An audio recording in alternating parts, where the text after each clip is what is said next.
I'm here! What's up, everybody? Welcome to the bright and early WWE Crown Jewel watch-along. We are actually a minute and 25 seconds away from the show getting started. Good morning. Hopefully everyone's feeling good and is excited to check out the show. Yeah, man, let's get the party started in here. It's an early one. But I'm feeling good. I hope everybody here is too. Let me get my normal stuff up on the screen here. All right. Hey, let's see who's in here. All right, there we go. Let me just fix my hair for a second. Sorry, everybody.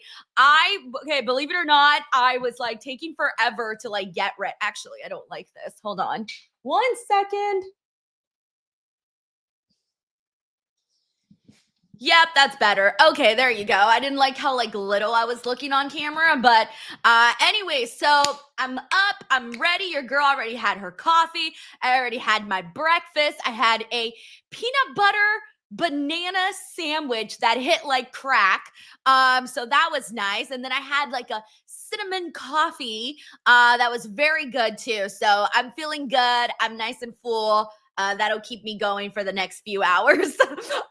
Anyway, so good morning, everybody. Hopefully everyone's doing well. I want to start off by thanking Mark McKitty. Mark was with us last night, actually. Oh, you know what? I think this came in last night, and for whatever reason, it's just popping up right now.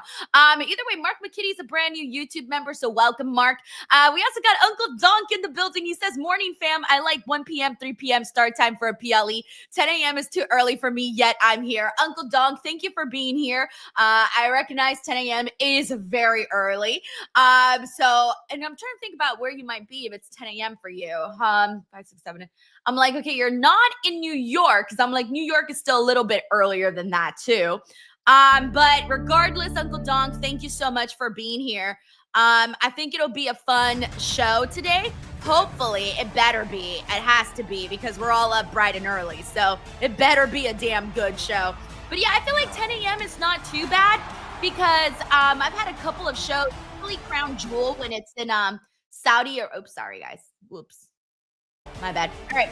Usually when Crown Jewel's in Saudi, it actually starts at 10 a.m. for me when they're in Saudi.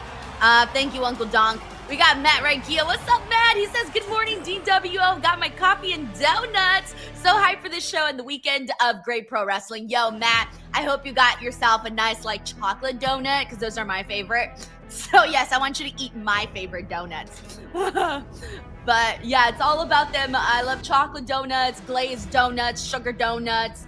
You name it, all of the donuts. They're all amazing. So, Matt Reichel, good morning. Enjoy your coffee. Enjoy your breakfast. And thank you for the love, bro. We got Edward Perez here who says, good morning, everybody. DWO member for 18 months. Edward, hopefully you had a good night's sleep. Thank you for being here. Incredible. We got Eric Miller who says, hey, Denise, it's 1 p.m. over here in the UK. Looking forward to all the matches today, especially Cena versus AJ, DWO. Hey, guys, shout out to all of the UK peeps, man, because they're usually the ones stuck with, like, the world's shittiest hours when it comes to watching wrestling. And, like, this time, like, West Coast peeps and people in Hawaii kind of got fucked. But, hey, every now and then you got to get fucked, so. Is it too early? Is it too early in the morning? I think that's my earliest inappropriate joke of all time in honor of Eric Miller. All right, thank you so much, Eric. We also got Sheldon Jackson. I knew Sheldon would be up. Sheldon, thank you so much for the membership, bro. You're amazing. Thank you so much, dude. All right, we're still doing the show intro right now. Spike Hunter's like, lol. XC Truck Deadeye's like, Denise. Juan Ortega says, oh, damn, that's Denise's pieces. Melissa Cabello says, Denise should get us all Starbucks. I wish. I mean, Starbucks sounds great right now. I mean, I made like regular old coffee in my house with my little teapot and shit. So, because I'm an old lady like that. I love my teapot. Thank you, Melissa. We got Eric Diaz that says you got the first Blue Chew promo code, Denise. Ayo, right there, bright and early. Might have set a record right there. Earliest Blue Chew read of all time. Hey, what's up, Servasha? Says, good morning, Queen. Doing this at 5 a.m. is everything. You're the best. Dude, thank you so much, Servasha. Honestly, like, I feel good. Like, right now would be, like, the normal time that I would be up, though. Let me make sure I have my volume. Let me put the volume up a little higher. Yeah, I think that's good now. Hey, look it. I like that the vision is the first thing you see. Hey, what's up, JJ? Morning, Denise. I managed to get up before 5 a.m. to watch Crown Jewel. So excited to watch the show, including Cena versus AJ Styles. It's crazy, huh? To like, my mind, I'm going to be real with you, like when it's this early, my mind can't really compute what matches I'm about to see. You know what I'm saying? Like, I know a show is happening. I know matches are happening, but my brain kind of forgot all the matches right now. Like, even though we're seeing all of the competitors, I'm like, yeah, that's happening. Thanks, JJ. What? No way! Where is he at? And the Yellow Mini says, this is weird, bananas and peanut butters?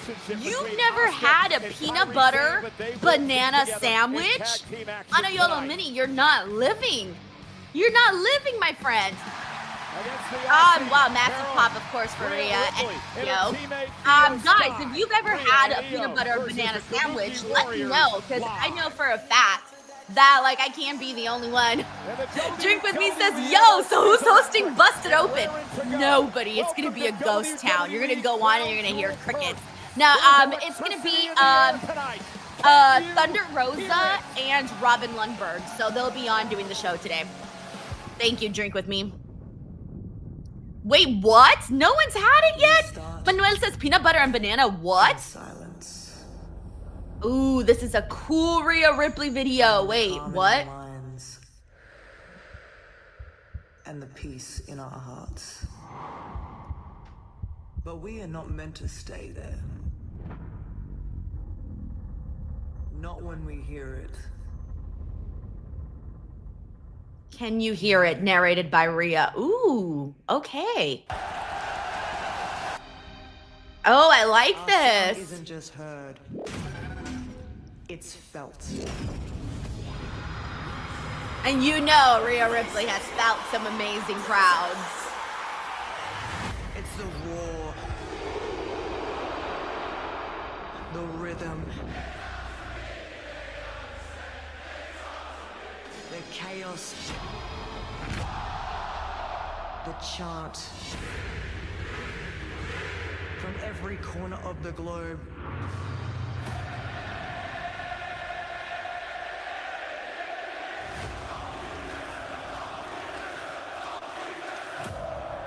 That's fucking cool, guys. Yeah, that's cool. Seeing like all of these countries. They're gonna put United States and we're gonna be all silent. Everyone's like, yeah, woo, woo, yeah. And the United States is like, hey, we're here. No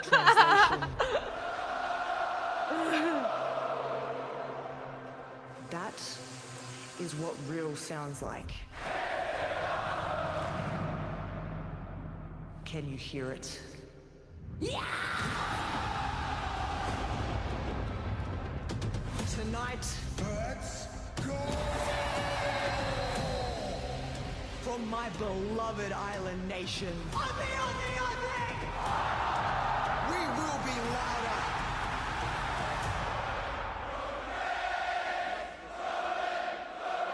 We will be bolder.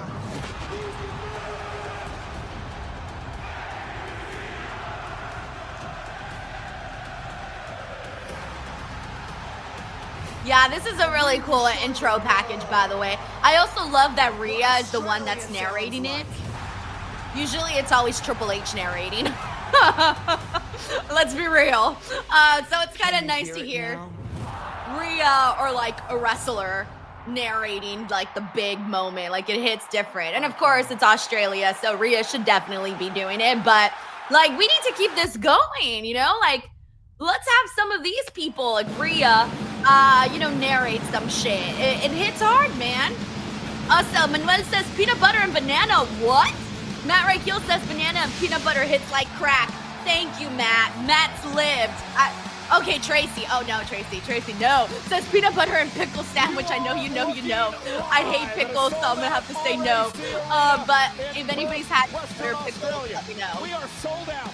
13,680 fans have packed this place.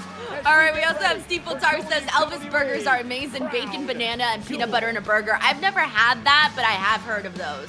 But I've never had it, though.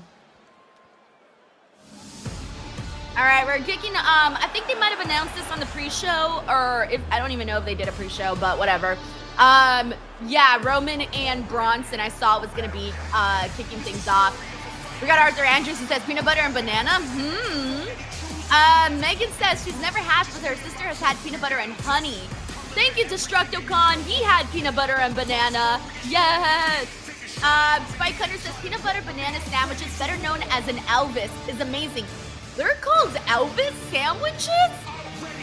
I did not know that. What? I literally didn't know it had like a special name or anything. I discovered peanut butter banana sandwiches like a couple of years ago when I was looking for meals that they say really fill you up in the morning but are also like, you know, not a big giant breakfast, like something quick, but that fills you up. And I saw that peanut butter and banana sandwiches with like chia seeds was like very popular. So I had that for a while, and then I stopped having it because my skin started reacting very poorly to peanut butter. So then I recently, shit changed, and now today's the, okay, so TMI, but today is the first day that I've had peanut butter in about a little over 3 years. I stopped eating peanut butter for like 4 years because I couldn't eat it. However, there have been some changes in my situation that I have been able to at least try it today. So hopefully I have no reaction to it. But we'll see. Oh, I think I'll be good. I feel good. So I haven't reacted yet to the peanut butter, but I feel good. Thank you, Spike. John here says, I have once. That's how I found out I was very allergic to bananas. Oh, interesting. I thought you would have said you were allergic to the peanut butter. Interesting. Thank you. Paul McNeil says banana and peanut butter. Definitely trying that today. So good. So good. I use it like on wheat bread and just like sandwich it. And I put the whole banana. I put a bunch of peanut butter and then I like squish it together. Get right in there. All right, we're about to hear a loud, massive reaction for Roman Reigns.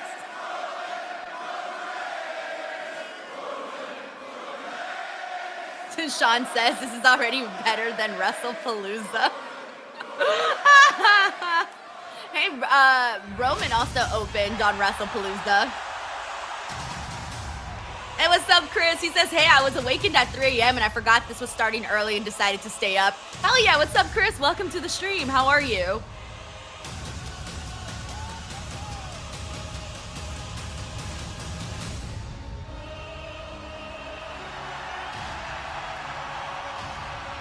We got a serial griller here who says, it's 5:40 p.m. in India, watching while having some banana chips. Hey, yo, banana's the theme of the day today, guys. Also, Serial Griller, thank you so much for joining the stream, and shout out to India. It's like literally one of the places in the world I most want to visit. I love Indian culture. I think it's so beautiful. Like so beautiful, and it's been one of my bucket list dreams to go to India. So shout out Serial Griller who's over there. From Pensacola, Florida, weighing in her 265. Oh no, Chris Martin says, good morning. My eyes, I don't have access to watch. Oh, Chris, I'm so sorry. I'll be posting clips on social media too, so you can keep an eye out for that too. If you want, of course. We got Aaron Pritt who says, nah, zucchini breads is where it's at. I don't know if I had zucchini bread. I don't think I have, actually, Aaron. Raphael says he loves banana pancakes. Yo, I love banana pancakes. I love banana flavored shit, okay? banana ice cream, banana bread. Oh, banana bread. By the way, has anybody here had ube? And I swear we're talking about wrestling, but the wrestling hasn't started. And I've seen Roman Reigns' entrance a million times. Has anybody had ube, like ube cookies, ube bread, ube anything? Oh my God. If you haven't, I recently discovered it. That's why I'm bringing it up. It is a life changer. It is so fucking good. If you've never had ube flavored anything, please do. Thank you. Armand has. Nice. KLF has too. What's up? Big Dave says zucchini bread for the win. Sean also loves banana bread. Oh, we got a lot of people here shouting out banana bread. Julia says everyone craves for banana now because of the sea of yellow and purple.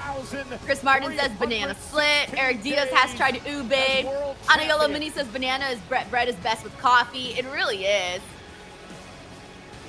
Mike Parker, hey, what's up, Mike? He says getting up for this wasn't as bad as I thought it would be. Plus, I have to go out at around this time, so it should be open. So it works out. Nice. So glad to hear that.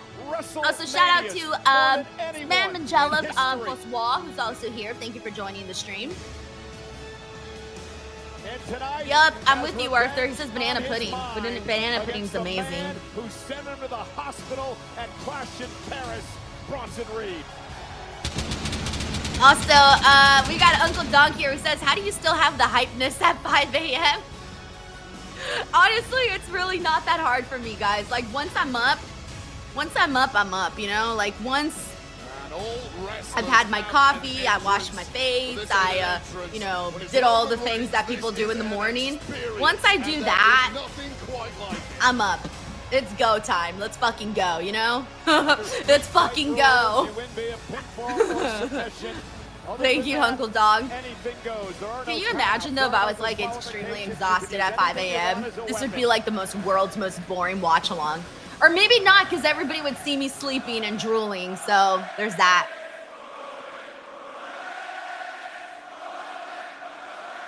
We got Serial Griller who says, hi from India, I've been following you and SRS for years. Aw, dude, thank you so much, man, for sending in this super chat. That's very, very nice of you.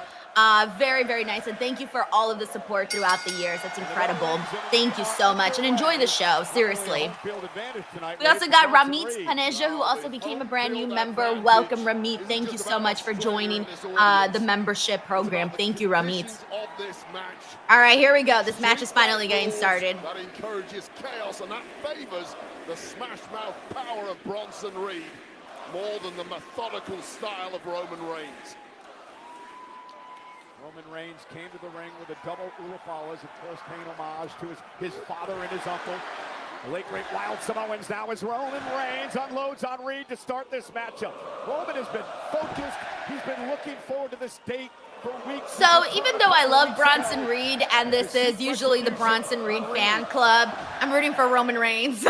We got to get I feel like we got to get off the show today with a bang, you know. We got to kick it off with a bang.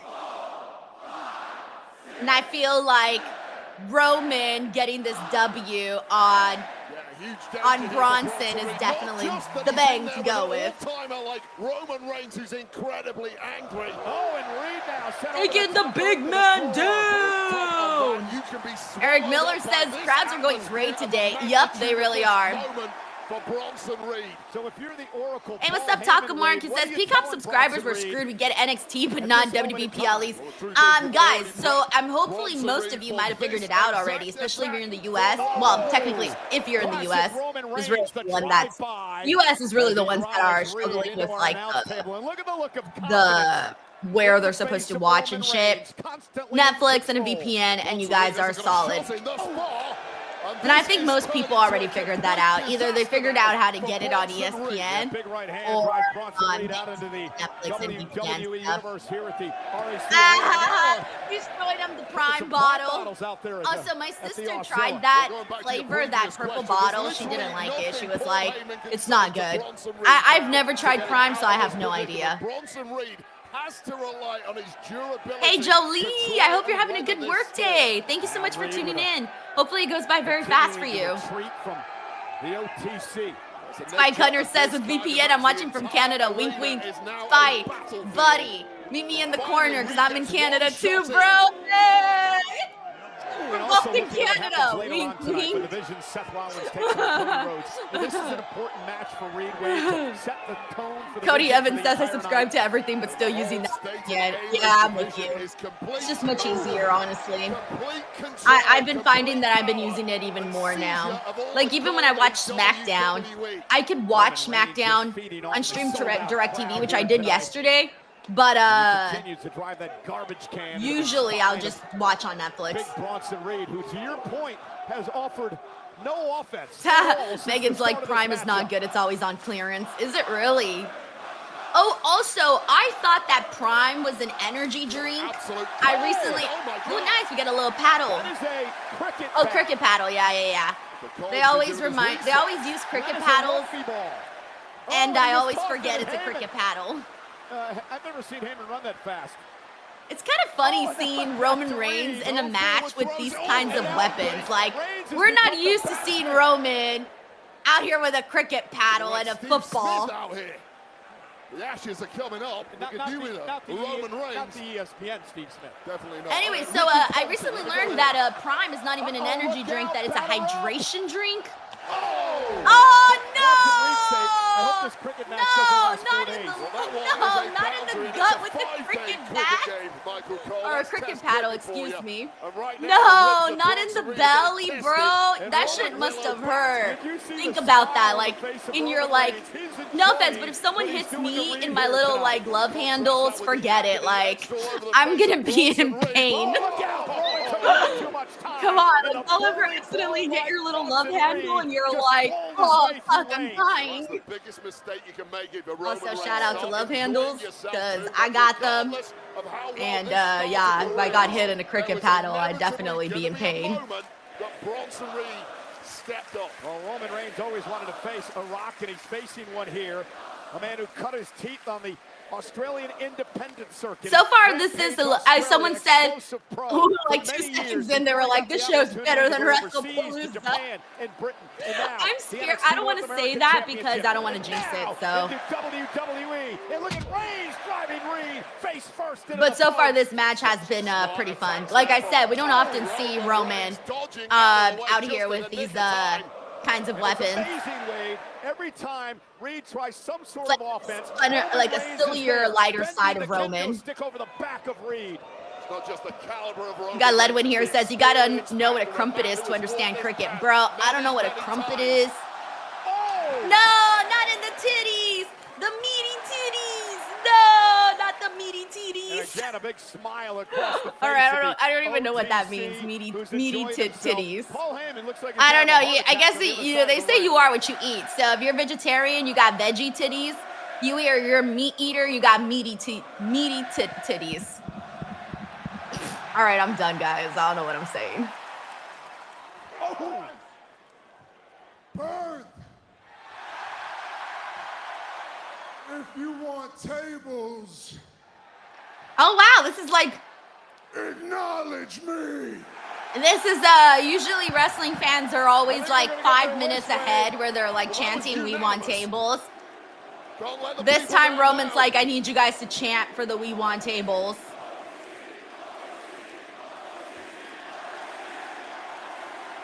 Oh, Armand says Denise Prime does have energy drinks as well. No idea. I'm so out of the loop. Roman! Roman! Look like a Jets receiver You're a former football player, bruh. What happened there? And I didn't appreciate that shot of the Jets. Michael Cole, I heard that. And Bronson Reed able to attack him from behind. And now the Oscilla goes to work. Driving Reigns. Shoulder first. Someone says that's an AFL ball. I don't know. They all look the same to me. That's not true. That one's very different. I'm looking at it now. Now that I got a closer view of it. For the vision. And now Bronson with an opportunity to not give the Austin fans what they want. Put the table back under the ring. Well, they're yelling profanities at Bronson Reed, so I don't blame him. Perhaps treat your countryman. He put it back. He's like, no, we're going to put the tables back.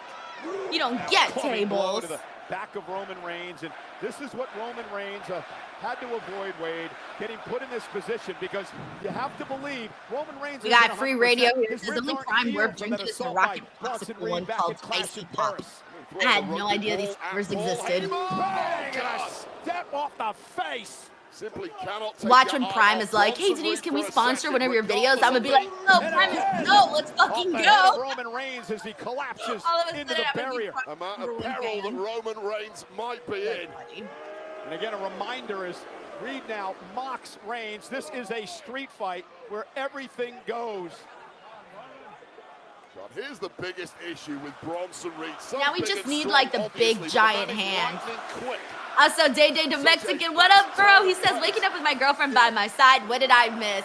Honestly, not that much. The match just started. You've missed a couple of fun little moments, but Now nothing Reed, too crazy tossing that more you've missed furniture so to the far, ring, a couple honestly. of steel chairs. Oh, there was a For the really first cool time in this matchup, video that Reigns was is in narrated severe by trouble. Rhea And Ripley, Reed now to the ribs, and where again, she's talking focusing about on how, the like, ribs. Remember the fans are fractured so ribs from the number passionate of all across the tsunamis that Reed globe. delivered back in That was very Paris. cool. I liked You're gonna that. soften up Day Day Roman also Reigns, says, I love soften all up kinds for of bread. your BP big in hit, London. the tsunami, No, the man that 720 has here. Hey, destroyed what's up, Day everyone Day? it has come Enjoy into your trip to contact with, London. Wink, wink. including And yeah, I'm with you. I also love all kinds of bread. I've always wanted to bake bread, but I don't got those kind of skills. Bang to the spine. So I just buy all the would not be bread. saying Thank you, that Day if I Day. was a member of the locker room still, however. Terrifying. Lol. Says Denise, it's too early for TS. Did I sing Taylor Swift already? Oh, I've been listening to Taylor Swift all morning. I was bumping Taylor Swift at 4:20 a.m. Oh, yeah. I woke up at 3:30 a.m. was when my alarm rang, but I didn't get up until 3:50. By 4:15, I was done with breakfast, and then I laid down from 4:15 to 4:25, and then at 4:25 was when the Taylor Swift started playing when I went to start getting ready. And then from 4:25 to 4:55, I was getting ready. Then at 4:55, I walked into the office and turned everything on. And then I went on the air at 4:58, I think. That was the morning process today. Oh no, Bronson right into the table, bro. I'm sorry, chair. It's morning. I'm supposed to tell the difference between a chair and a table, clearly. It's the peanut butter. It's the peanut butter. Certainly is not. Just the sheer weight of Bronson Reed being driven through the metal. Wherever you are watching around the world today, we are so glad you could join us, especially in the States, getting up early for WWE Crown You're welcome, Jewel. Michael Cole. You're very welcome. Roman Reigns, Bronson Reed in an Australian street fight in front of over 13,000 in Perth, Australia.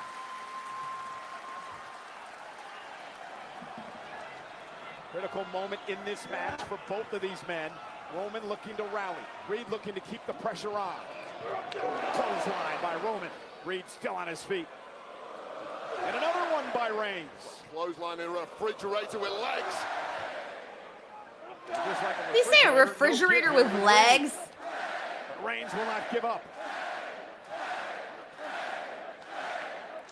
Bro, what do you want to do to Bronson? Roman. The most active I've seen Reigns in months. Because Reigns is fully aware of the danger his opponent holds in his hands. He's tasted that danger. Nearly beheaded before. Bronson at this point. Snuff it out tonight. Somehow Reed is still on his feet. Roman says, I gotta go to the well again. Una más. Reed dropped to the bottom rope.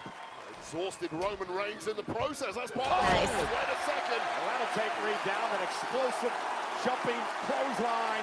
And they're on their feet for Reigns. Now tapping into that patented second wind of Damn, Roman there are Reigns. so Here we many go, John Michael. Cena shirts. and loaded. They really stand out more in right. yellow Reed, with the blue Reed now. background. With Reigns up They there. stand out like Back it so in. much. Belly driver Like for the more win. than any other venue, I feel. I think it's the blue with the yellow that makes it like pop more than if it were like your normal black background. And this is one of them. You know? So it's from Roman Reigns, he's flowing. yeah, it just really pops out. He's just hit a brick wall named Bronson Reed. Eric Diaz says Bronzilla. After the near fall is What a stop Hey, sign thank you in for the here. love, Brian. I appreciate that. Thank Again, you. repositions the chair in the corner. Carrot Surrey says kangaroo kick. And it just takes one moment for someone as Kangaroo strong kick, as Bronson kangaroo Reed to hop. Oh, that's a big old piece of metal to the spine. knock the stuffing out of Roman Reigns. And again, the focus of this entire attack, the midsection of Reigns. People are saying read the sign because it says stop. All right, that's kind of Reigns now funny. able to counter. That's clever. Read the Elbows to sign. the chest. Read the sign. And another, creating some space. Well, the issue at this point in a match for anyone is exhaustion starting to Uh-oh. kick Ew, right there. Rob G says, anyone know what country to use for a VPN? I'm using Canada, so if you want to use Canada, use Canada. Or use the UK. Usually I use the UK or Canada. Those are usually the two that I tend to use. I don't usually use any others, actually. And Roman Reigns now suddenly looking like a beaten man. But Canada works lovely, so yeah. In his tracks as he delivers the last right. For that time, nobody home. Reigns averting disaster. Once again, it's that issue with pace slowing down later in the match, allowing your opponent a little more recovery time because you simply cannot drop the hammer. You're so exhausted. It looks like Roman needs a lot more. Hey, Bailey Darley, thank you so much for this massive super chat, dude. Thank you so much. Says, I'm excited for John Cena's last match. I'm feeling generous. Will you go to the last match? Aw, Bailey, thank you. It's very nice of you, man.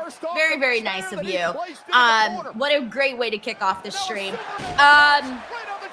Oh, I think Roman's winning. Nope, not yet. Don't end it yet. It's been fun. Okay, good. They didn't end it yet. I'm like, it's been fun match. Let's keep it going a little longer. So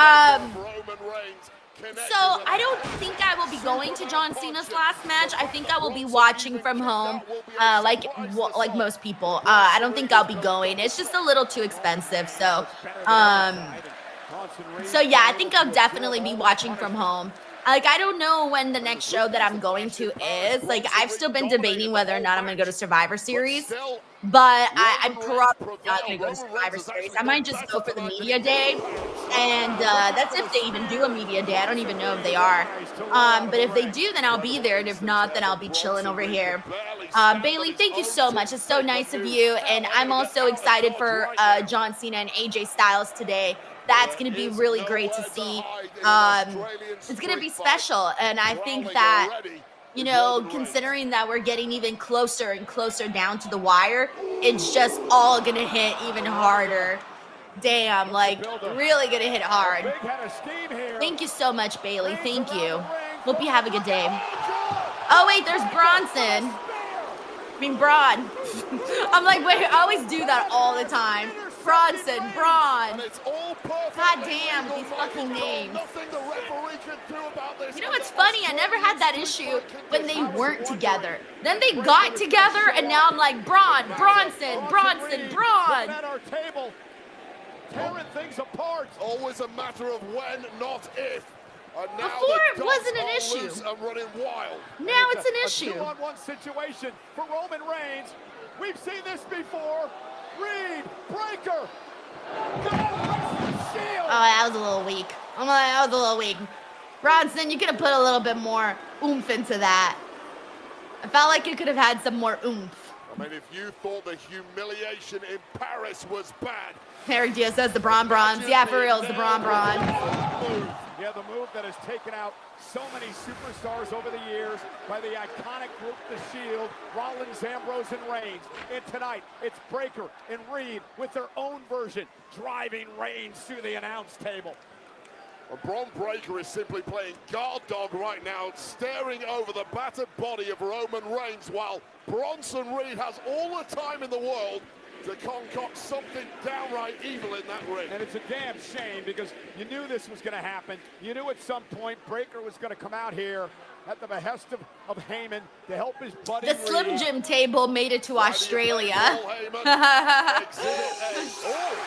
there you go. We got the Usos. We're about to see kangaroo eat. Every kangaroo in Australia right now is eating. All of them. They're at the zoo just like, yeah, we got to eat now. We feel it. It's in the air. Well, remember, Roman Reigns told Jimmy and to stay out of his mess this past Monday on Raw. But the Cousins, understanding Reigns was in trouble and in a 2-on-1 situation, have come to Roman's aid here. And Jimmy and Jay are teeing off.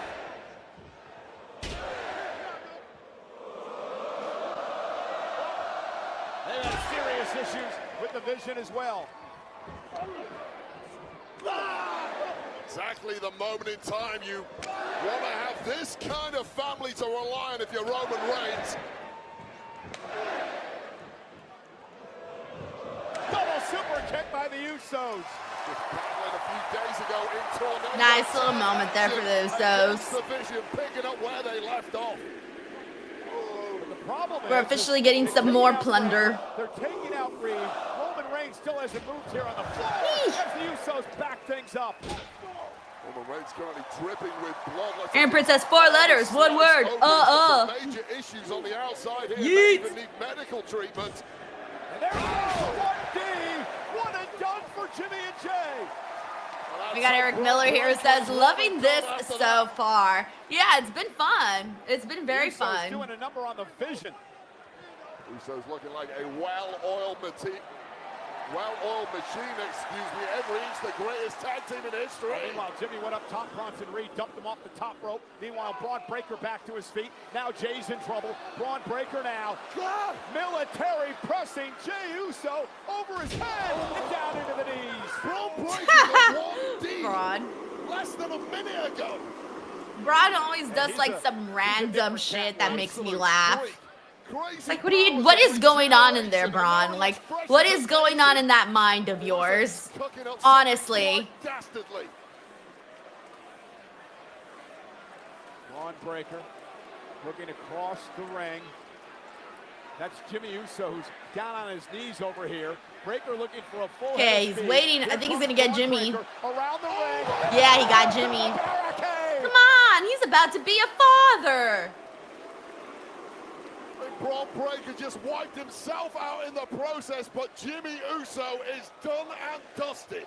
Okay, let's see. And Bronson Reed now. Bronson's like, all right, what do I do now? What do I do now? Sees Jey Uso in trouble in the ring. Braun Breaker was just a I was blow going for a away. tsunami splash on Jay. Jey Uso wasn't Where's? supposed to be I think I part just of saw the Roman on the outside. I'm not even sure. Oh yeah. I knew I saw him somewhere. I'm like, where's Roman? He's the one in this match. Reed goes down.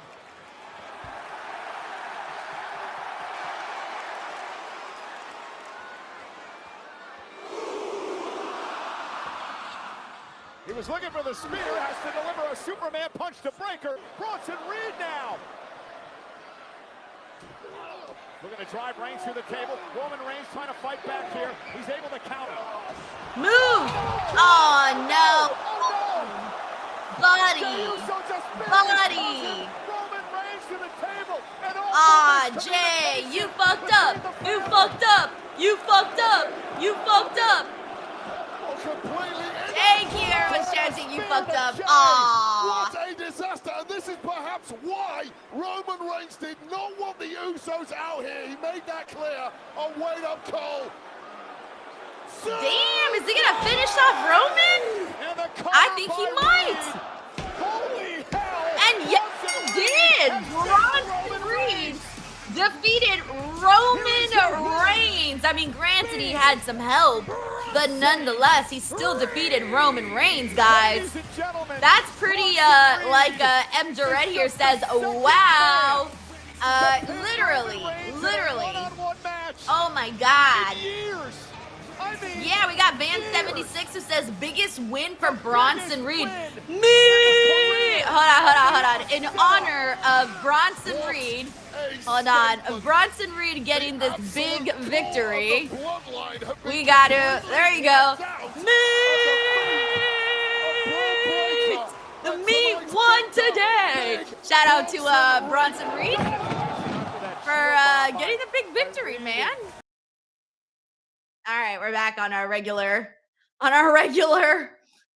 stream. Jay Grouse says, granted, he had some help. Denise, that's basically Roman's entire title run.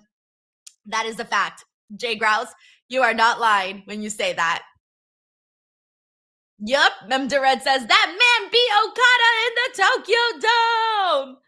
And now he beat Roman Reigns in, I don't even know where they're at. I know they're in Perth, but I don't know the name of the building, so sorry.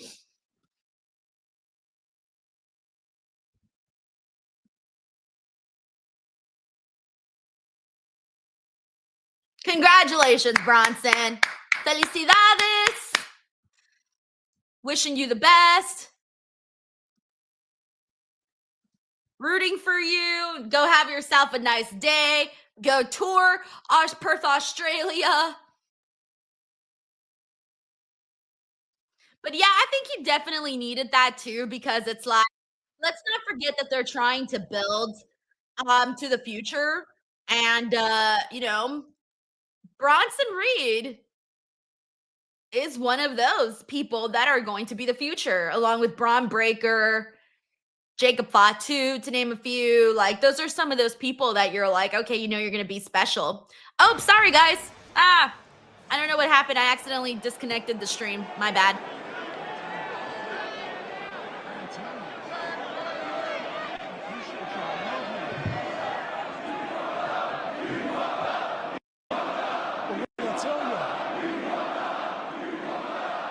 The whole world thinks I can't do shit on my own. Oh. I told you I'm gonna do this on my own. Hey, Roman's trying to prove people wrong about how he's trying to do things on his own now. I get it. I want you to be like They're in trouble. It's like the old times, man. It's like the old times. It only works if you... Family meeting. This only works one way. I told y'all that before. It only works one way. I love you. I love you. I love you. And I don't want to see you until Christmas. Wait, did he say, I don't want to see you till Christmas? Or am I hearing shit? Oh, very disappointed. I'm hearing shit, aren't I? Leading the riot act to his cousins, Jimmy and Jay. Sorry, I could barely hear what he was saying, so it sounded like that's what he said. I don't want to see you till Christmas. I'm not sure if I heard that right. Everyone's like, not even Thanksgiving and no Thanksgiving. Thank you, Chris says he did say that. That's funny. I don't want to see you till Christmas. Yo, yeah, he really said no Thanksgiving. You're right. No Thanksgiving. Yo, that's savage. We're just trying to help you, nigga. That's it.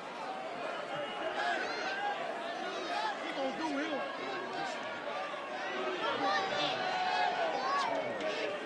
We gonna do him. Roman's gonna be by himself at the head of the table for Thanksgiving dinner. Listen, I'll be here for you. I'll be here for him. He always do him.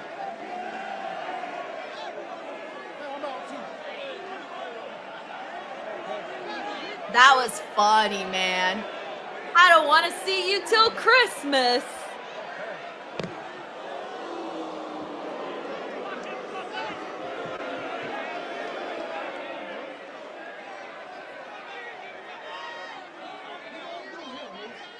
No matter what, he always gonna be him. Hey, but y'all out too. How sad. And it seemed like Jey Uso and Roman Reigns were starting to bond again. But now that looks like Jey Uso feels like he's always trying to get the approval of Roman Reigns. Like he's always trying to be on his good graces. And he just could never, he just always loses it somehow, some way.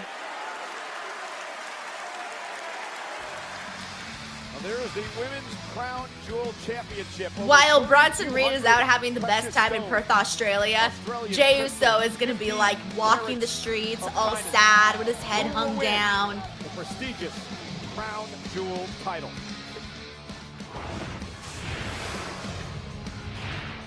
Okay, guys, the match that I've been waiting for is next. Stephanie and Tiffany. All right, so far my picks are wrong because I had originally had Roman Reigns and I was wrong on that. So hopefully I'm not wrong on this one because I'm still expecting Stephanie to get the dub here. So let's see what happens here. Alrighty, let me go ahead and mute the commercials in the meantime. Hey, we got free radio Armageddon. Thank you so much for the super chat. It says, why didn't we get LA Knight versus Bronco Nima from NXT? I don't know. I have no idea, actually. Thank you, free radio Armageddon. We got Matt Rakiel who says Bronson is made now. I mean, it's a huge victory for him. And like, here's the thing, like you're only as hot as your last match, baby. Wink, wink. I changed the words, but if you know what I changed the words from, you know. If you know, you know. There you go.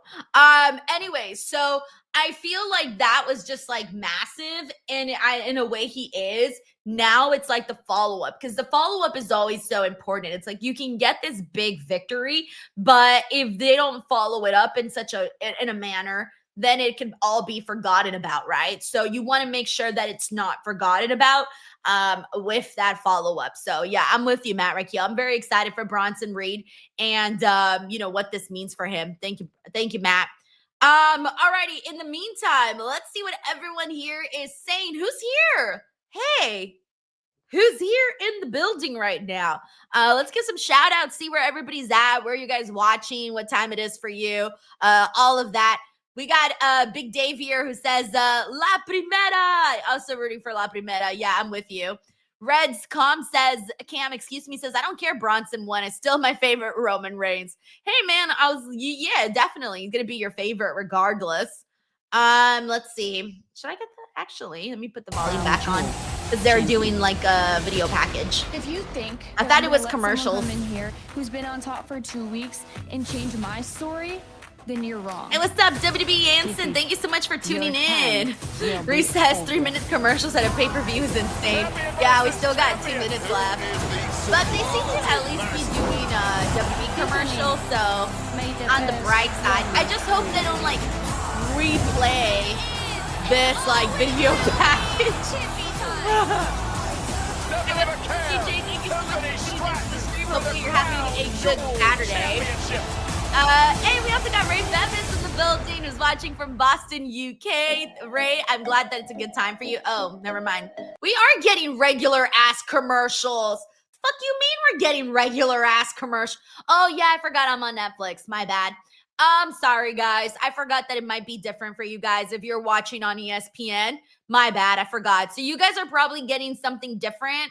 Whereas, like, if you're watching on Netflix, you're just getting generic B-roll right now. That's where we're at. So I'm going to mute the generic B-roll with that annoying ass music that sounds like elevator music. All right. We got Eric Diaz who says LFG Stephanie. Hey, what's up, Yatik Sahu? Thank you so much for tuning in. Says, were they giving away the John Cena shirts or what? Look, it's the last time he's going to be in Australia, right? It's a big deal. But yeah, he did very, very well. I feel like this is the most I've seen.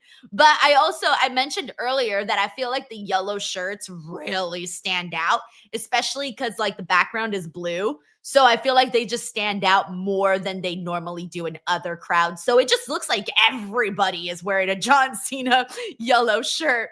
Yeah. We got Cody Evans who says, so no busted open this morning, I'm assuming. No, Robin's filling in for me and he's doing the show with Thunder Rosa. Yeah, no, I made sure to let them know. Like once I found out that Crown Jewel and Busted Open were going to collide, I reached out and I was like, hey, I want to, do my show because it's a thing that I do, and they were like, yeah, that's not a problem whatsoever. So yeah.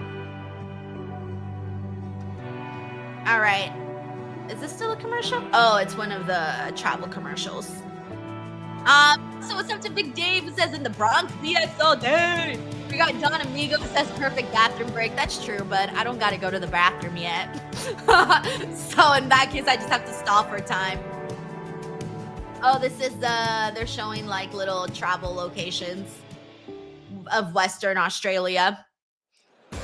WrestleMania. All right, we got Las Vegas. On Saturday, April 18th, Sunday, April 19th. 2-day combo tickets on sale now via Ticketmaster.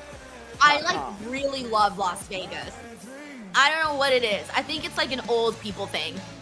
No, wait, actually that's not true because there's a bunch of young people who go party in Las Vegas. But like when I was younger, I was like, Las Vegas, whatever. But now as I've gotten like a little older, I like Las Vegas more. I don't know why. I don't even get, I mean, I do gamble sometimes. Like I don't drink, so, you know. But you know what I think it is? I think that I like Las Vegas now because I've like explored it more. I've uncovered things that maybe I didn't see when I was like first there. I've had a different view of Las Vegas as of late. Is a champion versus all right, we also got Uncle Don who says I give Tiffy 5% chance of winning clean, no interference. And if you got 5% chance of winning with no interference, you got 95% chance of winning with interference. And okay, there, I was trying to do Steiner math, but I can't do Steiner math the way Scott Steiner does Steiner math. Thank you, Uncle Donk. Let's go, Stephanie! Oh, I'm such an idiot! Guys, last night on SmackDown, for the SmackDown watch-along, I was wearing my Stephanie Vaquer shirt, and I should have worn it today. And today I'm not wearing my Stephanie shirt. What an idiot. I should have done the shirt today, not yesterday. Now it's somewhere in the laundry, so I can't really pull it out. Ooh, that's kind of like a different shade of like the color she's worn before. This is like a aquamarine sort of color, like a bluish greenish. And she also added like this little chandelier-esque shoulder pads. I'm not sure, they're not pads, but these like, I don't know, but it's very nice. I don't know what the official name is though of that piece. Dominate there with the NXT North American Championship, with the NXT Championship immediately get called up. We got Brian Stetcher who says War Games match. Oh wait, War Games match will probably be Roman Reigns and his crew versus Seth Rollins' crew because it's planned. We got L Boogie here who says us ESPN people are watching normal commercials, no video package for us. Yeah, we had a video package and then just like generic B-roll. Yep, Eric Miller was also getting the generic shit too. Ryan Murray says ESPN also getting whack-ass commercials. Yeah, I feel like they should do like fun commercials, you know?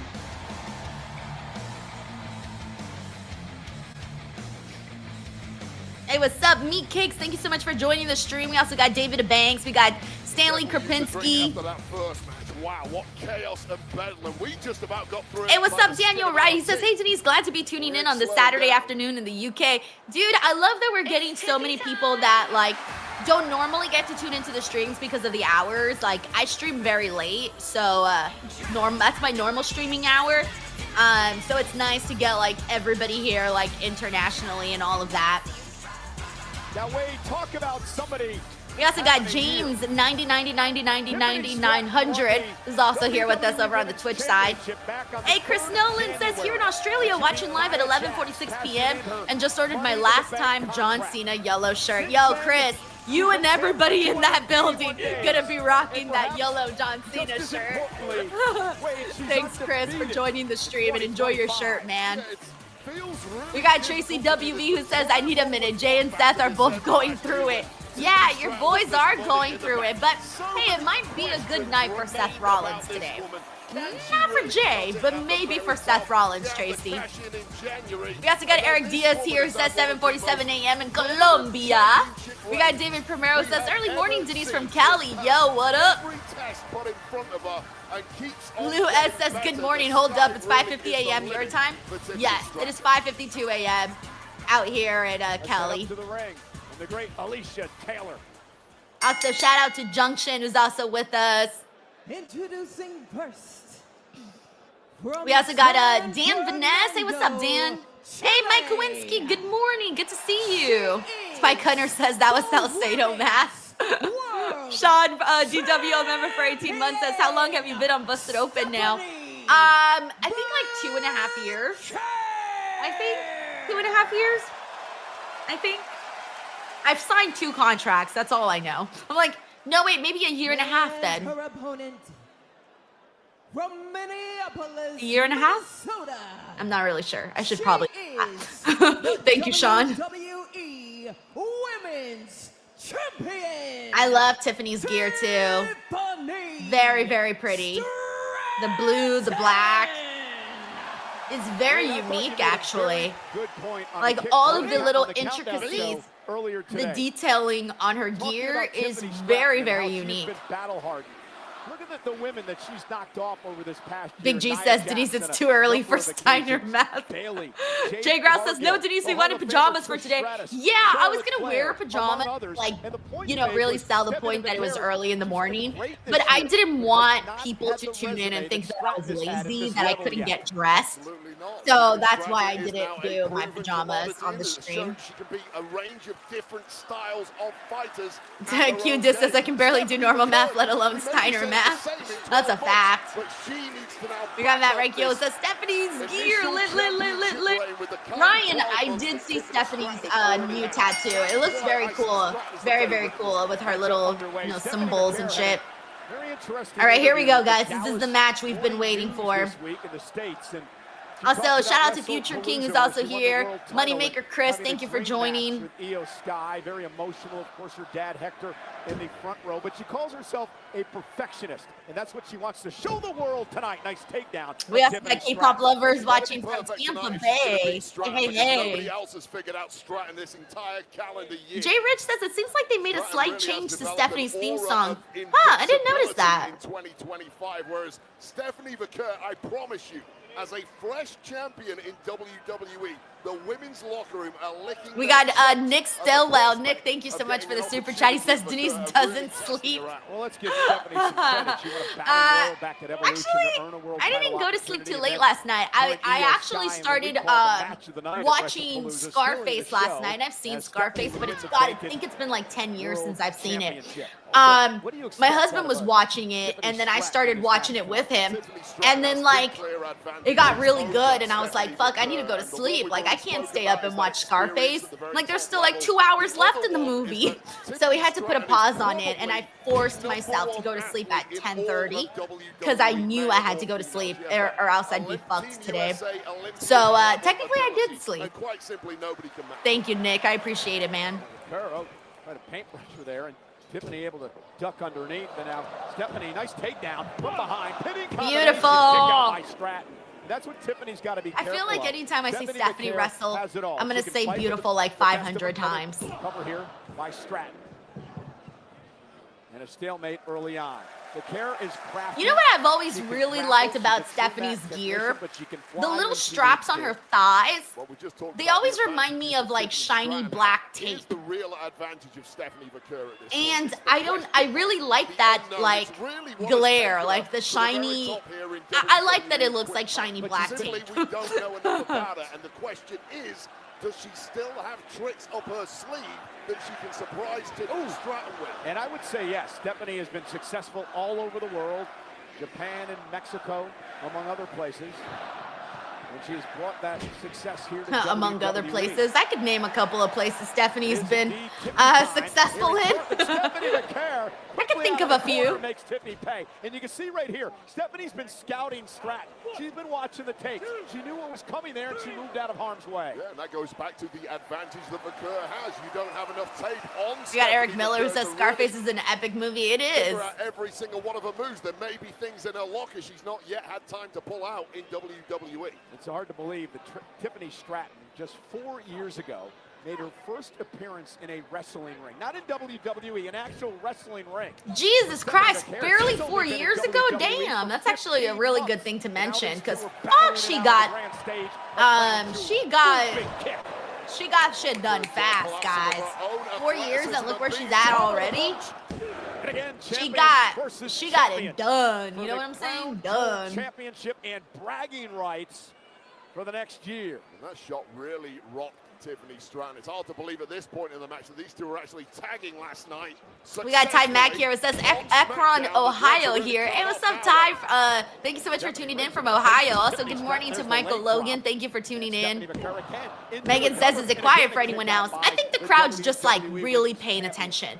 Like they're into the graps, you know? They're like studying right now. They're like quietly studying what Tiffany and Stephanie are doing. Who's going to take a cheap shot? Hey, what's up, Big Dave? He says, shout out to all of us early watching this great sport we love. Shout out to all my Jet fan friends about to watch them lose again in London. Oh, yeah. Yeah. Yeah, well, you guys know my husband's a big Jets fan, so sadly, I've watched the Jets take the life out of him every season. He always starts off very hopeful. He always does. Every season, he starts up with, like, he's got a little glimmer of hope in his eye. And then by, like, game one, they killed that glimmer of hope in him. It's very sad, actually. Very, very sad. So it's just been, like, it's been a hard season for the Jets, man. Like, very hard, but my husband's a lifelong fan, and he supports even though they break his heart constantly and piss him off constantly. He looks so depressed every time he's watching the Jets. It's very sad, and I feel bad because it ruins his day, you know, because he usually watches the game. For him is normally at like 10 a.m. our time, so like by like what, 1 o'clock, he's just there on the couch like. Great weekend. SmackDown was last night, of course. Crown Jewel tonight. Literally, it's the saddest thing. It's so sad. Delivers a clothesline. And then it sucks too because then if they lose like in a shitty way, then he's like in a bad mood. Like his day is ruined, you know. He's like, yeah, they're gonna go to London and embarrass us. Nice.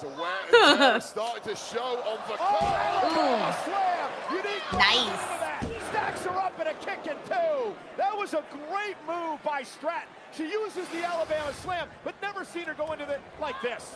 I mean, this is some of the signature stuff on Tiffany Stratton, just with a little extra stank on there, and you really do have to pick up the pace and pick up the impact when you're competing at this level against a fellow world champion.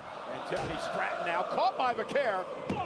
Armand says, Denise, at least tomorrow's a morning game, so only Jets fans' morning can be ruined. Well, I mean, look, like, used this last night, Wade, the Angels' wings. The thing is that it stays with them the whole day. Like the whole day. Just the whole day. It's just sadness over the Jets. Hey,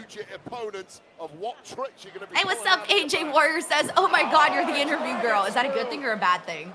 I'm not sure. I'm not sure if it's a good thing or a bad thing. Hey, what's up, Paul Sterling? He says, don't have ESPN, don't have ESPN, but I still decided to come to Denise. It's like I'm listening to baseball on the radio. Oh, Paul, that's awesome. Thank you for being here. Short King the Goat says, Denise, do you have any espresso this morning for me to stay up? I actually do have some espresso for you. Hold on, I gotta get it. Yeah, and it was interesting watching Stephanie Vaquer and the viciousness that she delivered. Here you go, some espresso. All right, y'all knew that was coming, right? Y'all knew that was coming, right? Have some espresso. Really has been counter for That's that me espresso. Launched herself over the top rope, landed awkwardly, and Tiffany Stratton takes advantage. Stratton ducking out of the way right at the exact moment. Oh, goodness. Knees to the back, off the backbreaker. Cover now for the win, and Stephanie kicks it too. Shark King the Goat says, Alame out. Okay, I'm up. I mean, everyone's up after seeing Sabrina Carpenter. Hey, yo, Blue Chew, promo code Denise. Let's go. Let's go. And you can hear the respect being shown by the WWE fans. Also, shout out to Gary, who's watching over from Wisconsin. Stephanie Vaquer able to counter, and now Tiffany's in trouble. That was the moment Stephanie Vaquer had to be nimble on her feet, get out of trouble quickly. Landed high on the back of her neck. Everybody knows what's next. Nope, Tiffany was said not today, not on Tiffy time. No devil's kiss on Tiffy time. Cover now by Stratton. Hook of the leg and a kick out. Both women coming incredibly close to tasting danger there. James Evans says, will you be streaming Bound for Glory? Yes, I will. Yes. Both denied for now. I'll be here tomorrow for that at a nice normal hour. Completely different animal. This is Tiffany Stratton at her very best. And looking to take flight once again. Yeah, I talked to her earlier today. She felt like she had something massive to prove tonight against Stephanie McCarron. Oh, Jesus, ouch, shit. Did Tiffany get hit in the head with the knee? She is, and now Stephanie McCarron. That looks brutal. Oh, no, followed by the devil's kiss. Oh, no. Oh, Tiffany. Oh, Tiffany's going through it right now. I forgot to It's 6 a.m. and I'm I've never sorry. seen a move captivate the WWE fans quite like the Devil's Kiss. I kept my eyes closed for that one. I know. No comment. You got in trouble last time. And look at now. Oh, yeah, Wade Barrett had like kind of an inappropriate. He kind of said something a little risque on the commentary about Stephanie's Devil's Kiss. Oh yeah, look at that replay. Oh, it's brutal, bruh. Yeah, that was brutal. Yeah, so Wade got Wade was a little comfortable there, bruh. A little too comfortable. Got himself in trouble. Or I don't think he got in trouble, but like people were talking about it, you know? Yeah, exactly, James. It was not PG. But nobody home. Well, now that's the second attempt by Stratton, and Vakur is now looking to take flight, Cole. Stratton made a mistake, and there's beautiful. Oh, dude, is that gonna be her right? Is she gonna get it? Yes, that was yes. They did yes. I was really hoping that they gave this victory to Stephanie, and she got. She needed to make a statement. She needed to say, bitches, I have arrived. I am your champion, and I am here. Here. Yes. Congratulations, Stephanie. Who continues a magical ride in 2025. Everybody's saying, we got Eric Diaz that says, La Primera. Mr. Acosta says, Mi Gente Latino. Chris Robinson says, she did it. Reese says, I hope Tiffany is good. Yeah, Tiffany had a, I'm with you, man. That didn't look too great when she got hit in the back of the head. Let's see. We got Michael Logan who says, wow, Tiffy's streak is over. Yeah. We got Future King who says, yeah. We got Meat Cakes who says, hell yeah. We got Ryan who says, damn, nothing light about that landing. No, bro, she got her pretty nasty there. We got Bride Nation who says, yeah. We got Bo says, ooh, my girl won. Yeah, I'm with you, Megan. I actually agree. I also felt like it wasn't a very long match. Yeah, I'm with you. I noticed the same thing. We got Christian here who says, well done. Free Radio Armageddon says, someone check on Booker T. Oh, there's Triple H. Triple H always just be popping up out of nowhere, bruh. He's like those little whack-a-moles, you know? They're like, I'm here. I'm here. I'm here now. I'm right here. Here I am. That's literally Triple H all the time. So funny. Oh, yeah, that's right. I forget. She gets the ring. Also, I love the nails, too. The nails are like 75 diamonds.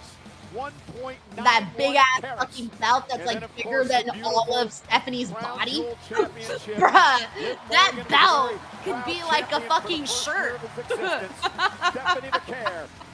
Literally, if she puts it up a little higher, that shit could be a crop top. With a little belt and some shorts, little hat, and she's rocking it. She's gonna be wearing that to Coachella. Yo. That's hella funny. Big ass bouts. And then the little bouts on the finger. Damn. Last speech. That's awesome. That's awesome. That means a lot to Stephanie, you can tell. You can see it in her face how much that means to her. Ooh, and an in-ring promo. Yes, okay. Congratulations, you are the second ever Women's Crown Jewel Champion. You're also So 21 days as our women's world champion. We just heard the crowd chanting, "You deserve Damn, it." it's barely been What does 21 all of days. this Damn. mean to you?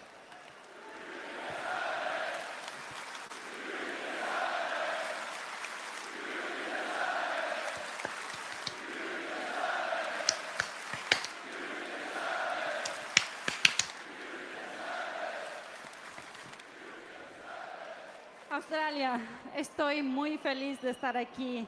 Tonight, we make history together.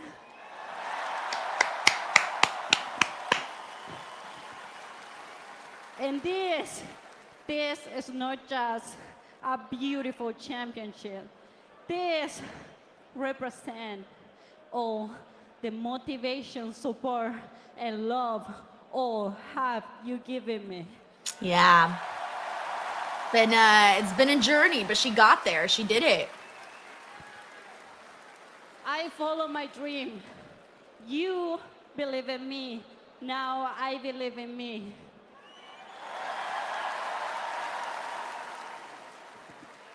Oh, I love that Estoy girl's aquí gracias a cosplay. todos ustedes.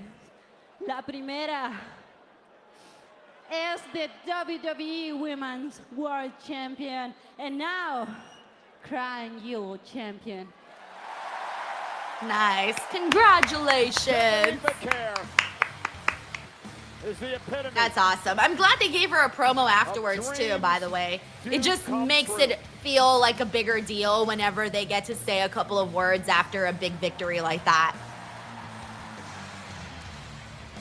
WB Ensign says that was allowed to drink smoke now. that belt's old enough to rent a hotel. It's big enough to rent a hotel. There you go. Did I say that right? Book a hotel. Yeah. It's big enough to book a hotel. There you go. It's big enough to rent a car. I got Big Dave here. It says, love her confidence speaking English. Yeah, she's been doing great. She's been doing great. Like, very great.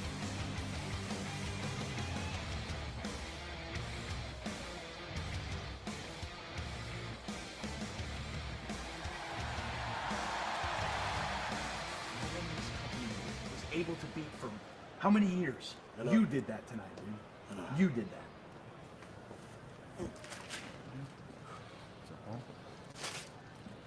Congratulations.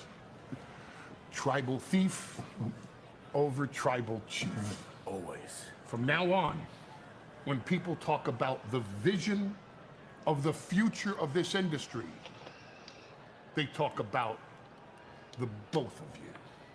Yep. I'm proud of you. Thank you. Oh, Aw, he's proud of you. little thing. Seth Rollins versus Cody Rhodes. If for some reason during that match, Seth Rollins climbs to the top rope, faces the locker room, flails his arms in the air, and begs all three of us to come out to help him,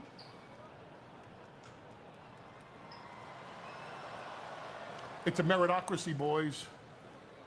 Seth Rollins is better or Cody Rhodes is better, and we're going to find out tonight.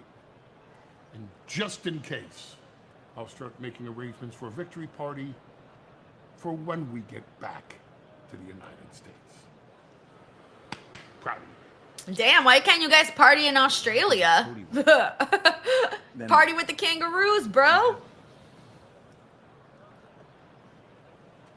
I think you both know the answer to that question. Wow. That match still to come tonight. But ladies and gentlemen, need I say more?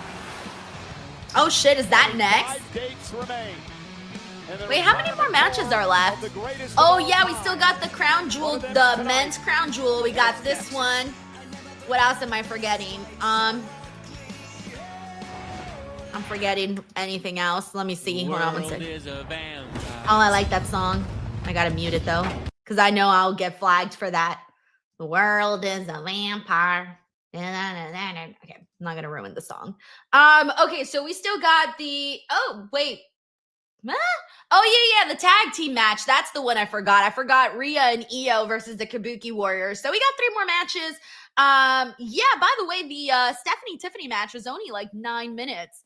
We were talking kind of how it felt a little brief, but yeah, it was only 9 minutes. So we'll see how long. I'm thinking Cody and Seth are gonna go the longest. I'm expecting that to be like 40 minutes. I don't know. Maybe I'm crazy, but it feels like it's gonna be a long match. The tag team I think will be like 15 minutes, maybe. John Cena and AJ I think will be like 15, somewhere around there. Yeah, that's like my rough estimate on like the times and everything. Okay, let me go ahead and get into some of the comments and see what everyone's saying. Hey, we got some super chats. Yay! We got Mike Parker Collects. Mike, thank you so much for waiting. I took a second to get here, but Mike, thank you so much, man. He says, Jay's not lying. Roman comes off as a heel, sore loser, berating his family for helping instead of doing a face promo saying he'll do it all on his own. Yeah, I mean, it's very complicated in there with the bloodline and all their personalities. Thank you, Mike. We got Christian here, by the way, brand new DWO member. Welcome, Christian. We got Uncle Donk here who says, I can't emphasize with your husband, I've been a Leafs fan my whole life. Thank you, Uncle Donk. We got Sheldon Jackson here who says, Denise, Inamura returned to Pro Wrestling Noah today after his NXT excursion and is challenging Kenta for the GHC heavyweight title November 8th. Oh, nice. So Inamura versus Kenta, GHC title, November 8th. Thank you for the update, Sheldon. We got Ledwin Bowden Al Boogie here who says, I think Tiffany might be hurt. They're checking on her on the outside of the match. May have gotten cut short, says Ledwin. I mean, that moment when those knees got her in the back of the head, like, that didn't look too great. Like that really didn't look too great. And I mean, right after that, it was like the devil's kiss. And then they really quickly thereafter kind of went to the finish. So you never know, honestly. You never know. Thank you, Ledwin. You got Bailey Darley, but yeah, hopefully she's okay. Bailey Darley says, how are you so hyped? I loved your streams. Thank you, Bailey. Honestly, it's funny because like people are always asking me how I have energy. And I feel like it just comes naturally because whenever I'm excited about something, it's just like natural excitement. You know what I'm saying? You know, like that natural, I'm ready. Like, let's fucking go. Like legit, like when I say let's fucking go, I really mean it. But also, no, I'm used to working this hour on Saturdays because that's like right now I would be doing the first segment of Busted Open, you know? So like right now I would already be working on Saturdays. So I usually do that from 6 to 9 my time. So I'm kind of used to that, like having to be on for 3 hours, having to be talking, having to be hyped on the radio, that sort of vibe. So I feel like that's why this Saturday really doesn't feel much different to me. Like I would be doing something like this regardless. You know what I'm saying? So thank you so much, Bailey. We also got JJ Castillo who says, Stephanie continues to impress us all. A double champion in NXT, women's champion, and now Crown Jewel champion. She deserves all the moments. Yeah, man. She's already like doing a lot. She's got she's got so many titles to go. She can win a Rumble. She can win, and I'm not saying this one, but I'm saying like a Rumble at some point. She can win a Money in the Bank. She can win all of these things. Like right now, it feels like a huge possibility for her to be that kind of girl that like comes in and like quickly gains all these accolades, right? Like a Bianca Belair, for example, who came in and was like, doing cool shit left and right? Like checking off boxes that for some takes years. Some other girls just do it a little faster. Tiffany Stratton's another example of that. And it's cool because you get that like once in a blue moon and it doesn't happen for everybody. And it only happens for those talents that like they really see something special in and that like really show like all the stars align for them, and the stars have aligned for Stephanie, which has been great. So now I hope they just keep that going. Hey, look, that little animal's so cute. Thank you, JJ, for the super chat. We also got David Primero here who says, early morning, Denise. Stephanie and Tiffy match woke me up today. Oh, yeah, I did. Blue Chew promo code Denise. Also, Braun Breaker looking good backstage. I guess Australia did him better. He looks great, man. He doesn't have like a crazy tan the way he usually does, too. He looks a little less tannish than he normally does. I don't know why I noticed that. I just did. David, thank you so much for the super chat, bro. Guys, hey, it's Infamous Raider Loco! And today's the day. It is his birthday and Rhea Ripley's birthday too, by the way. So happy birthday, Frank! Woo! I hope you enjoy your birthday celebration. Frank's got a bunch of plans. He's been looking forward to this for several weeks now. So shout out, man, to Frank, who's always been here so supportive. Really, you deserve the best birthday. He says, good morning, my Cali leader, Denise. I represent the people, Salcedo. I hope the PLE has been good. Sounds like my girl Stephanie won. Hell yeah, officially 39. Yes! Enjoy it, bro. This is the ride, you know? Enjoy the ride. Next year is your I'm a man, I'm 40 birthday, so that's great. But no, seriously, enjoy your vacation, enjoy your trip. You've always been very good to me and good to the DWO here, so you deserve some good karma, man. You really do. Tell little Frank I said hi, and then go enjoy your vacation, man. Go enjoy your vacation. Stephanie won. She did. I was thinking about you when she won. So congratulations on that too. It's a victory for you too, man. It's a victory for you too. It's a victory for the Stephanie fans. Thank you, Infamous Raider Loco. All right, guys, it's time. Hey, yo, look at AJ's gear with the little trunks. And he wants to go out with a bang, and he starts that. Yeah, we got Willie Roses. TNA AJ, eyes. Of a great rivalry between Styles and Cena. Yeah, this is really Alan M says, just woke up. What has happened? Bronson Reed got a big victory. Stephanie Vaquer got a big victory. Oh, that's it. I was like, wait, somebody else got a big victory. Who? There's nobody else. I was like, thank you, Alan. Good morning and welcome to the stream. Both of these men who were the faces of their promotion. We got Corey MacArthur, who also just woke up. I don't know if he just woke up. I'm just assuming. He says confidence on 100, get hyped, energy unmatched. Blue Chew got you. Code Denise. Right there, baby. Says good morning, Denise and DWO crew. Birthday November 8th, 2025. Dude, your birthday's almost coming up. You're like a month away from your birthday. Yes, your birthday is 2 days after my mom's birthday. Actually, we're celebrating my mom's birthday on your birthday. Yeah. Oh, hell yeah. You are a Scorpio. Ooh, Scorpios are very, very interesting people. They're very, very... You know, now that I think about it, I don't feel like you give Scorpio vibes. You're like a happy Scorpio. Most Scorpios that I know are a little bit more like, you know? They got a little bit more of a darker sort of side, you know what I'm saying? So you're actually on like the happy Scorpio side. Thank you, Corey. All right, here we go. John Cena's last entrance in Australia.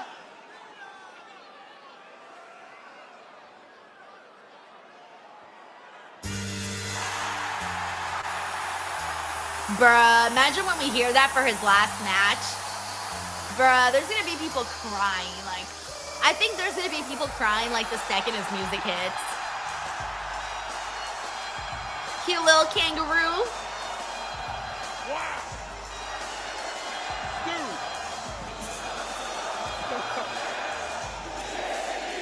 I'm gonna shoot for you. John Cena seeing all of those yellow shirts. Cha-ching! Cha-ching!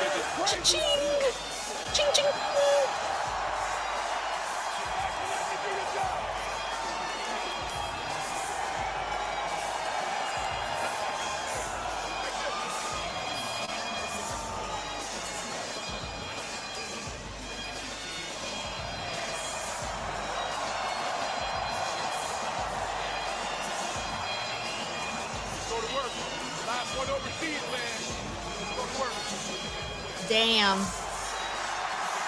Damn. Oh, when he does the last run, bruh, that's gonna hit so hard. People are gonna be in their feels. I just know it. Damn! Imagine, like, giving that up, guys. Like, when you're these, like, great wrestlers that get these, like, insane reactions, can you imagine walking into a room and having that many people lose their fucking minds for you? Imagine how hard that is to give up and move on. I mean, everyone loves to be admired, right? Can you imagine, like, saying goodbye to that? legit, like saying goodbye to that. That's hard, man. That's very hard. Especially when it's been your life for, you know, so many years and it's what you know. And even though he's taken gaps in time away, it's still something that's like, you know, it's like a drug. You get this high. I'm saying like if I know, like, but that's how I imagine it.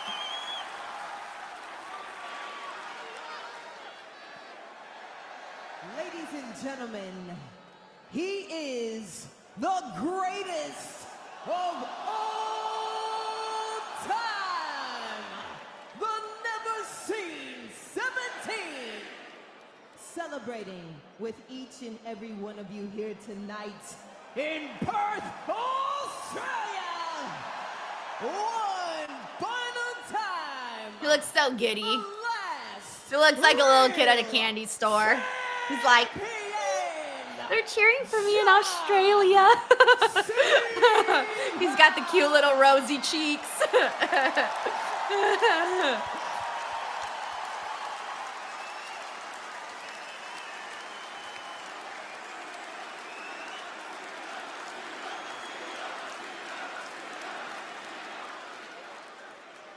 Deb, she's got more she's got to say?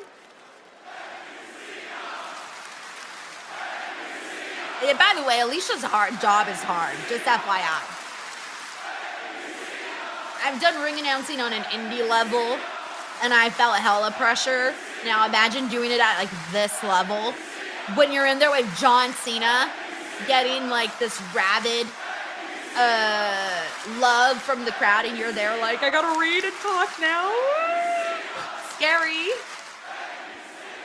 Ladies and gentlemen, the definition of total non-stop action. Oh, it's AJ's.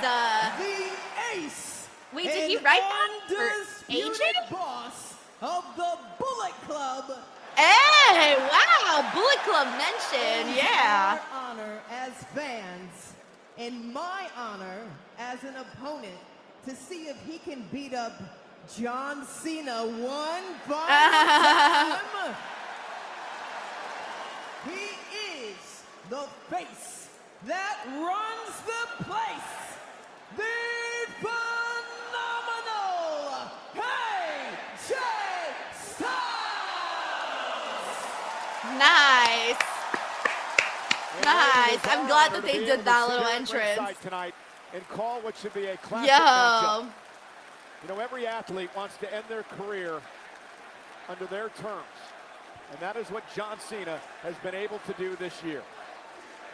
And as the time slowly makes its way through the hourglass, we don't have many more of these moments left. We already got holy shit chance too. All right, here we go. Let's do this. John and AJ one last time. Don't cry, or do. Or do. If you want to cry, let it out. Let it out. Let it out. Now's the chance. The WWE fans who demanded this match happen.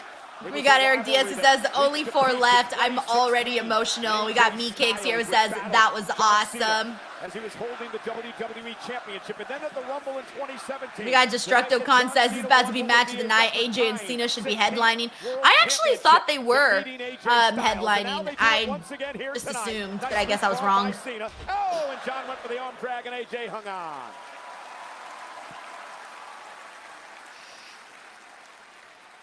Right off the bat, you see the reflexes of AJ Styles, and that is going to be an issue for John Cena. John Cena clearly has the power advantage.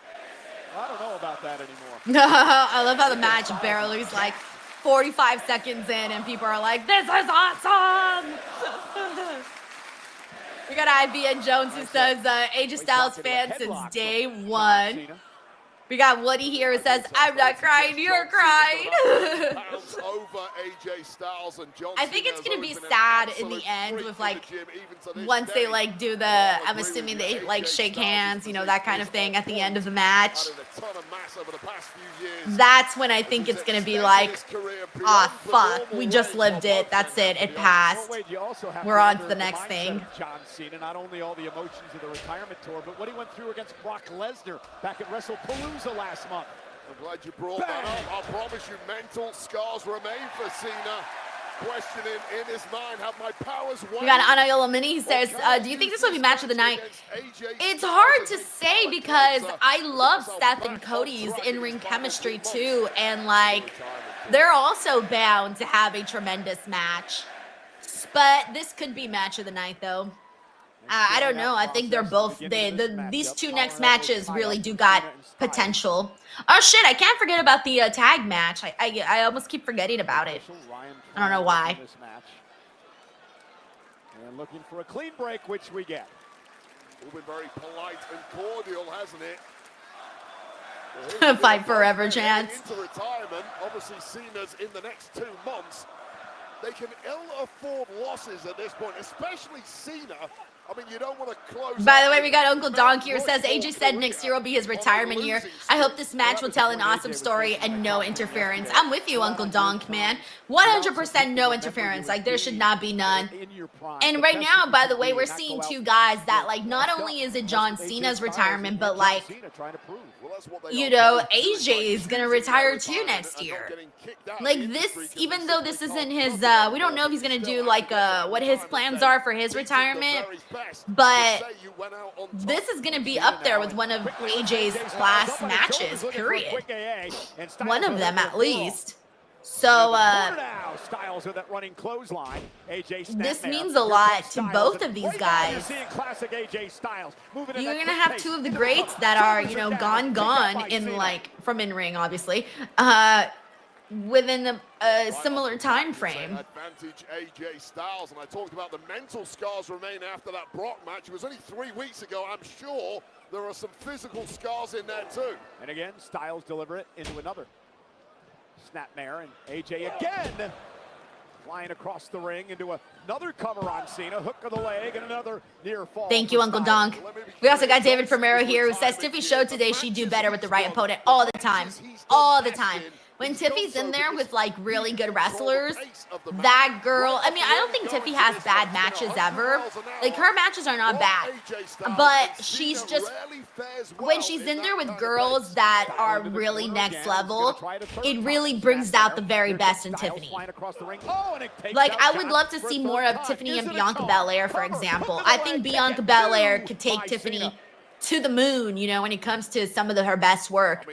I want to see her and Bailey, you know, like those types of feuds and matches would just elevate her as a champion. But Tiffany can go, man. She can go. She can go, period. But she can go even more when she's in there with the greats.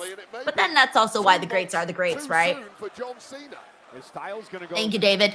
Oh, and he runs into a clothesline by we also got Uncle Donk here who says they mentioned Bullet Club respected WWE. Yeah, I was like, oh shit, Bullet Club mentioned. Yeah.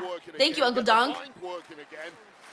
Thank you, Mike Parker. He says there's a lot to be said for going out while you can go.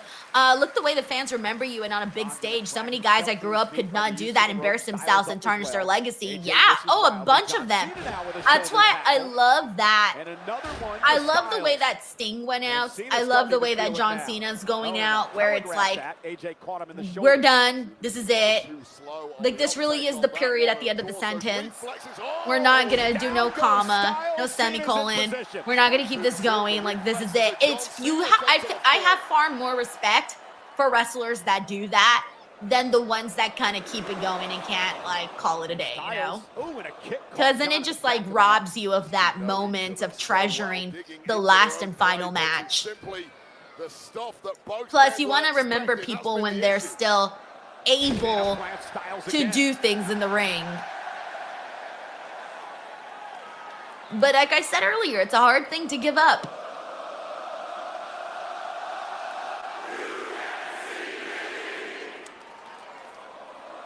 Five-knuckle shuffle. John looking to make quick work of Styles. Has him in position. Center of the ring. Attitude adjustment.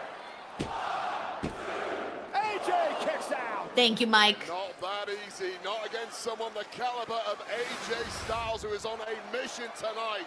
The attitude adjustment that carried John Cena all the way to 17 world championships. Not enough tonight, not right now anyway. I love how everyone's locked in this match. Everyone's like soaking in every move, every moment. An incredible scene tonight in Perth, Western Australia, sold out at the RAC Arena, over 13,000 watching John Cena perform in a WWE ring overseas for the final time in his career. And now Styles hits it. Oh my goodness! To the knee of AJ Styles. I think he injured himself in the process there. That caught the back of the head. Hey, what's up, Brian McGee? Thank you so much for tuning into the stream. Hey, what's up, Icy? I haven't seen you in a minute. How are you? We also got Joshua Bones in here. What's up, Joshua? Yoshigoroshi from AJ Styles to John Cena. Yoshigoroshi. Yeah, pulled that out. Shout out to my buddy, Moro. What is Michael Cole talking about? I lost what they were saying. And now Styles. Uh-oh. John Cena, though, able to slip underneath.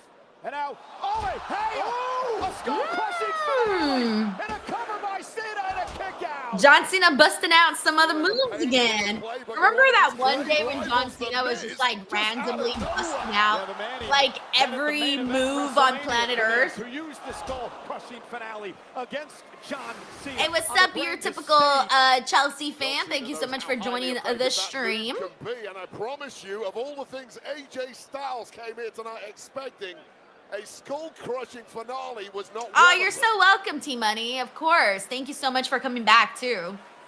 Thank you. Kind of pissed off that he didn't have a match with John Cena. Yeah, he made a racket online about that. He made a racket on social media, didn't he? And now Cena dragging Styles up on the ropes.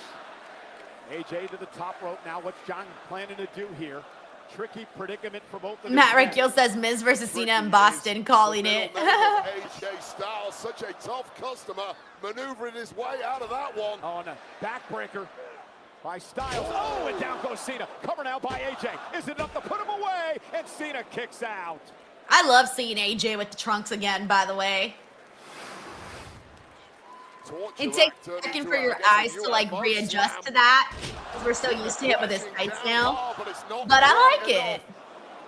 To put the greatest of all time away, and these two have absorbed. Your typical Chelsea fan. No, I don't think the tag team match is main eventing. It's definitely going to be the Crown Jewel match with Cody and Seth for sure. Another clothesline delivered to John. And now Styles. Scorpion death drop. People says, doing Denise, you West Coasters are serious about, dang, Denise, you West Coasters are serious about some wrestling. I'm on the East Coast and just woke up.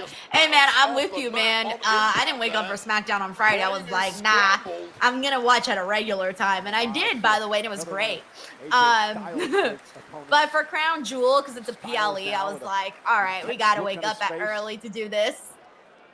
But for like Raw and SmackDown, I'm not willing to wake up early like that.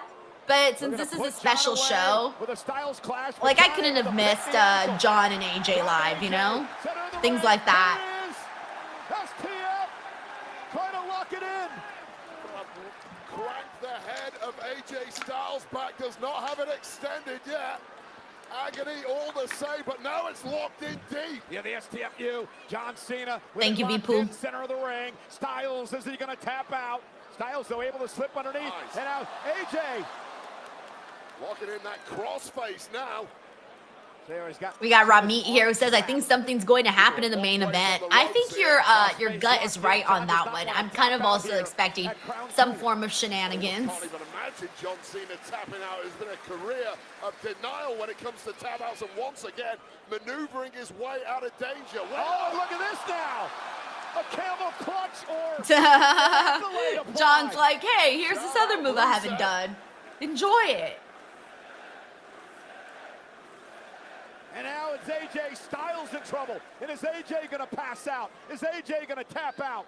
Oh, picks the leg of John Cena. And Styles now. Is that a coquina clutch? A rear naked joke, but I guess you're right there. Absolutely. And it's locked in deep, and Cena is fading. John Cena's in trouble. Is Cena going to tap here? Is Cena going to pass out? Now John Cena, look at the power in John. The power and the desire to Roll win. through. Styles was looking for the calf crusher. John not going to allow that to happen. And now No, John, no way. through. Are you kidding me? Everyone's like, oh shit, what? This isn't a Boston crowd. Break the walls down. The walls of Jericho. That's with crazy, Styles in the guys. middle of the ring. Styles may tap out. Styles may tap out. AJ, though, able to reverse onto his back. Styles now. Back to his feet, roll through yet again. AJ looking for the calf crusher. The calf crusher now on John. Back and forth we go. Both these men punishing each other. Oh, what an incredible transition that was from AJ Styles, who certainly did not expect to be locked in that wall to Jericho there. We are getting the greatest hits of professional wrestling from these two. Now a roll through by Cena, and Cena now going to turn things around on AJ Styles, and Cena's got him trying to lock that ST up again. AJ Styles trying to do a good job to counter here, but AJ exhausted as he tried to drag himself to the bottom rope. AJ trying his best to keep his head as low as possible, prevent that crank on the neck. AJ hooks Cena again in position. AJ Styles clash. Terrifying move, but executed to perfection. Cena survives. How the hell did Cena? All right, kick out of that I'm one? feeling this match so far, by the way. I'm loving all of these like acknowledgments of other wrestlers and their move stats, which we've been seeing now John do that. He's sprinkled in that into multiple of his matches, which has been very cool to see. Quite the atmosphere tonight. By the way, we got infamous Raider Loco here who says, might I say, Miss Salcedo looking absolutely great as always, but early in the morning glowing awesome. Getting to the airport in a few minutes. What did I miss?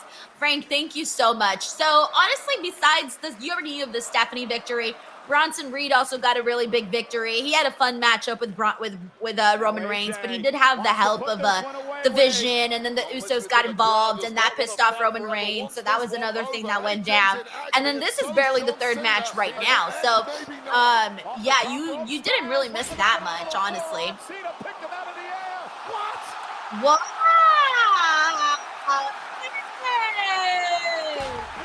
No!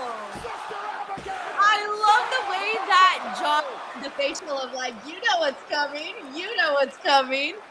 You can tell he was so excited to obviously pay a homage to Bray. That's great, man. That was cool. That was cool. But Cena digging deep into his greatest opponent's repertoires as well as his own. And look at this scene. Paying homage to the late great Bray Wyatt. That's incredible. And I love how everybody right away was like, we got to get our phones up. Like, let's do the Fireflies. So sweet. Look, John's like, yes, so proud. That's awesome. John had a great relationship with Bray Wyatt as Bray was coming through the system. It's a story for another time as John Cena now measures his man, AJ Styles. I love how all these little things now that he's incorporating into his match, like, really mean a lot. Like, you're excited to see what other wrestler's move is he going to do, you know? Oh, goodness. Angel's wings to Cena. Here's the cover by Styles and a kick out by John again. Thank you so much, Frank, and be safe out there, man. Be safe out there. We got Corey MacArthur here who says the world of professional wrestling will have a void with retirements of John on December 13, 2025, Tanahashi on January 4th, 2026, AJ Styles 2026 at the age of 48, 49, close to 50. Yeah, man, I hate stuff like this, but that's why I'm saying, like, we got to enjoy the wrestlers that we have right now in this moment, because sometimes we get like used to seeing people, but like they're not going to be around forever, you know? Like, this is a hard sport, and not everyone, you know, wrestles until they're 100. So you know, you got to enjoy them while you can, while they're here. That's why I always say, like, do the matches, don't stall, like, don't kill time, like let's do the matches we can, tell the stories that we can when we can do them, because nothing's worse than like missing out on seeing people wrestle each other. Thank you, Corey. On one last stand, who's dropping? Ooh, chop.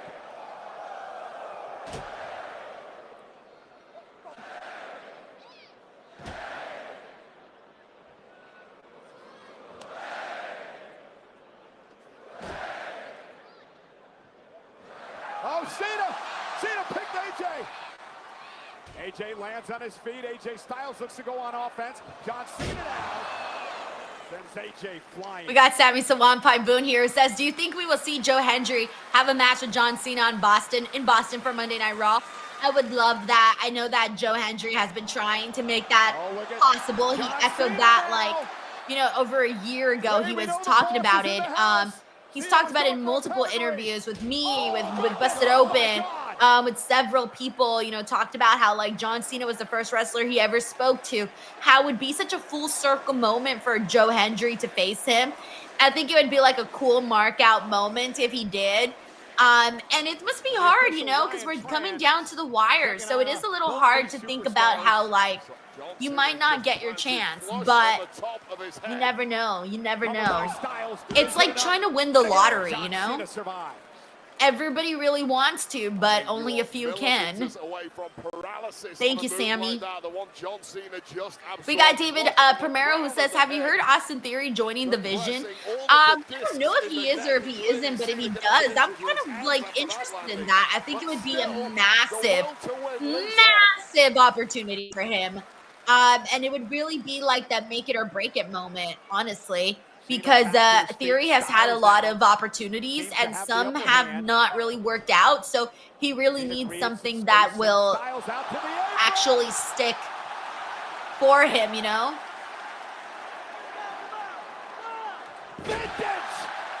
Thank you, David.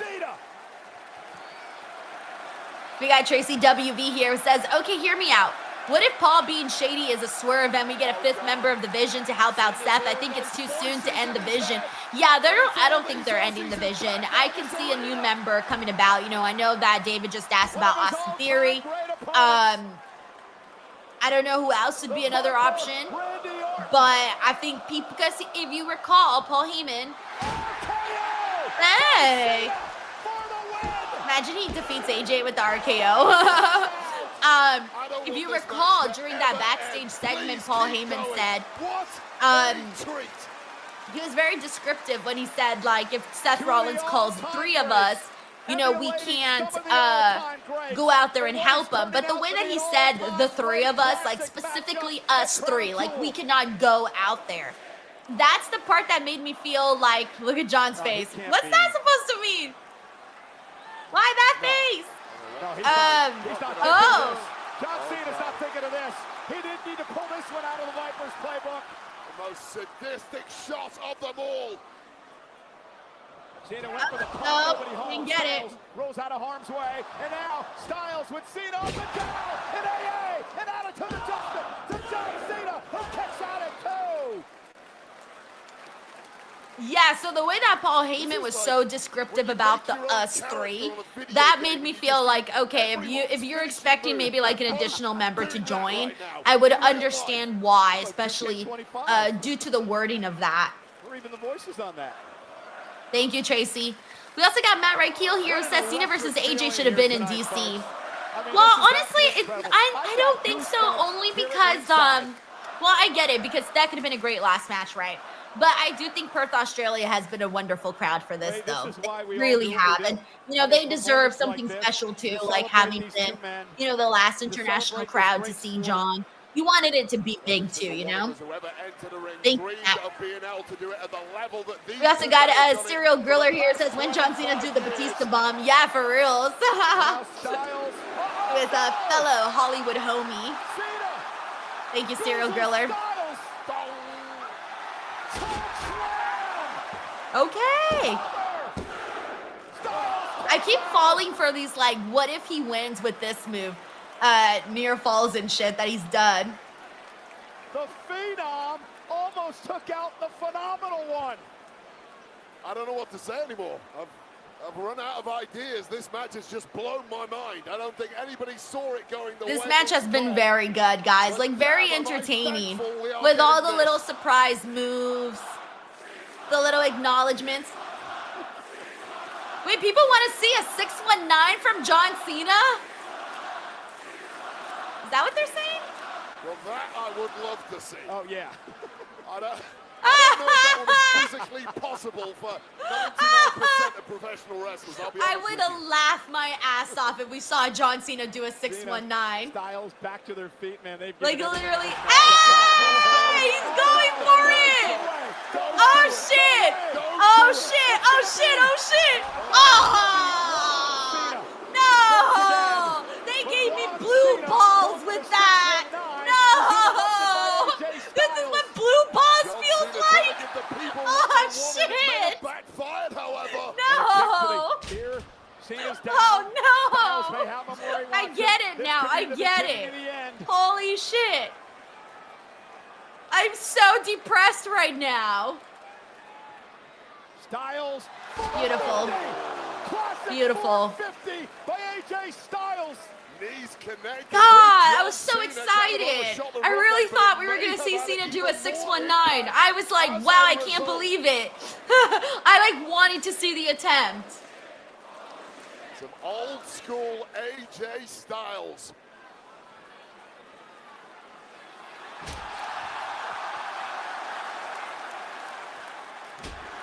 Wade. Oh, he's going for the sweet chin music. Sweet chin music. HBK would be proud of a kick out by Cena. Another great Cena rival.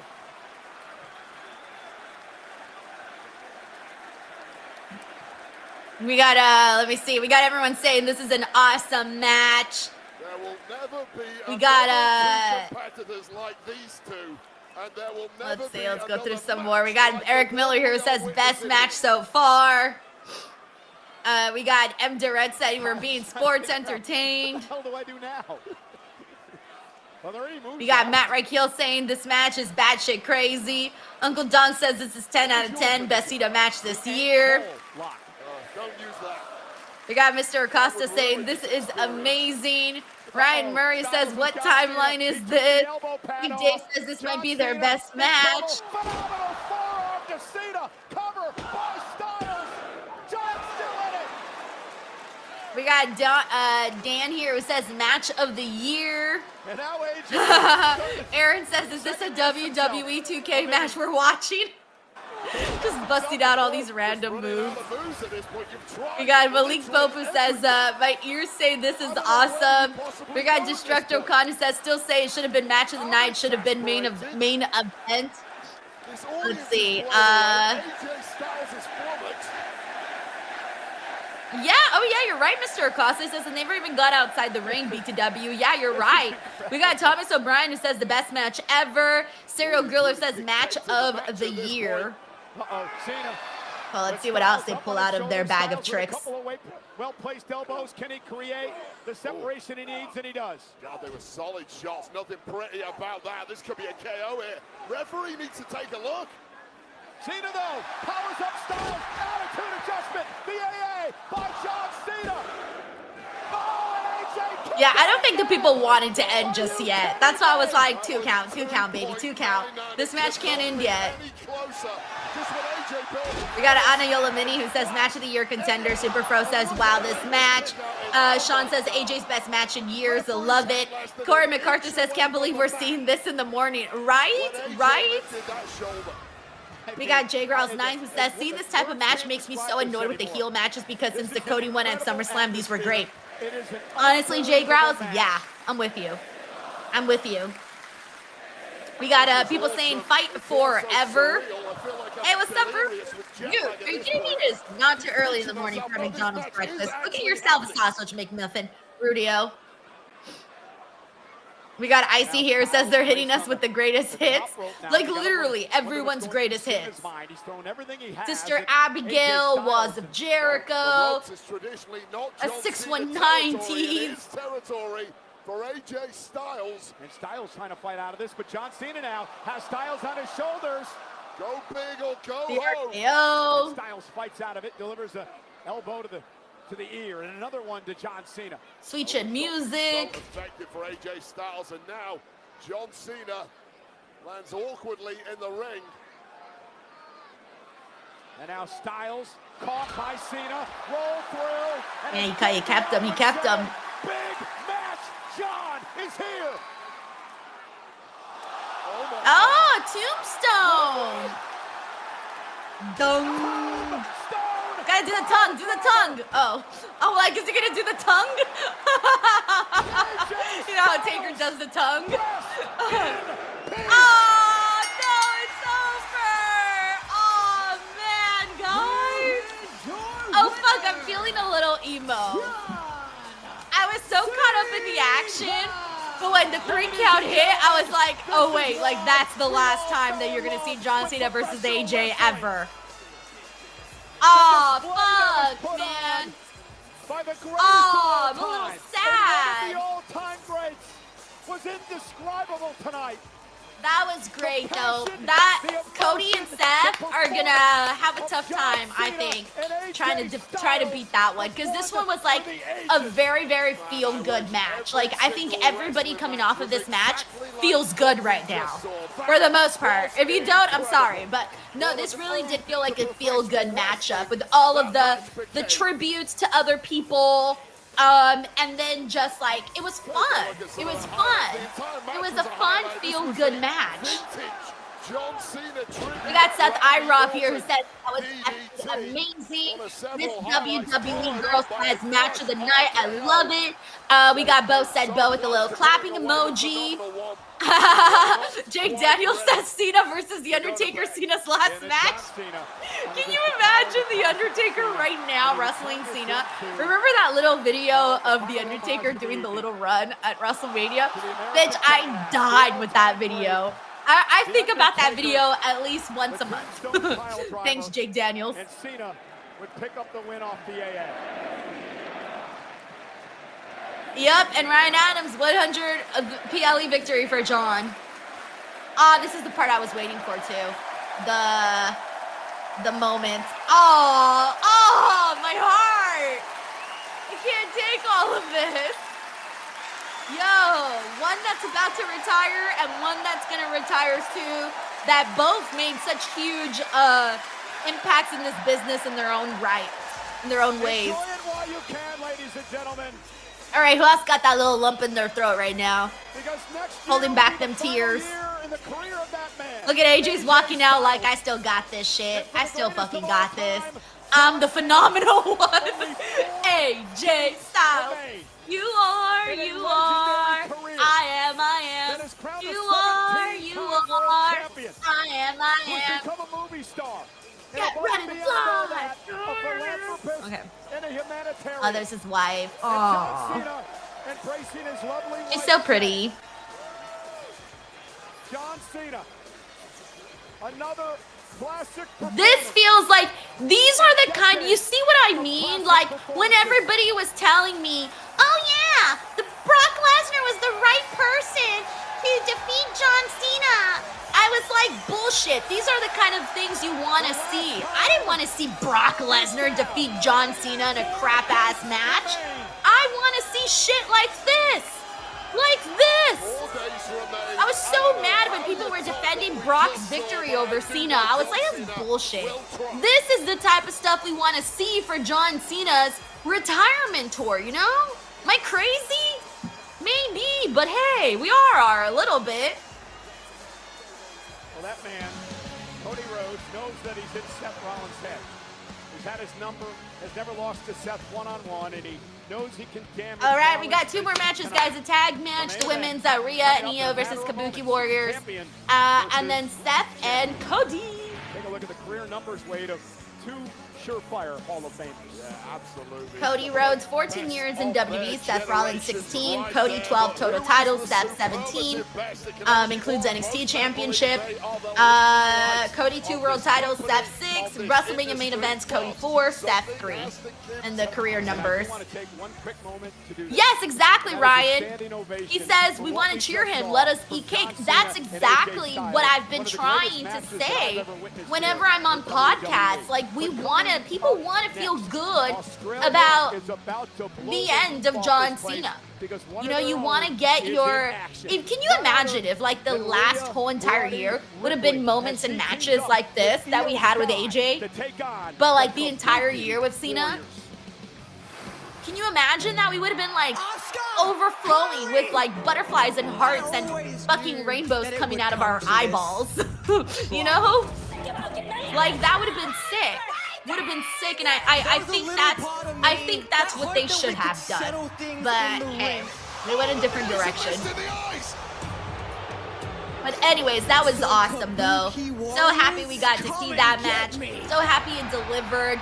And I feel good. I feel good. That match made it worth it. Waking up at freaking 4 a.m. to watch wrestling. We got Meat Cakes who says, I agree 100 with that. You know, I just keep it 100 on the land, on the sea, in the sky. What happens next? I pledge allegiance to pro wrestling. All right. Let me see what else we got here. For Rhea, it's too late. We got TX Man 210 who says, sorry, but nothing else is beating that amazing match between Styles and Cena. Let's see what else we got here. We got Angela Harris who says, mommy time, and it's also her birthday, guys. So happy birthday, Rhea Ripley. And here comes Io. Asuka. Alrighty, let's see. Let me go through the comments 1 second. I need to catch up on the super chats. Uncle Dog says Hogan's leg drop to finish off AJ. Lol. Polarizer 372 says, do a Wade Barrett move, that'd be funny. Lol. That would have been great too. Bailey thank you, Polarizer. We got Bailey Darley here. It says, match of the year, nothing has come close to this match. It was awesome. It was so awesome. Like, that's the one that people, as of right now, I think are going to rank the highest for John in his final year. I would probably say number 2 would be that second Cody Rhodes match. Him and Randy was good too. Him and Punk was good too. But I think I would probably rank the second Cody Rhodes match as his second best one that he's had in his farewell tour. I think. Thank you, Bailey. We got Uncle Donk here who says, oh my God, Tombstone, I'm getting goosebumps. All right, let me mute the commercials, guys. No one wants to hear the elevator music. We got Uncle Donk here who says, oh my God, Tombstone, I'm getting goosebumps. Yo, I was waiting for John Cena to pull out the tongue. I was waiting for John to be like with the tongue out, eyes rolling backwards. I would have laughed my fucking ass off had that happened. And I'm still sad we didn't see the actual 619, by the way. I was so ready for it. Thank you, Uncle Donk. We got Matt Raikio who says, Cena finally got his 100th PLE victory. Yes, he did, my friend. Yes, he did. Should have been against Brock. This should have been 101. But hey, I put my hands up in the air. Wave them like I just don't care. Thank you, Matt. We got Eric Miller here who says, this is amazing so far, and we've got 2 matches to go. Hanging out with everyone today is the best. Cheers. Eric, I'm so glad that you're having a good time. Yeah, I feel like, honestly, this show has been, first of all, it definitely has been better than WrestlePalooza. Someone made a joke about that earlier, and I think that they're definitely right. And by the way, that John Cena AJ Styles match was 27 minutes. So thumbs up. But no, I thought Bronson Reed and Roman Reigns was really good. Like it was fun. It was a fun matchup with all of the shenanigans and the weapons that they used and things like that. And then Stephanie and Tiffany, I thought was brief, but it was good for what we got in that brief period of time. Like they made the most out of every minute. And then I don't think the tag team match is going to be bad. Like you have 4 great workers in there. So, that should be good. And then Cody and Seth, I've never seen a bad Cody Seth match. So I highly doubt they'll start today. Thank you, Eric Miller. We also got Chris Ludek. Hey, the loaded Chris Ludek. What's up, bro? He's loaded like a bacon potato. No, wait, baked potato, not bacon potato. Baked potato with bacon, sour cream, and chives. All right, it's too early in the morning for that. Anyways, Chris Ludek, DWO member for 24 months says, thanks for getting up early to live stream. Dude, not a problem at all. Honestly, I would have been really bummed if I didn't watch that live. Thank you, Chris. And Chris also sends up a follow-up super chat. Thank you so much, Chris. He says, I wanted to watch this, but ESPN wants $30 a month, which I won't pay. Do you have any streaming recommendations? Also, do you think this has been the best show of the year so far? It sounds like from the fans' reactions, it's up there. I still got to go with Evolution. Evolution. I think Evolution's still number one for me just because, like, I really, really love that show. But this one so far is not bad. Like, this one is probably going to be, like, a close second for me. But I have to kind of, like, take a step. It's too early in the morning for me to, like, think about all the PLEs right now. I got to take a second, take a step, look back, and, like, see everything, you know? In terms of, like, what we got this year, just, like, a refresher of all of the shows. But no, this has been a great show. This has definitely been their best one of the ESPN era. I'm pretty sure they'll get a better grade this time. Not that it matters, but you know what I'm saying. And then also the streaming recommendations, Chris. You already have Netflix, I presume. If you already have Netflix, just get a VPN, bro. Get a VPN.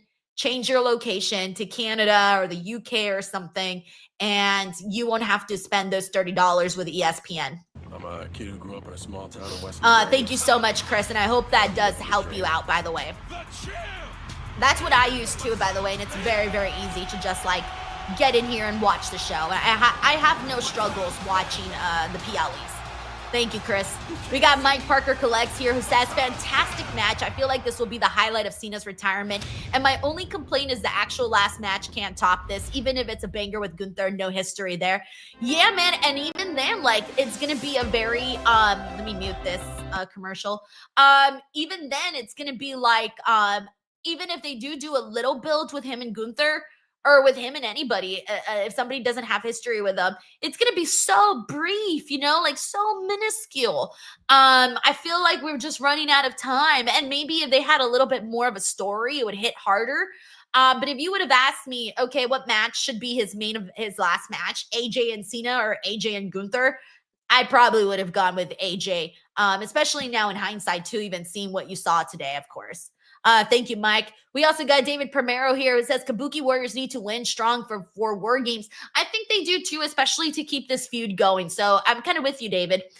We got JJ Castillo. JJ, thank you so much for the super chat. He says, what an amazing match from Cena and Styles. Their rivalry in 2016 was so special. They exceeded my expectations. I didn't want it to end. Match of the year, only 4 Cena appearances left, guys. 4. That's crazy. 4.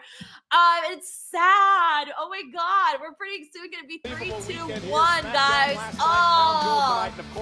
I even felt a little sad today. Like when he came out and I heard his music, I felt sad at that point, and then I felt sad when they hit the 3 count and he won. I felt sad in that moment. And then I also felt sad when he hugged AJ. I felt sad in those 3 particular moments of that match. Thank you so much, JJ, for being here and having a good time. Thank you. We got Kevin Simpson. Hey, Kevin, thank you so much for the super chat. He says that was a great match, and I did get an emotional with the Bray tribute, which I wasn't expecting, but was great. This has been a great show so far. Thank you for getting up so early. Do not thank me. This is my job. I am here to have a good time, so no need to thank me. Thank you for being here, period, and showing support. That's really incredible. But yeah, that Bray tribute was phenomenal. I love the way that, like, John Cena, like, let it soak in. You know, he played to the camera, did the, you know, the visual, let us really soak in the visual of him setting the Sister Abigail, and then, like, allowing, like, the fans to have the moment to, like, do the fireflies, and like, if you notice, like, they waited a couple seconds to, like, resume the action to let that moment really breathe and stand on its own, and that was really incredible. So I'm with you, Kevin. That was an awesome moment. Thank you, Kevin. Personality. You think? Kyrie is more of a wallflower. Not everybody in this world is built By the way, in the meantime, while we get some entrances going before this match starts, if you've been in here and you haven't gotten a shout out, please throw an emoji in there, throw your ones up, or just say, hey, I'm here, Denise, hello. All of that helps. We got Paul Sterling who says, I bet even Cena after that match was thinking in his head that should have been last, but also the match benefited from this crowd. Yeah, oh, for sure, because they were very, very lively, for sure. Let's see. We also got well-rounded Leo in the building. What's up, Leo? Good morning. He says, I'm a tad negative. I want Brock to attack both Cena and AJ and ruin that love fest. I hate sportsmanship and wrestling. What, Leo? What? I gotta disagree with everything. I appreciate your hot take. I appreciate the super chat, but I don't want to see Brock come out and attack and ruin this feel-good moment. And I love sportsmanship in wrestling because wrestling is an art. It's a competitive art form. So, oh God, I sound like a geek when I say that, but I really do think it's a competitive art form. And whenever I see like that, I kick ass, you kick ass, let's shake hands because we both kick ass. I love those kinds of moments. Also, shout out to EO who's wearing purple and is going to be kind of matching with Rhea. I like that. Thank you so much, Leo. Let's see what we got in here. Hey, we got Brian McGee. What's up, Brian? Thank you for joining the stream. We got Dusan TV. What's up, Dusan? Taylor Cannon is here. Says, what's up, Denise? How are you liking the show? I'm feeling really good. Look, I'm going to be honest with you. WWE had to deliver. Can you imagine if we woke up at 5 a.m. to watch fucking WrestlePalooza? I would have lost my mind. So the fact that we're here watching a good show and it's early in the morning, that's a win for me, man. I think that's a win for all of us. Thank you, Taylor. We got Frank G. Life who's in here. What's up, Frank? Hope you're feeling good today. I'm feeling good. Hopefully you're having a good Saturday as well. We got Two Skulls, One Wing who says newbie here. Hey, welcome, man. Thank you so much for being here. Also, shout out to Angelo Harris who's also with us on the chat. We got JoJo Cheney. What's up, JoJo? Thank you for also joining the stream. We have David here who says, I want to see Denise do the Taylor Swift dance while singing The Fate of Ophelia. I've like kind of done it, but then I get nervous and then I'm like, I can't like do it as great as she does, even though it's just like simple little hand movements, but still. Thank you, David. We also got Ray Bevis in here. What's up, Ray? We got Jesse Lord. What's up, Jesse? He's like four left. He says, we got Rudio here who says the pop for Rhea is going to be massive. Oh yeah, I'm going to shut up for that too. It's incoming.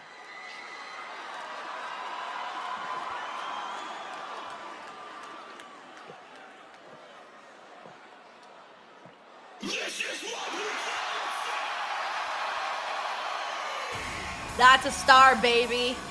That is a star. That woman, woo, is the star.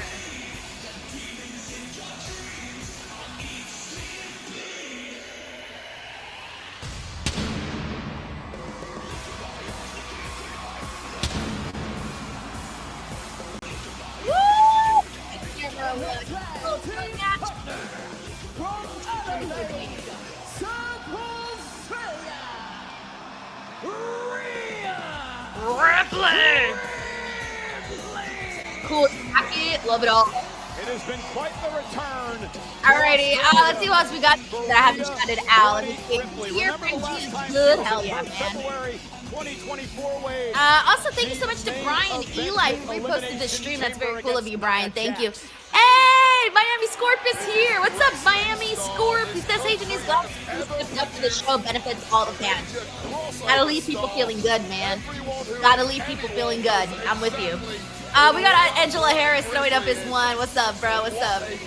Dip1 here says, hey, first stream, awesome work. Yo, welcome to the stream. Thank you so much for giving my stream a chance. That's very nice of you. Thank you.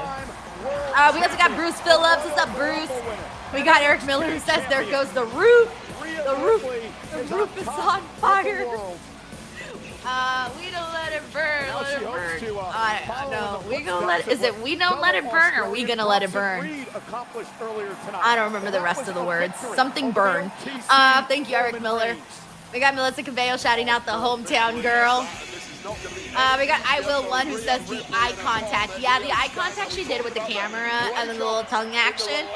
Bro, she had us like locked in a vice grip there. Was Rhea bloody Ripley, and Asuka was not impressed that Io was showing some loyalty to Rhea. Also, shout out to Jay Han, who's also with us on the stream. We got Ryan Murray. What's up, Ryan? She's hella over. I don't know if she's the most over. It feels like it, but Becky was also very over too. So we gotta shout out Becky as well. She's one that definitely had people hooked on her as well. Hey, what's up, Elijah Brody? DWO member says, what's up, Denise? The AJ versus Cena match was awesome. I'm so glad that everyone enjoyed it, man. That's very cool, man. And this is great strategy by the former tag champs.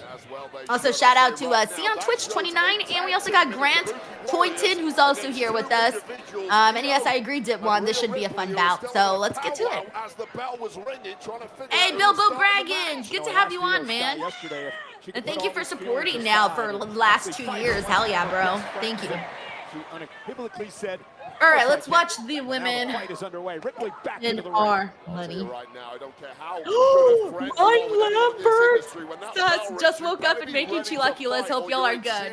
Ryan, you're eating my favorite fucking food, by the way. Chilaquiles are literally my favorite food. Let me tell you, I never say no to chilaquiles. I'm about to go visit you immediately after the stream. Thank you, Ryan. Enjoy your chilaquiles. I'm not jealous at all.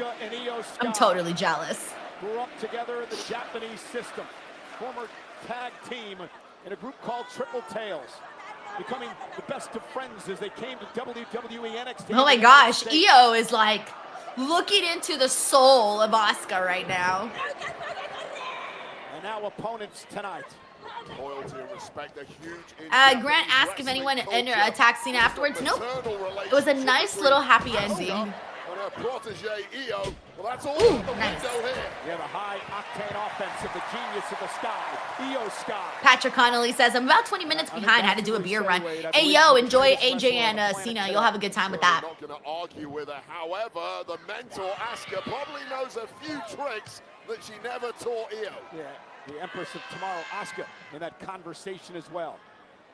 Greatest NXT Women's Champion of all time. Io really is a woman who was at the peak of her powers this year, not long removed from being world champion. Only lost it through Money in the Bank cash-in. Yeah, between the two in the ring, 5 world championships combined. Both have been NXT title holders as well. And now Io and Asuka, which classic matchup no matter how you look at it. Asuka, there's the quickness. These two know each other's strengths and weaknesses so well. Oh, Io Sky with a drop kick. I like Asuka's gear today, too. Y'all know I'm a sucker for blue gear. Don't forget, this is a tag match, as much as it seems to have turned into a one-on-one for the time being. And Io Sky looking to teach Asuka perhaps a lesson. Hey, they did the chant for Io. And Asuka, I didn't think it was gonna fit her name. Io Sky. Io Sky. Io Sky. It does fit. Okay. It's so reckless with her own body. And Kairi Sane tried to help Asuka out, ran into her right hand, but that distraction allows Asuka to take over. And that kick, did you hear that? Well, that head straight into we got a Dipwan here who says all 4 look lit. Yeah, they look great. And now it looks like it's flatlined Io Sky. Look at this dive from Io. Always looks completely reckless, but it's always so effective. Yes, Jason, he says blue gear promo code Denise. Facts right there. A few moments ago. Her bell was wrong, I should say. Not the we got Kevin Simpson who says Io's the best wrestler in the company. Hey man, that's a hard one to argue. Yeah, she's in trouble. She hit the post hard. And a big kick by Asuka. Io trying to drag herself back. Io is like, I'm gonna make it back. No, I'm not. Jessica Carr. Fast count Carr, as she's known. Well, that's actually the nickname you gave her. It's true. She is a fast count. Wait till 7. Io's in trouble. Io, you're at 8 now. Io, you're at 8. And she just beats the count back into the ring. We got Patrick here who says, can't believe Cena versus AJ. What a match. Stay down there, Io, and just take the loss. And this is the pace you want now if you're the Kabuki Warriors. Well, you've got a wounded Io Sky. Hey, what's up, Deontay Slaney here? Since I'm at work watching you and watching the PLE, they're not going to fire because watching wrestling is part of me being here today. Oh yeah, do not get fired, Deontay. Please, do not get fired. Enjoy your work day. Hopefully it's a quick one. Also, good morning to Nelson Rosario, who's also with us. Shot right now. All the time in the world to abuse the body of Io Sky. And Kyrie off the top rope. Oh, and there's that flying forearm. Cover now, stacks up Io for the win. Yep, I'm with you, Lou. He says, can we take a moment to appreciate the Australian crowd? One of the best in wrestling, hands down. Yeah, I almost feel like these international crowds are like all starting to blur together because they're all such high energy. Like it's not even a rare sight anymore, you know? It's like the thing you expect from international crowds. A couple of weeks ago. And I guess she's bought into the propaganda. I guess she's been brainwashed. Like now it's an expectation. You see the way that she's assaulting Io Sky in this matchup tonight. Well, Kyrie's not an ingrate like Io Sky. Kyrie appreciates what Asuka has done for her career. She shows loyalty to Asuka, to her mentor. I like the way Wade says everyone's names. He says Asuka and Kairi. A lot of success that way. Asuka and Kairi. Having her way with Sky continues to punish Io. How's that success going for you now, Io Sky? And now Asuka just mouthing off to Rhea Ripley. Her attitude is incredible.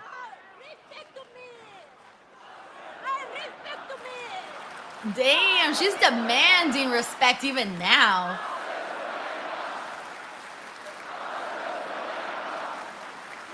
You can't say that about a woman. Please. Say it about the man, not the women. Oh, man. They were saying tonight. Honestly, Asuka's not somebody that I would want to mess with, let me tell you. I would be scared shitless of Asuka. If she was beefing it with me, no thanks. Well, precision strikes. I love that kick to the back. Sounded brutal. Shot by Kyrie. It looks like a mentor against a rookie in there. And that is how easy it has been for the Kabuki Warriors. Smelly pumps a smile, Denise, you're on my TV. Smile. Thank you, Malik. Thanks for bumping me up to the telly. We also got, hey, what's up, Matthew Lee, for joining. Hey, how are you? Make a tag to Rhea Ripley. If that tag's made, this place is going to explode. How badly does Rhea Ripley need to get into this match? How badly does Io Sky need to get out of this match? Also, friendly reminder that tomorrow I will be here streaming Bound for Glory. Should be a fun show, so I'll be here for that. I'm still thinking if I'm gonna do Monday Night Raw. I don't know how I feel about waking up at 5 a.m. again on Monday. I haven't fully decided. I know that if I don't, I'm gonna feel like lazy, but also it's 5 a.m. on a Monday. No?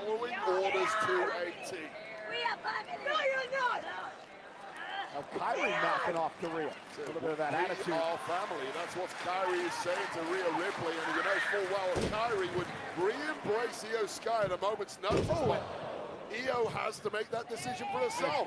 Kyrie went for a cheap shot. Rhea Ripley drawn into the ring. Wise move by Kyrie saying because it's going to allow the double. Rhea's like, come on, turn your ass around and see what's happening. Rhea Ripley is causing this beatdown. Bro, these referees need like body cameras so they can see what they're missing when they're not looking. She wasn't there because she was in Australia taking care of both personal and business issues. Asuka's mocking her. Asuka and Kyrie blame Rhea Ripley for Io Sky leaving the nest, so to speak, and Io trying to fight back now. Io's about to clean house. As tough as they come. Hardest shots you will not see in a wrestling ring. Oh my God! Backhand. Oh, what a backhand and a kick by Asuka. How is Io still standing? No idea. They were like 4 KO blows in a row. Io's ate them all. I don't think she knows what. Ryan Murray says, check your phone, ref. You're missing calls. For real. Armand, Monday's a holiday for me, so I'll be up watching Raw. Ooh, what holiday, Armand? Goodness. Io Sky's done. Meat Cake says I will be up at 5 a.m. on a Monday. Y'all are crazy. Chris Robinson says Raw is 5 a.m. Yeah. In the West Coast, it's 5 a.m. Same time as right now that you're seeing Crown Jewel. Single shot that the Kabuki Warriors are throwing at the body. Oh, thank you for letting me know, Megan. Says Indigenous Peoples Day on Monday. This is turned into, and Rhea Ripley in the corner, probably feeling fresh as a daisy. Yeah, but cannot get in there. The anxiety setting in for Rhea. She understands this is a critical moment, that her friend Io's in trouble. Paul Sterling says I'll be up at 5 a.m. on Monday, but to clock in for work. Not gone that way at all. Far from it. It has been all the Empress of Tomorrow and her tag team partner Kairi Sane. Hey, Don's here. What's up, Don? Says day off to watch wrestling. It will be a good day. Don, thank you for joining. Hopefully your morning is off to a nice, relaxing one. Io switching gears. Yo, Io's snapping. Asuka said, I don't give a fuck. I'm gonna slap you. Oh. Gosh, she's so mean. I love it. I'm so glad I'm retired. So wait, I'm so glad I'm retired. Yeah, because we were really gonna see Wade versus Asuka. I'm so glad I'm retired. Now I just want to see Asuka do her like combo of strikes and shit on Wade Barrett. And escape from this. And blow the roof off this place. Here comes Rhea Ripley, the Eradicator.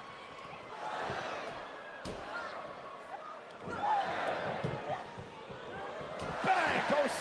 Down goes Kairi. Asuka runs into a drop kick. Most physically dominant woman this industry has ever seen. Oh, Yo. What about the power? This is Rhea Ripley. Cover! Kairi able to kick out. Remembering being misted and beaten down by the Kabuki Warriors a couple of weeks ago. Check this kick out. Boom! Ouch! One of the Matilda's players putting that ball in the back of the net. However, it was the skull of Kairi Sane. It's football or soccer over here. Oh, now looking for the razor's edge, and Kairi Sane able to work out of that maneuver. Kairi Sane has been absolutely vicious tonight, and I'm loving it. Yeah, this has been a new look Kairi Sane tonight. I think Asuka finally, I think Kairi Sane basically said, I just got to deal with Asuka and do what she tells me, and it's been effective. Try and match the kind of abuse that Asuka regularly throws at her opponents, and Kairi has done a sterling job this evening. They've now neutralized Rhea Ripley. Cover now by Asuka. A shining wizard and a kick out by Rhea Ripley. That whole sequence has been really good. With Rhea was basically cleaning house right now for a while. I liked that. There to the jaw of Ripley. Yeah, we saw the return of Shinsuke. Arthur Andrews like, who is Kairi? Wade, I never really noticed that Wade said their names like that.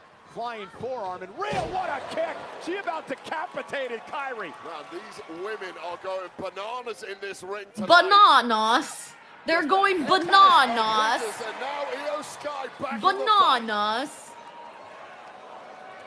Rhea with a razor's edge. Oh, what a high landing on the back of the neck of Kairi Sane. And Io Sky, the genius of the Sky. Missile drop kick. Cover for Io. Somehow, Kairi survives. This has been a good match too, by the way. I've been locked in. That's usually how you know when matches are really good. When you're locked in and you're like, you know, just watching the action. Excuse me, Io Sky. We got M. Red here. It says, I want another Mae Young Classic. Hey, I'm always, whenever we get more women's wrestling, I'm good with that. As it comes, Io Sky not going to allow Kairi to make the tag as she shook her head at Asuka. Oh, shit. Kairi. Oh, no. Oh, no. Hold on, I lost my screen. Oh, there you go. Oops. And Kairi with a cheap shot to Ripley. It's about as smart a thing as you can do. You might not like it, but get Ripley down now. Io Sky, even if she gets to the corner, there's no one there to save you, Io. Io back to her feet. It looked like that Kyrie was setting up for the insane elbow. And, a deep arm drag from off the ropes for Sky. And Io gonna go up top. She was looking for over the moonsault before Asuka provided the distraction, and Kairi Sane takes control. Head of Io just bounced off the top of that ring post. Nothing the referee can do. Asuka did not touch Io, ducked out of the way. Now goading Rhea Ripley. Baseball slide drops Rhea to the floor. Again, what a master plan by the Kabuki Warriors. Just baiting Rhea Ripley in and pouncing, disabling Go into the steps. Australian. And again, the Kabuki Warriors, Wade, have had an answer for everything. They have dominated this match since the get-go. Well, that's how you win tag team matchups. You get on the same page. Kairi's been doing great in this match, by the way. I feel like she doesn't often get like shouted out for being very good. I feel like she's kind of underrated sometimes. So whenever we get that reminder of like what Kairi can do, it's just a nice reminder. The Kairi is fun to watch all the time, but I think sometimes she gets overshadowed by some of the other girls. And there's Io's bullet train attack. As Kairi, I always like when Io steps on people. Io up to the top. It seems so mean. Sky with over the moonsault. Here's the cover. Nope, Asuka saving the match. A millisecond. Yep, I agree with Ditwan here. Says Asuka's wild. She really is, though. K-pop lovers like Rhea's gonna lose on her birthday. That's fucked up, man. She probably is, though. She's about to explode. She probably is. Ain't legal though. She may be in a second. Referee giving both teams a ton of leeway in this tag team match. Tag made, Rhea now legal. Ripley now lifting Kairi Sane up. Asuka though causes Io to lose her balance and fall on the top turnbuckle. By Sane for the win. Rhea kicks it too. So close there. Oh yeah, that'll send you to another dimension. And Rhea looking for a little riptide, but Kairi, tag made by Asuka. One move you want to avoid it is that riptide, and Kairi did a great job of wriggling out of there. A drop with that spinning back. Damn, Rhea's been taking a beating the last several minutes. Asuka has Rhea in position. Kairi Sane from the top rope. That looks like a very uncomfortable position for Rhea. Oh. Elbow to Ripley. So Asuka's like, wait, oh shit, it's my turn. I gotta pin her. Asuka was like, this is like, oh wait, I gotta pin Rhea. That was funny. Victory here. And well, one says best elbow drop. Yeah, her is good. It's good. It really is amazing. Yeah, I agree with Ryan. Barely able to move at this point, fighting on fumes. Kairi with a step up in Zaguri stuns Io Sky. Rhea back to her feet with a I'm also glad they didn't rush this match either. Part of me kind of worried that they would rush it to like get to the main event, but they've been giving them a good amount of time. That's been good to see too. You try and position yourself when someone's flying at you. Try and catch it on the chest at least. Yeah, Alan, someone pointed this out during our watch-along, saying that John and AJ didn't leave the ring, just like some of their other matches. Yeah, someone mentioned that. And when someone mentioned it, I was like, oh yeah, I didn't even realize it, to be honest.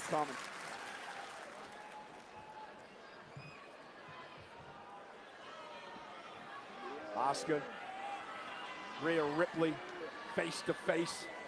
These four women are going to need a month off after this match. So vicious. Two women in the ring that have dominated the women's division for many years here in WWE. Asuka, Rhea exchanging blows.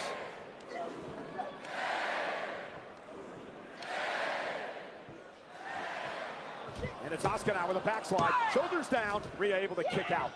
This is wildly with a kick. Rhea caught her, went for the boot of her own. Asuka with a great block that time. Rhea with a kick to the face drives Asuka to the corner. Durability of Asuka has taken a real beating in these last few minutes, and this. Jesus. This is really on one of like the stronger sides of like tag team women's matches that we've seen in a while. I feel like sometimes are looking for catharsis. Sometimes, like, these kinds of matches on PLE sometimes feel like, oh, you could have seen that on Raw, or you could have seen that on SmackDown. And that's usually what we say sometimes, but not this one. I feel like this one has been really hard-hitting. Like, this has felt like a PLE tag team level matchup. Oh, saved Asuka. Well, what loyalty from Kairi Sane. Kairi's such a great friend. Like, even after Asuka has been mistreating her, she still managed to save Asuka there. To regret that selfless act. Rhea Ripley with a riptide. Nope. I think they might be finishing it off right here. Made by Io Sky. I think they might call it. I don't know if Asuka's coming back. I think that might be it. Yeah, that was good, guys. We need to, I don't want this. Yeah, actually, I feel like I kind of liked this match even more than Stephanie and Tiffany. And that's only because I feel like there was a little bit longer than Stephanie and Tiffany. But I liked this match a lot. I feel like there was just a lot of it was seamless. And that's what I liked, that it was very, very seamless. You know, everyone had great interactions with each other. I think once, like, Rhea got in there, she started handling some business. It kind of, like, leveled up. But I feel like I don't want this match to go unnoticed, and I know it might, considering we've had some other really good matches on today's show. But, like, I genuinely think this match was really good. And Rhea Ripley. We got Frank G here who says a great women's match. Bryn Hawkins says 4 out of 4 so far. Yeah, every match has been good. Every single match has been good. Also, you're very welcome, Tavia says. Thank you for the stream. You're so welcome. Thank you for being here. Well, wait, take a quick break now for a programming note. Yeah, we got Icy here who says fun, hard-hitting match. I'm with you. Okay, so they're gonna do Penta versus Dominic for the Intercontinental Championship. Oh shit, I might have to wake up early. Oh, I might have to wake up early because I think Penta might win. I don't know if they're gonna do it on the Perf show, but that feels like a really good opportunity. Let's see what else they announced. Bailey and Lyra versus the Judgment Day. Yeah, that's all right. That's all right. I'm with that. I'm with it. Let's see what else they announced. This Monday live on Raw from Perth. Yeah, I was wrong on that conception. I thought the Kabuki Warriors were gonna win too. I'm like, the only prediction I've gotten right so far was Stephanie. All my other ones have been wrong. Don says, I will be here if you will be. Oh, that's so sweet, Don. I haven't decided yet. I still haven't decided. I'm running from the grind. I'm running from the grind.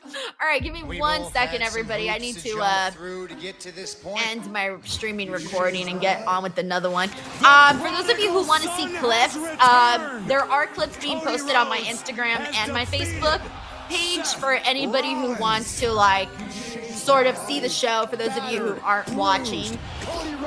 So you can see that over on Instagram. Oh shit, my Spotify was playing the whole time. So if any of you guys want to check out some of the clips from today's show, Chris, shout out to my editor who woke up early to also cut clips and stuff, has been posting up on my Instagram. So if you guys want to watch the clips to the reaction stream that we're doing, those are up on Instagram as well as Facebook at _ Denise Salcedo. So make sure to do that if you want. Also, for those of you who've been hanging out here, you've probably seen this QR code that's here on the screen, and you're probably wondering, like, what even is that? I have a wrestling clips channel that I have been devoting a lot of time and effort to, so I'm doing more to, like, promote it, and an easy way has been to have this QR code on the stream. So if you guys scan it, if you're maybe too lazy to type in Denise's Pieces, that's the name of the channel. You don't got to, you can just scan it. It'll take you directly to the YouTube page, and you can subscribe if you want, poke around, see some of the videos that I've been uploading. We've got so many videos that are being uploaded. I think the whole, like, I have videos scheduled, like, the whole month already, I think, that are scheduled to go up. So I'm feeling good about all of the content that's incoming on the channel. So if you guys want to check that out and just get like little bits and pieces of wrestling content, that's the place to be. Again, that's Denise's Pieces right here. And I think I'm close to like 6,000 subscribers, which is crazy because some of you guys were here when I was promoting the channel because I was trying to get to 5,000 subscribers. And yep, here we go. So Everything you have. I am actually at 5,941 subscribers, so I'm very close to 6,000. So if you guys want to come through, check out some of the content, you are more than welcome to. Again, this is pretty much open to all wrestling fans, and I post a lot, and I got a lot of content. I have so much content that is going up there on the channel that I think you guys might enjoy. And they're all very small, short pieces. So like, you don't got to invest a lot of time in that. You can just, you know, you don't have to invest so much time in that.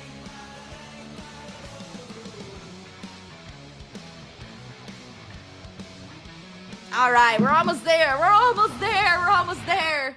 Hey, Dewan says that's how I found you on Instagram. Yeah, you know what's crazy? A lot of people find me on Instagram. I'm gonna be real with you. Like, I was kind of, we're on a commercial break. I was kind of, oh, Alexa Bliss really is in Call of Duty. Someone was telling me this yesterday, that Alexa Bliss is on Call of Duty, and I didn't, oh, look, there's The Undertaker too. I didn't know. I don't play video games, so like, I truly did not know. Yo, The Undertaker looks really cool. Alexa Bliss kind of really doesn't look like her that much, but The Undertaker actually looks pretty cool on the Call of Duty game. But yeah, did one. So it's interesting because I had a couple of people that I've met. Okay, so I'll just kind of give you guys the tea. Okay, so really quickly, we're on a 3-minute commercial break so I can get the story out. I was, some of you guys may know, I was more so like a Twitter addict. Like, Twitter was my favorite social media app. And so I invested a lot of time on Twitter, and I kind of ignored Instagram. Like, I would only post every now and then. And then I realized, girl, you fucked up. You should have been posting more on Instagram. So I finally started to post more on Instagram. And you want to know what's crazy? That's like where my agent found me. He found me on Instagram, and you know, he found me on Instagram. I had another agent that reached out to me that also found me on Instagram, and then like there was a couple of other random people that have reached out to me like for things that are like important. And I'm like, hey, like, you know, where did you see me? And they're like, oh, Instagram. And I'm like, yo, I'm putting all this work on fucking Twitter and YouTube, and everyone's finding me on Instagram. Like, what is happening here? I would say like a lot of people also see on YouTube, but I feel like the most that I've heard that people tell me is Instagram. And I'm like, oh shit, I should have like not ignored that app for as long as I did. It's just, I don't know, it's very interesting like where people find you, because that's important to know where people find you. So anyways, thank you so much, Dipwan. Jason Meyer says, be part of Denise's Pieces, people. Yes, please do. Let me go through some more comments here and see what everyone is saying. Brian McGee says, the West Coast crew, we can do it, Denise. Yo, shout out to the West Coast peeps out here. Also, thank you so much, Me Cakes, who just subscribed to Denise's Pieces. Guys, it is so stressful. Like, you don't even know. It's so stressful because it's like a very, I have to go through my library of content, watch the videos, clip them out, try to see which one's still relevant, then create the, like, it's a lot. It's a lot in, you're creating like so many videos and like, it's like batch content uploads.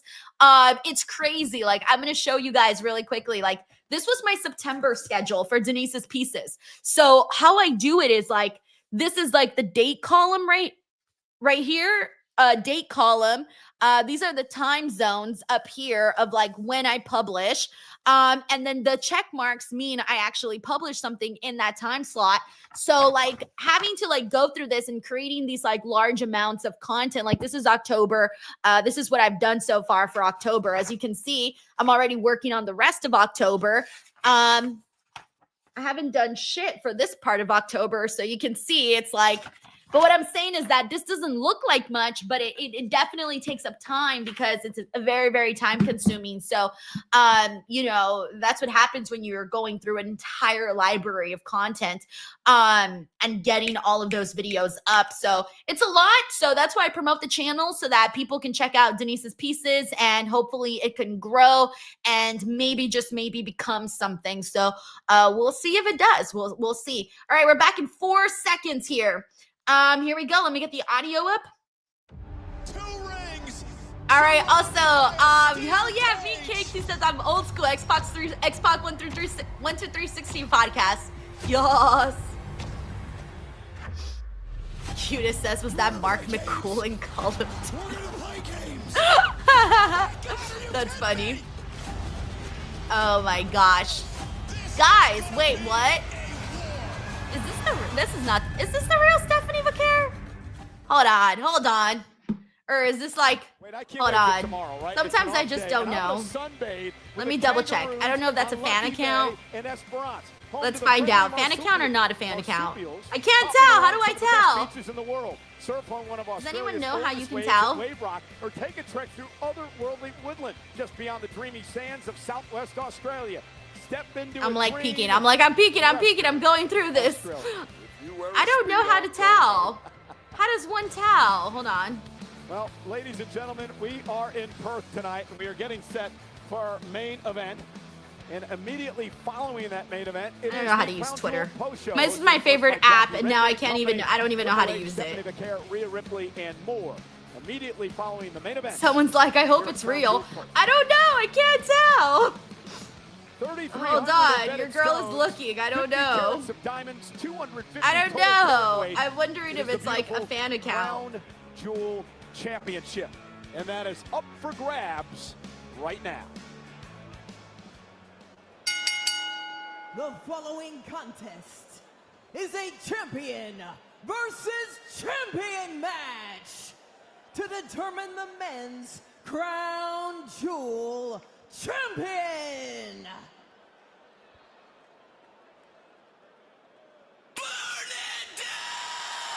Guys, it is Stephanie. Oh, hey. All right, I figured it out, guys. It is Stephanie. Hey, yo. Thank you so much to Stephanie who popped into the stream. Okay, I went to go check on Twitter. Guys, Stephanie popped into the stream.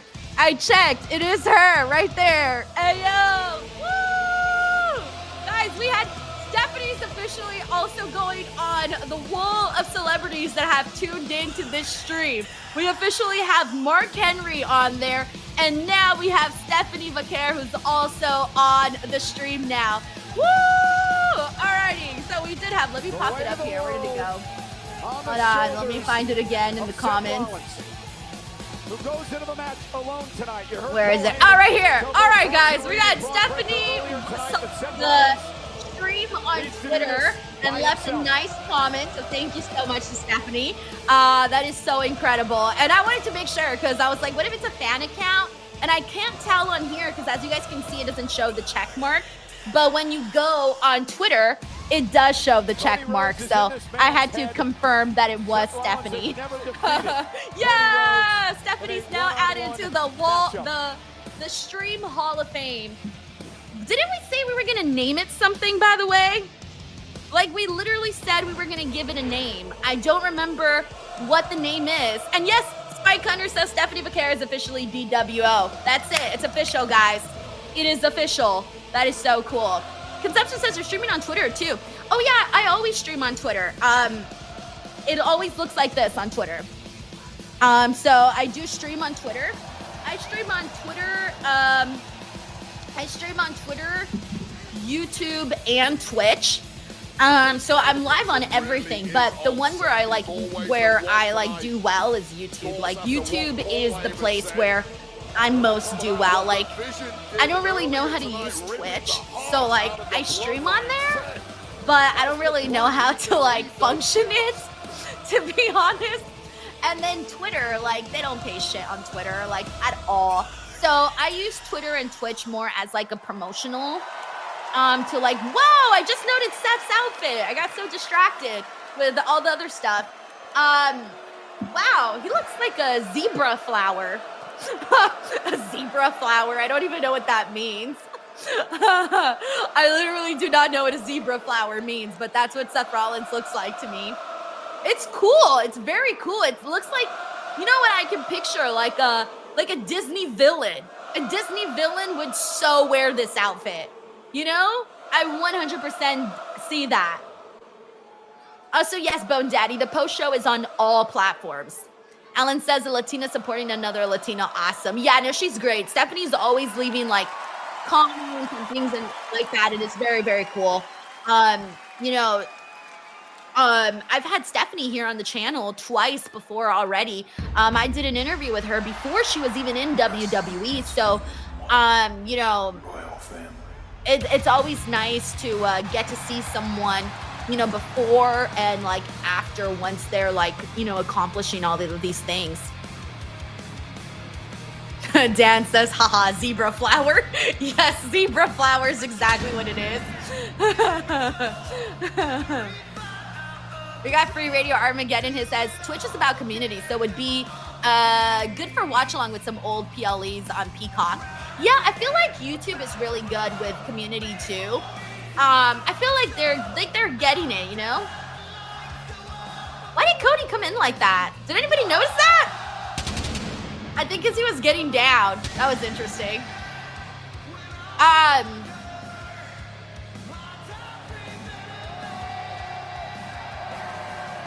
Yeah, I feel like the streaming apps, like they're getting it, you know, like they're getting what works and stuff for people. Yes, thank you so much, Michael Jensen. He says subscribe to Denise's Pieces now too. Thank you so much, bro. Thank you. Kevin Simpson says that's cool. Stephanie sent a comment. Dude, I gotta create my freaking DWO Hall of Fame. So Luke Owen just messaged me. He's someone in our chat just said you had Stephanie Vaquera in your chat. I did. I just mentioned Luke Owen. Luke, guys, who told Luke Owen? How did Luke Owen find out that Stephanie was in my chat? This literally happened in 5 minutes. How does everyone know already? Luke Owen's literally texting me about it. That is so funny. Guys, the word spreads very fast. I'm literally getting text messages from it. That is so funny. Oh my God. Kevin Simpson did. Hey, Kevin. So you told Luke Owen. Luke Owen came here to tell me. I'm sorry. I just find it so funny how like the word just like bounces just like that. I had no idea how fast things spread. But no, it's really great to do like have moments like that. Like when Mark came on, he came on 2 times in one day. I was like, oh shit, you know, like that's massive because you would be surprised. You'd never know who's watching. I haven't said, I don't know if I've told you guys the stories of some of the people that have tuned into my post shows and streams. There are some that I haven't shared that I know about because they specifically told me. And I was like, oh shit, you were on? I wish I would have known you were on. I only like promote it if it's like public, you know, like if they leave a comment or something, then that's okay to be like, yeah, Mark Henry was on, right? But like if they don't leave a comment, I find out privately, then I won't like say it. But it's very interesting though. And it like makes you it just reminds you that like anybody can see you at any time. So like, don't be acting a fool. And then I come on here and proceed to act a fool. And his opponent from Atlanta, Georgia. Mr. Grimley says, yo, came to lurk. Probably will rewatch the PLE after the stream. Let's go. 22 pounds. He is. M. Durrett says, lukewarm Luke Owen knows everything. Ron Stalum says, jam that jam. The American Nightmare. By the way, Mike Parker collects. Thank you so much for the super chat. Bro, I had you wait a long time. I'm so sorry. He says, at a Q&A with an 80s NWA ref one time, he basically said the crowd hated them as much as the heels sometimes because of the stuff they had to not see. Ooh, I like those kinds of stories. Like when people get like real heat or whatever the case is. Those stories are always really good, Mike. Thank you for sharing that. We got Uncle Donk who says, no shade to Naomi. Now I wish Rhea had won the Money in Bank and cashed in today with the Empress in her own country. No, I think the way that I think Naomi did some really good work as for the time period that she did. That moment when she cashed in at Evolution was an incredible moment. So I know kind of right now with her being gone, it feels like incomplete. Like we never got to fully get the extent of Naomi as champion. But I feel like the moment and the matchup, it was so good that I don't regret it at all. Like I love seeing Naomi when she won all that she did. The cash in, everything. Thank you, Uncle Donk. We got Eric Miller here who says you never know who's going to show up on the DWO. That's a fact right there. You never know who's going to show up. I'm going to make a graphic. That's what I'm going to do, guys. I'm going to make a graphic. DWO Hall of Fame incoming. Seth really wore the watch. He really wore the watch. To be bits of gear that he wore in That's his funny. matches against Cody Rhodes. Thank you, Eric. Over the past number of years. And then, of course, the watch of Seth Rollins. The polka dots, we've seen those before. It's from the Hell in a Cell match between them. Lay Royalty, hey, thank you so much for being here. We also got Mr. Gribbly. Reminder of the demons he is trying to exercise tonight. And now Rollins and Cody Rhodes start this matchup off, and very aggressive Rollins in the early going. 1, 2, give me a break. 3, listen to me. Hey, not walking. Seth is fired up for this one. Laser focused, and if you aren't laser focused when you've got so much. Why are we talking about Seth's hairy belly button? What is happening there? Luke Evans says, hey, Denise, what do you got in the main event? I think Seth is finally winning the big one. The big one against Cody. So I'm going to say Seth. Everyone had my number. That you're just not going to be able to beat. But I agree, but that's Seth Rollins. That isn't the case. And that's the big issue, because the only person... Mr. Grimley says he woke up 10 minutes ago. Mr. Grimley, running from the grind over here. Seth has taken that so badly. Seth sees himself as the unabashed #1. And again, Cody just turned around, and when Seth Rollins looked like he was building up some momentum, took it away from him. Cody now vertical suplex to I just realized. Seth and Cody is fired up again. This Wait is a for minute. bragging rights. Yeah, Rollins Seth's gets got upset with a little bit of the polka dot action going. I wonder if he's trying to get under Cody's skin with the polka dots for Dusty. Sean Bennett working this match. They're very subtle. They're very subtle. They're getting in the head of Seth too. It's all conspiring to pull the visionary himself downwards tonight. Yeah, but if Rollins is going to be considered an all-time great, he's got to focus. These are the matchups he needs to focus in. He can't allow the WWE fans to get in his head. He can't worry about what Paul Heyman's thinking and what Braun and Bronson are thinking. He's got to take care of business tonight and knock off the one man he's never been able to beat. Well, Seth's issue... The show has flown by the way. We've had just like banger after banger after banger today. This just does not all He's go just a well common man. Eric Miller. completely losing his mind. Zero says Cody's thumb was in Seth's hairy belly button for an alarming amount of time. Ugh, that's disgusting. Cody playing the game right. I didn't even notice that. Rollins is giving him I would not want to have my finger in anyone's belly button. Seth really needs to lock in, or this is going to go south in a hurry. Can you imagine that? Just being like, hey, just put my finger in this person's belly button. The world of good for Seth Rollins.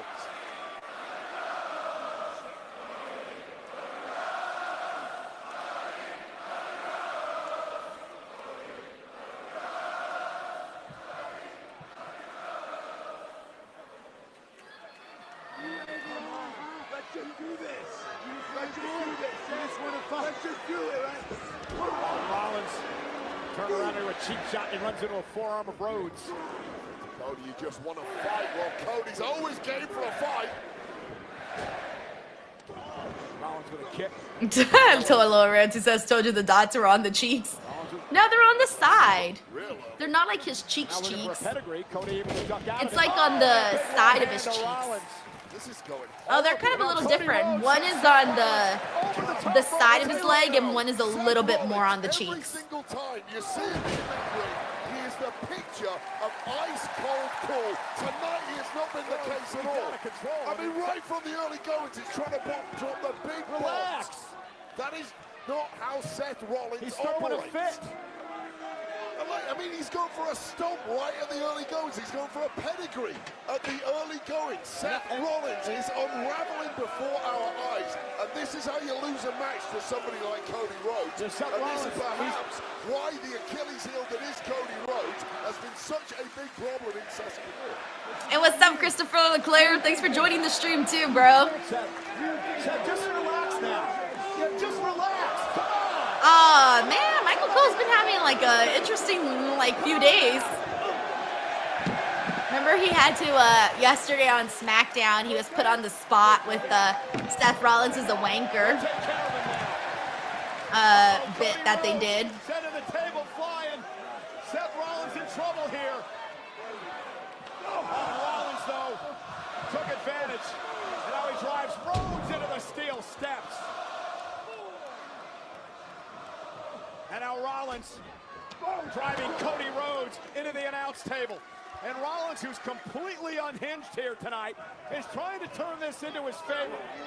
An emotional Seth Rollins. He seems to be turning it around now. It's funny how before they used to never touch the prime bottles. The prime bottle was always kept there, so pristine. And lately they're just been like, nah, we're gonna use the prime bottles now as a weapon. You've been seeing more of that lately. Shoulders of Rhodes driving him to the floor. Mr. Grimley! Mr. Grimley just gifted 5 DWO memberships. Mr. Grimley, thank you. By Rollins and a kick out. Mr. Grimley woke up, turned wrestling on, and was like, here, memberships, let's go. He's acting desperately. That's amazing. Thank you, Mr. Grimley. In this matchup, cover off the suplex to Rhodes. Eric Miller says the crowd don't like Prime either. I think Logan Paul is universally hated. He's the only person that is legitimately disliked everywhere. And he's got control of the match, which is really the entire point of tonight for Seth. And Cody fighting back. The point is for 15 years, Seth Rollins has made a career out of being in control. The things that he has done to better his career and better himself is because he's in control of the situation. Cover now by Rollins. Is it enough? Cody's got to kick out at 2. Well, somehow inadvertently, he's managed to get in control of the situation tonight and is looking back to being dominant once again. Yeah, but Wade, can he finish the job here tonight? Can he finally beat Rhodes? The history would suggest no, based on the track record. Dan Jackson's like, I miss Crown Jewel, shaking my head. Yes, he has to finish this. I love how people are barely waking up. I mean, it's about to be 8 o'clock here in the West Coast, so whatchamacallit, I think that's really cool. That people are like, yeah, I'm barely waking up. Hey, let's see what happens. Here's the cover and a kick out by Cody. God, that was the absolute best of Seth Rollins right there. And this is now the absolute worst of this version of Seth. It looked like Cody was going to go for the disaster kick here. Yeah, he and was. Seth Rollins is right there, and he turned it into that sit-out powerbomb. Well, not only do you have to have amazing reflexes, but incredible technique there. Seth Rollins really does have it all. Apart from his faculties right now, as he's continuing to scream at the referee. Which is Wade, it's why I find it odd. Seth Rollins with moves like that has proven he is. We got Pat the Ancient who says, I work overnight, so I even saw the pre-show. Nice, nice. We got Dan Jackson who says, Denise, are you doing a pro show? Yes, I definitely am. It'll be a quick one since it's just me today. So it'll be probably 20 minutes or so. But it'll be a nice quick review. To remain the leader of this industry. It's far bigger than just simple ego. It's ego. His entire career has been ego. His entire career has been about nobody but himself. Hey, what's up, Bone Daddy? Says thanks for the love, Mr. Grimley. Yes, always very nice of him to give memberships. So on day one, he's taken this industry. Lay Royalty says favorite match so far. Oh, it's definitely John and AJ. Yeah, I feel like Seth and Cody hasn't been bad, but I haven't had that same feeling that I did when I was watching AJ and John. So we'll see if we get there. We'll see if we get there. Cody trying to drag himself back in and. Lewis A says, I missed everything before the women's tag match. Honestly, I would go back and as you mentioned before, Wade, he's starting to settle watch Of course, Cena and AJ. Like, I don't know if you're going to plan to watch the whole show. I feel like it's worth it. All the other stuff was good, too. But, yeah, Cena and AJ was definitely the thing you can't miss. Really slotted into game mode. And the adrenaline was running, and you feel like Seth. Oh no, Lou S says, Denise, if it wasn't for your notification, I almost missed out on the Tribal Chief. Oh no! Well, I'm glad you actually got a notification. Sometimes I know YouTube sends them, and then sometimes they don't. So I don't know what the deal is with that. Yeah, and you almost got me beat up because of your big mouth. I'll pick your ass apart. Michael Cole is blaming Wade Barrett for almost being beat up by Seth Rollins. Yep, I agree with Brian Murray, who says AJ Cena was just a fun watch, worth going back. Totally opposite of the conversation that we were having coming off of WrestlePalooza. And Cody fighting back now, taking the fight to Rollins. Dragon screw by Rollins, and Cody's all beat up, bad arm, bad leg now. And that confidence crisis of Seth Rollins, you just see it dissipating as the seconds tick by. The confidence starting to seep out of these pores. And again, talk about overconfidence. Now this is yeah, Steph's been milking it today. He's been milking him. But I don't love all the showboating stuff because it just extends the match. You know what I'm saying? Like, there's more longer wait periods. I like a sprint. Get in, get out, hit it, and quit it.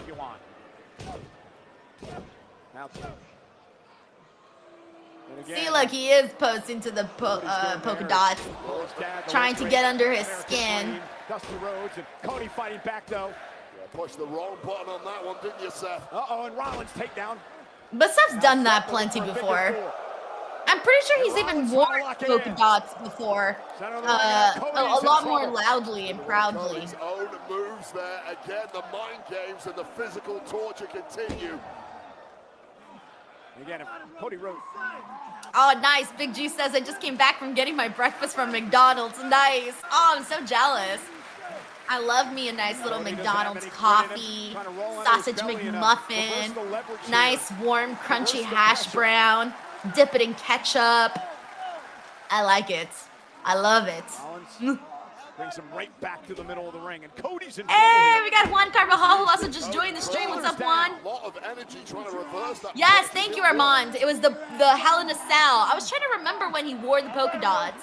Yeah. Now that you mention it, the image just came to my mind.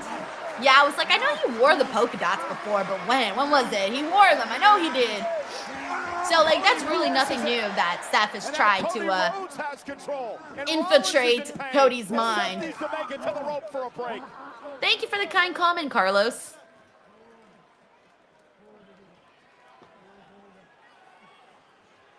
Again, Rollins feeling the effect of CM Punk chants. Reversal on the figure 4. I think, like, everyone right now is waiting. It's funny because when we were watching Drew McIntyre versus Cody Rhodes for WrestlePalooza, everybody was waiting for, like, something really big to happen, and then nothing happened. And I feel like with Seth and Cody, people are also waiting for something really big to happen at the end. We might actually this time. I was actually feeling it more during Drew and Cody. Like, I really thought something crazy was going to happen after Drew and Cody. And then it didn't. Seth Rollins at his best is just a little bit quicker than Cody Rhodes. Thank you, Black Pope. And he says, great pay-per-view should get a more positive review from ESPN. Lol. I should hit up Andreas. Andreas Hale. He's a very nice guy, by the way. He's the one who did the ESPN article that gave it the grade of C. I've known Andreas now for a while. He's a very cool dude. We were like, I hit him up and I was like, bro, I cannot believe all of this drama that you're going through right now. And he was like, Denise, it's been 4 days and people still not stopping talking about it. And I'm like, yo, like, keep doing you, man. Like, you give your grade that you feel you need to give. And it was funny too because there was like some report that was like, oh yeah, there's like people were upset about, you know, ESPN giving it a C. They were not upset. Like, that's not true. They don't care about that, you know. Believe it or not, they don't care about that. Like, Cody blocks. they really, like, they don't. Like, they're not gonna give someone heat because they gave it a grade of C, you know? Like, that's crazy. So, like, yeah, I'm pretty sure a lot of people are gonna be like, hanging on to whatever grade they do this time, and it's gonna be like the new thing. But yeah, I think at the end of the day, when you are in those positions and you're working in such a high-profile place like ESPN, I feel like the best way to go is just to be honest. But hey, Driven out of the ring. Well, spilling to the outside rather fortuitously, but there's nowhere to hide here. And a suicide dive. I'm gonna message Andreas right now. Excited to see your grade for this show. I'm gonna message him right now. Hold on. Hold on. He's gonna be like, damn it, Denise. Maybe it's too much pressure on his shoulders. Too much weight to carry in the vision. The vision of the future starting to slip away before our eyes. Cody now. All right, I just messaged Andreas. I was like, excited to see your grade for the show. LOL emoji, LOL emoji, LOL emoji. Look at this. Cody. We got Matt Rakiel who says, depending on how the show ends, I'm giving it an A-. Hey, that's not bad at all. Also, Arthur Andrew says his favorite sausage and pancakes on a stick is his favorite breakfast. Ooh, I've never had sausage and pancake on a stick. Jason Meyer says the Chick-fil-A lady just asked who I was listening to. Hey, Jason Meyer, tell her to subscribe. YouTube.com/Denise Salcedo. Also, shout out to the Chick-fil-A drive-thru lady. Hell yeah. Getting that work in. I like the spicy chicken sandwiches from Chick-fil-A. Oh, they're good. And the fries are good too. And the little chicken nugget bites are good too. And the yogurt's really good too. But now you've got your opponent softened up. Nice kick to the gut, following up with that pedigree. It is a move that Seth has won countless matches with. It's a little different when you're in there with a WWE champion. We got a late royalty here says, I think this crowd is not feeling this match. I feel like, honestly, I feel like the main event felt like it was Cena and AJ. Like that felt like an ending of a show. So I feel like after that you almost had to like reset your mind. New world, Cody Rhodes, or the man on top right now. Don says the chicken cool wrap is good with the dressing. Ooh, I've never had that one, but I love the sauce. The sauce is good. Went for Crossroads. Seth. Crossroads of his own. Cover by Rollins. Cody somehow gets out. But yeah, that chicken sandwich, bro. That spicy chicken sandwich. Psh, I blame that spicy chicken sandwich for some of my weight gain, bro. I had like multiple of those spicy chicken sandwiches. There was like a period of time where I was getting a spicy chicken sandwich once a week from Chick-fil-A. Like that's how addicted I was to those. Like last year, I think it was last year, like every other week I was like, what do I want to eat today? Spicy chicken sandwich. Then it started to show. It started to show. Late Royalty says, are you watching Bound for Glory? Yes, tomorrow I will be back, everybody. I'll be streaming Bound for Glory.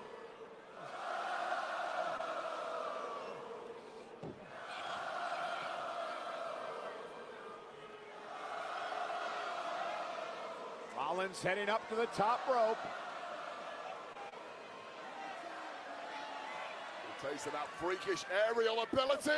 Oh, landed on his feet. Rhodes moves out of harm's way. Seth misses wildly. Cody top. Cody that looks so uncomfortable. Moves out of harm's way. Aiming for a cutter and then not getting it. And now Rollins with a stop. Stop! Oi. Cody too. Cody too. I was about to say, ain't no way Seth Rollins is winning cleanly like that. But that's huge. Cody kicking out from that stomp. is pretty crazy. Yeah, I will one, right? That miss was crazy because like Cody still has to land, and landing like that looks hella uncomfortable. One after the other. We got C Delgado 6 here says, "Oh, hello Denise. When the hell do you sleep? You are on the grind." Thank you, C Delgado. You know what? I'm probably gonna sleep after this. Yeah, I'm gonna take it easy today because tomorrow I'm gonna be back for Bound for Glory. So I'm gonna chill the rest of the day. I'm gonna sit on my couch and watch TV after this. So basically what I'm doing right now. Except I'll be watching something else. I don't know what I'm gonna watch though. I'm kind of caught up with all the programming right now. Maybe I'll read. I have some things to read. Thank you, C. Delgado, for the love, bro. Oh, he's got the watch. Yeah. I forgot the watch was there. Yeah, he came out with it. Gift that Cody gave to Seth after WrestleMania 40. When Seth Propaganda here says, doing good with the diet, but always making me hungry, all this food talk. Oh, yeah, I talk a lot about food. It would be if Seth Rollins like a thing. would use that gift to finally slay his demon, to exercise his demon of Cody Rhodes, but he thinks twice about it, and it may cost him. Cody with a kick. It would have been a disqualification. The referee would have seen it. Oh, God. There you go. Finally got that cutter. Rhodes. Got it. Okay. 2.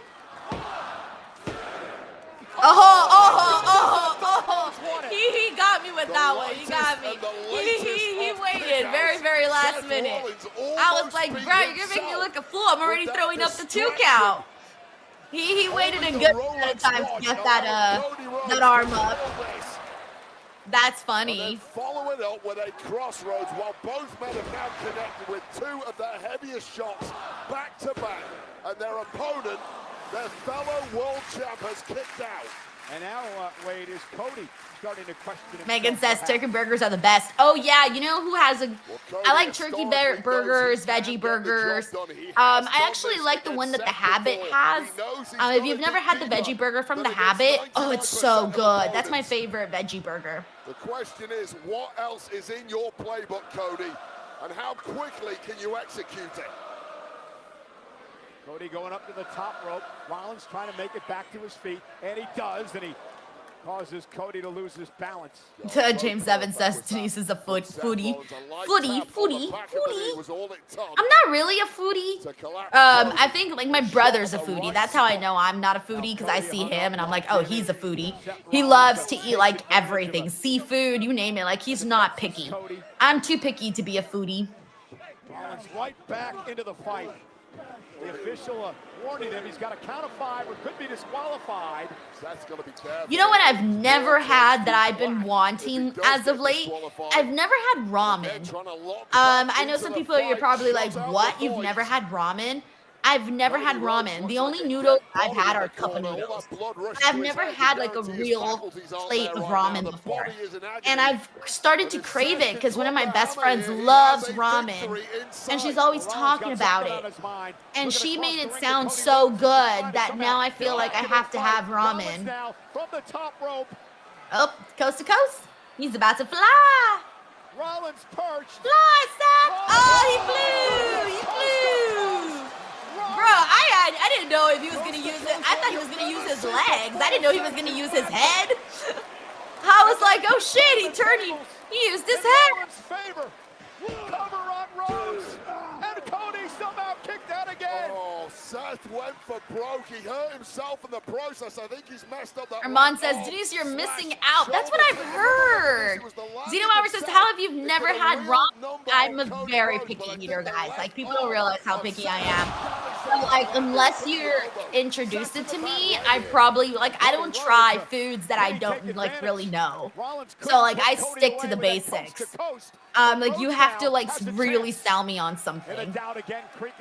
So that's why I haven't tried ramen. But there's so many ramen places here. And, yeah, once I started hearing, like, my best friend talk about it, I was like, yo, I need to get some ramen. Yep, see, Dawn, she's also never had it, but also wants to try it. See, I'm with you. The man who could ruin your entire future in this industry. Cody Rhodes, In trouble now. Jason Clay, why were you on On the timeout? top turnbuckle.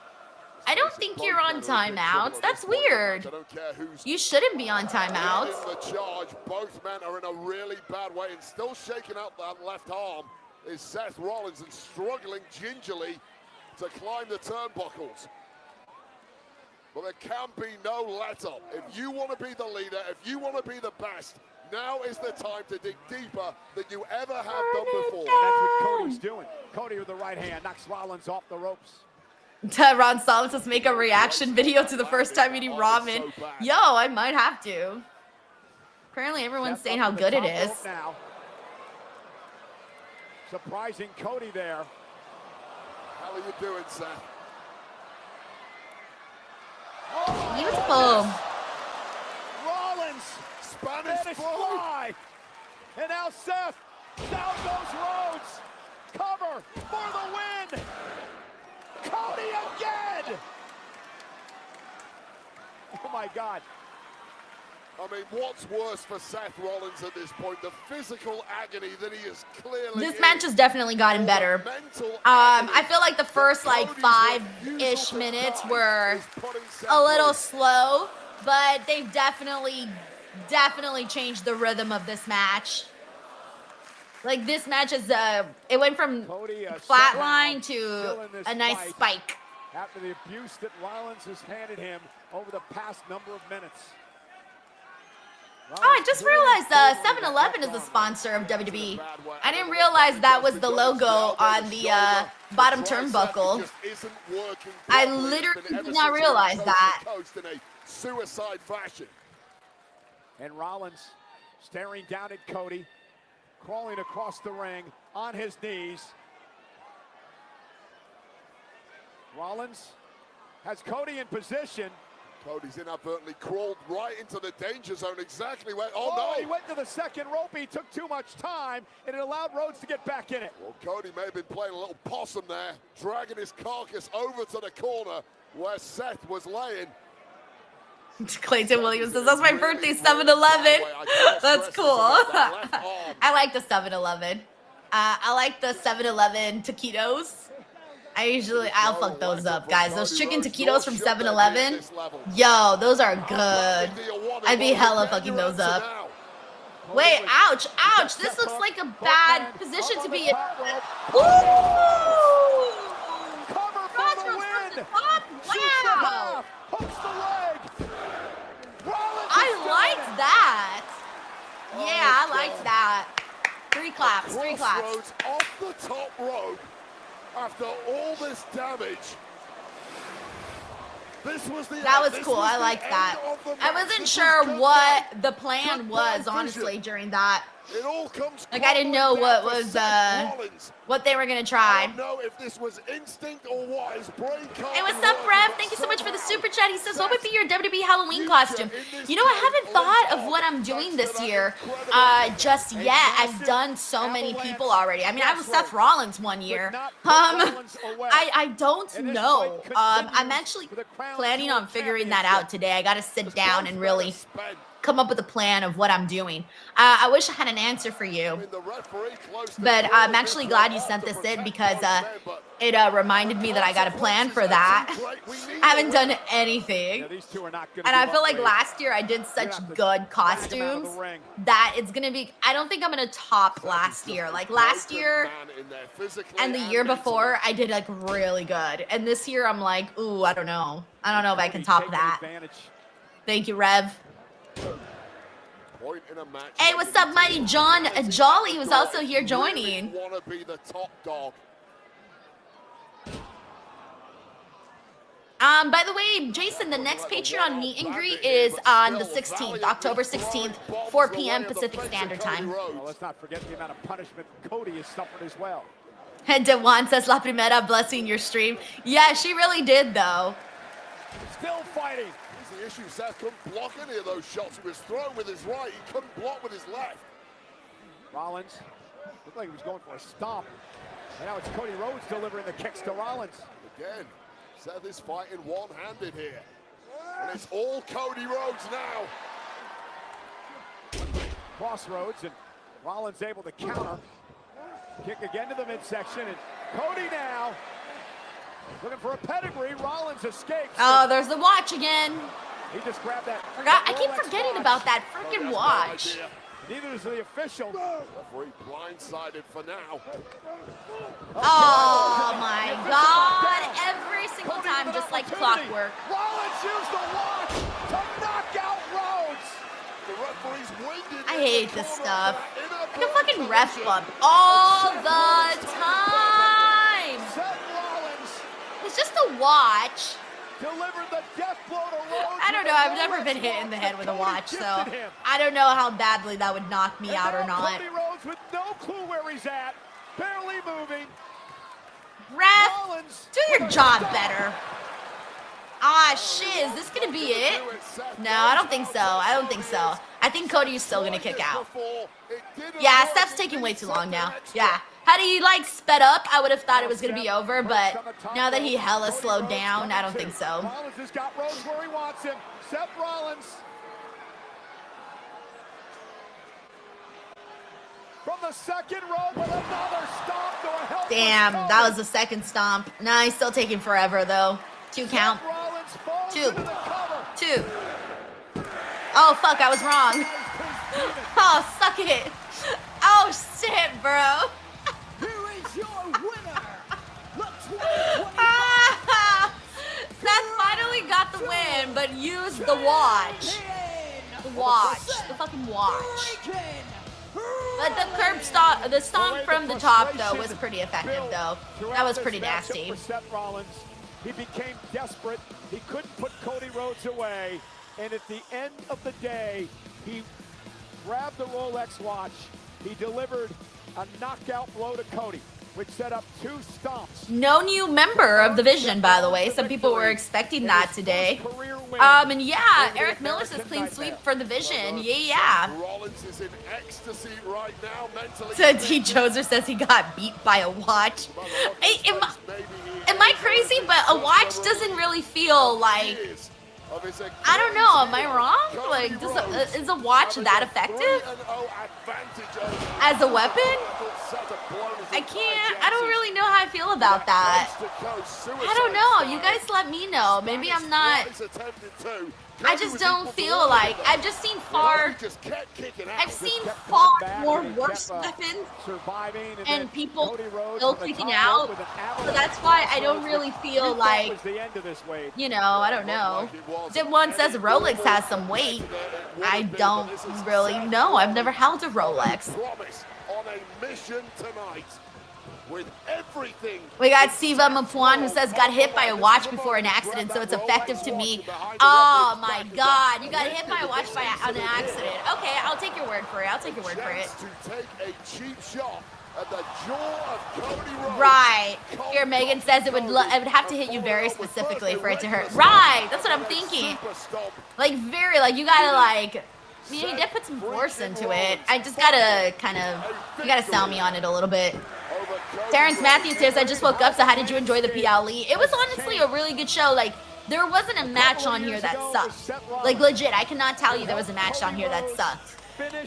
Thank you, Terrence. At WrestleMania. Cody Rhodes was so I wonder if Triple H is gonna... Damn, that belt looks big on Seth, too! We were talking about how big it looked on Stephanie. Bro, that shit looks big on Seth as well. Nice and tight. We done this a couple times. To finally slay his demon. Oh, no, James Evans says stop watching, stopped Cody. Crown Jewel watch, 175. I mean, here's the thing, though. Okay, yeah, you know, you're somewhere in Vegas brings this a ring effective as a weapon. Think less so than a watch. That is true. Thank you. That is true. We've seen the ring be used multiple times, and you know, we buy it, right? And I would think a watch hurts more than a ring. So yeah, that's a good way to think about it.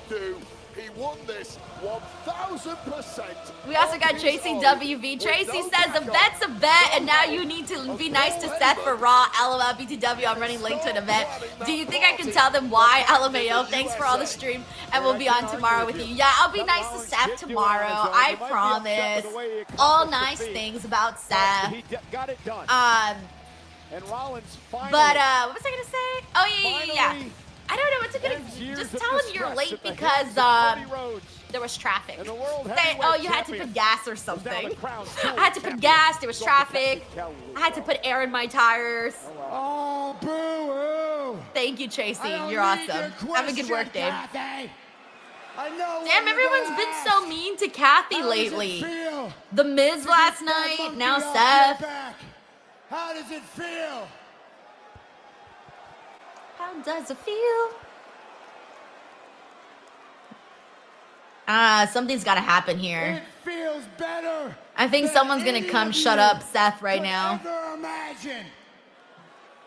Because if not, some he of wouldn't be us going off. dream impossible dreams. And some of us have the fortitude to reach those dreams. But there is only one man. One man.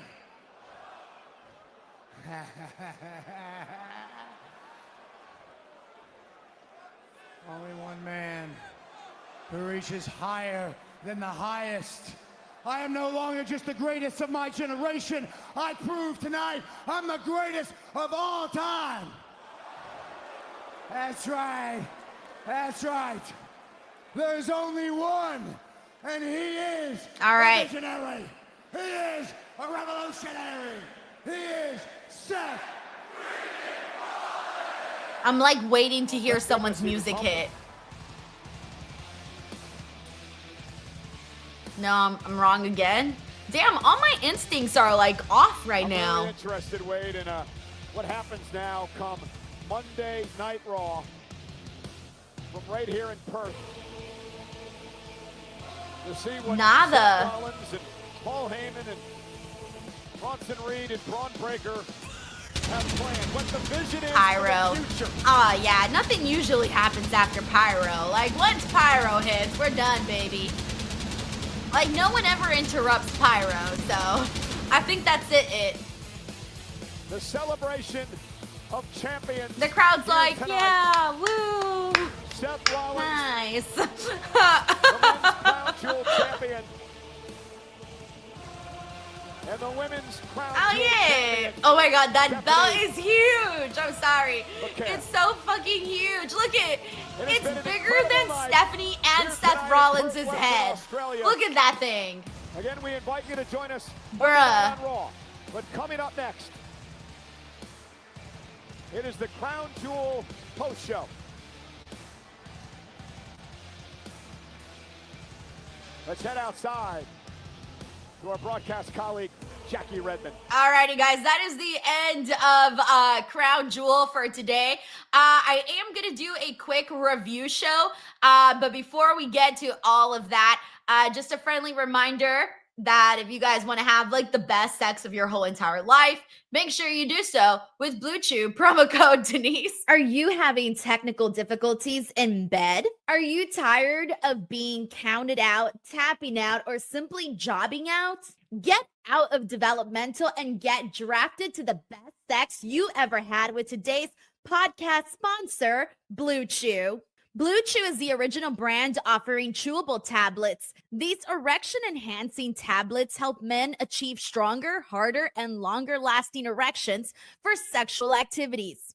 And Blue Chew is putting its money where its mouth is and offering you a month free. The process is simple. Sign up at BlueChew.com, consult with one of their licensed medical providers, and once you're approved, you'll receive your prescription within days. Blue Chew tablets are made in the USA and prepared and shipped directly to your door. You can take them anytime, day or night, so you can plan ahead or be ready whenever an opportunity arises. The best part, it's all done online. That means no visits to the doctor's office, no awkward conversations, and no waiting in line at the pharmacy. Remember, hard times breed better men. So make life easier by getting harder and discover your options at BlueChew.com. And we've got a special deal for our listeners. Try your first month of Blue Chew free when you use the promo code Denise. Just pay $5 shipping. That's promo code Denise. Visit BlueChew.com for more details and important safety information. And we thank Blue Chew for sponsoring the podcast. Hey, what is up, everybody? Welcome to the WWE Crown Jewel 2025 post-show here. It is your girl, Denise Salcedo. I'm riding solo today because it's freaking early, man. So we might as well do this post-show, knock it out, and then go back to bed. No, but seriously, thank you so much to everybody who's here, who's ready to talk about the show. I am happy to report that this show today, Crown Jewel, was better than WrestlePalooza. Yay! I mean, the bar really wasn't that high. I heard it was graded a C. No, seriously. I did think that Crown Jewel was a much stronger show today. In fact, there were 5 matches, and I can honestly say that I did not think that one match sucked at all. I genuinely found interest in all of the matches that we saw today, and that doesn't happen very often, okay? There are so many times where we come on here and we're like, oh yeah, that match was great, but oh, did you see that other match? Also, this show featured what many people are saying is one, not only John Cena's best match of his farewell tour, but a lot of people are saying that John Cena versus AJ Styles is match of the year. Do you have any idea how difficult that is when we're constantly seeing so many impressive matches that we have seen throughout the entire year? And right now, with only a couple months left, we may have gotten what many people consider match of the year for John Cena and AJ Styles. That match had a really, really high bar, considering that a lot of people have very fond memories of the last time you saw John and AJ. They have that explosive chemistry throughout their time period, and to see them in this day and age, 2025, go at it is something that I thought was really the true highlight of the show. For those of you that watch the show, most of you guys probably watched it very, very early. For me, over in Los Angeles, here on the West Coast, was up at 5 a.m. And let me tell you, John Cena versus AJ Styles was so good that I did not regret waking up super early to watch this show. Had I woken up at 5 a.m. to watch WrestlePalooza, I would have lost my mind, right? That would have sucked. I would have been like, girl, you should have gone back to sleep. But no, this show, Crown Jewel, definitely felt worth waking up early because, again, all good matches, and especially John and AJ. So I kind of want to start with John and AJ because that truly was the match that I think a lot of people probably even got emotional seeing, because we all know that that's it. Like, John Cena has 4 more appearances that are left. We still don't officially know who his last opponent is going to be. We have an idea. There's rumors that it's going to be Gunther. However, when it comes to pro wrestling, cards subject to change, you never fully know until we're actually in it. So I don't know who the last couple of wrestlers are going to be that step into the ring with John. But let me tell you, following this match with AJ, it's going to be very, very hard to top. Like, I had some people here during the watch along that were saying, you know, that should have been John Cena's last match. It was so freaking good that they don't have the I don't know if you guys don't have maybe the confidence or maybe the hope right now, especially because we don't know for sure that whatever John Cena's last match is going to be, that it could even top the one that he just did with AJ right now. Because right now, that to me is sitting at number 1. John Cena versus AJ today is number 1 from his farewell tour. And I was trying to debate like which one I think is number 2. I think number 2 might be the Cody John match, the second one, not the WrestleMania 1 match, or not that one. It was the second one. But he also did good stuff with Randy. He also did good stuff with CM Punk. And I'm probably forgetting a few others right now. But one of the things that really, really sort of dawned on me coming off of this match is a couple of things, honestly. I started thinking about father time, right? We're always thinking about father time. Jesus, times and clocks and watches are a theme of today's show, by the way, because we woke up early. Some of us woke up early, and then we also closed out the show with the freaking watch being used on Cody Rhodes. But whatever. We're on AJ and John Cena right now. So I kept thinking about like father time and really just being appreciative of the wrestlers that we're seeing and Because here's the thing. A lot of you guys, like myself, have been lifelong wrestling fans. I have been watching wrestling since I was a little girl. You know, I was like 8 years old, 9 years old. And so I've been watching these people for a very long time. I mean, God, AJ Styles, got to see him in TNA. John Cena, I've been seeing John Cena like pretty much my entire wrestling fandom, like most of it.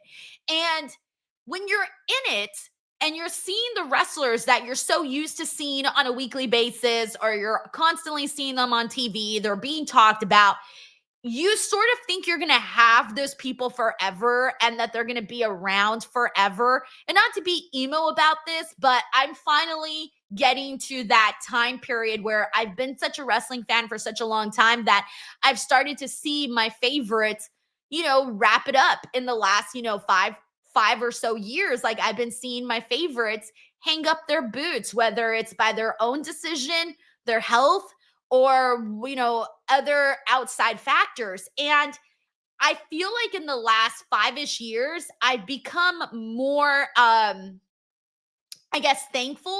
thankful that you do get to see these people's careers, because it's a very, very cool thing to get to see people's careers from like the very beginning.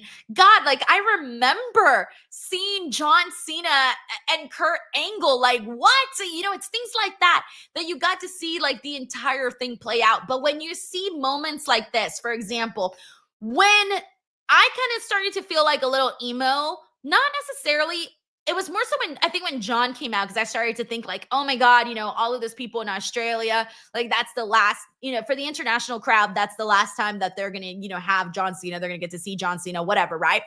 But I think it hit even harder because not only is it John Cena's, farewell tour, but we now know that AJ Styles is going to be wrapping it up next year. And let's be real, it's going to go by so fast. And in a few weeks, few months, that's all we're going to be talking about is AJ Styles in his retirement year.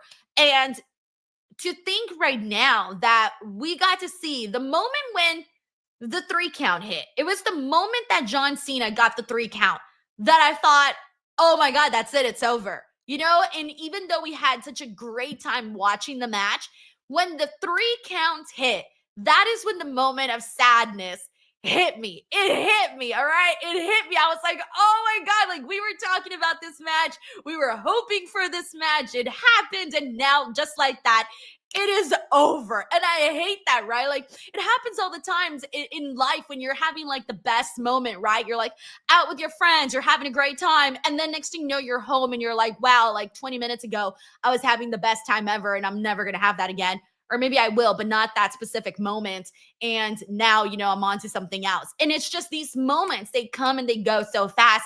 And so I was thinking about all of that while I was watching John Cena versus AJ Styles, especially in the last moments where they hug, they shake hands. And the second thought that I had during this, what the outcome was, this is what John Cena's farewell tour should have been the entire time, ladies and gents. I feel, and of course it's easier to say this in hindsight now that we saw how kind of shitty the John Cena heel turn turned out to be. I feel like we wasted so much time. So much precious time I feel was kind of wasted with John Cena's heel run that really just did not hit the way we hoped it would coming off of the Elimination Chamber. And I feel like we should have gotten more moments like this where we got a phenomenal match with John and AJ, but also a feel-good ending. I was even thinking back to as recent as WrestlePalooza. When we got that crap-ass match with Brock and then Brock won, I remember being like, how do they not get it? Like, that's what I was thinking to myself. How does WWE not get that the people want happiness with this? Like, John Cena's time is almost up. I don't want to see Brock defeat John Cena. I want to see John Cena defeat Brock. Like, that's a feel-good moment, and I get it. We know that. Bad guys, blah, blah, blah. I'm not new to wrestling. I've been here for a long time, whatever. But there are times where you just want to get the good stuff, okay? I thought that should have happened at WrestlePalooza. And thankfully, we got it here today, of course, with this match. And it felt right. Everything about John Cena versus AJ Styles felt right, except for the fact that it was in the main event. That should have been a main event matchup. It was tremendous. It felt like a main event, but it felt right though, all of the moments. So what made this match special was that throughout the entire time, you were seeing both John and AJ sort of pay homage to different wrestlers, right? Like we see him, there was an incredible moment where John Cena does his sister Abigail, and it's, you know, a tribute to Bray Wyatt. He really sells it to the camera. It's a great moment. People bring up their phones, the Fireflies, all of that. It was so nice to see. And you had, there was an attempted 619, and I say attempted as in it never actually got attempted, but there was a tease for it, which was hilarious. We saw him do the RKO. We saw him do the freaking the Walls of Jericho. Like there was a lot of different moments in this match that were tributes. The tombstone, I almost forgot the tombstone, almost towards the very end. There were all of these different moves that were, you know, connected to other wrestlers and paying nods and tributes. And we've seen John Cena do this in other matches as well.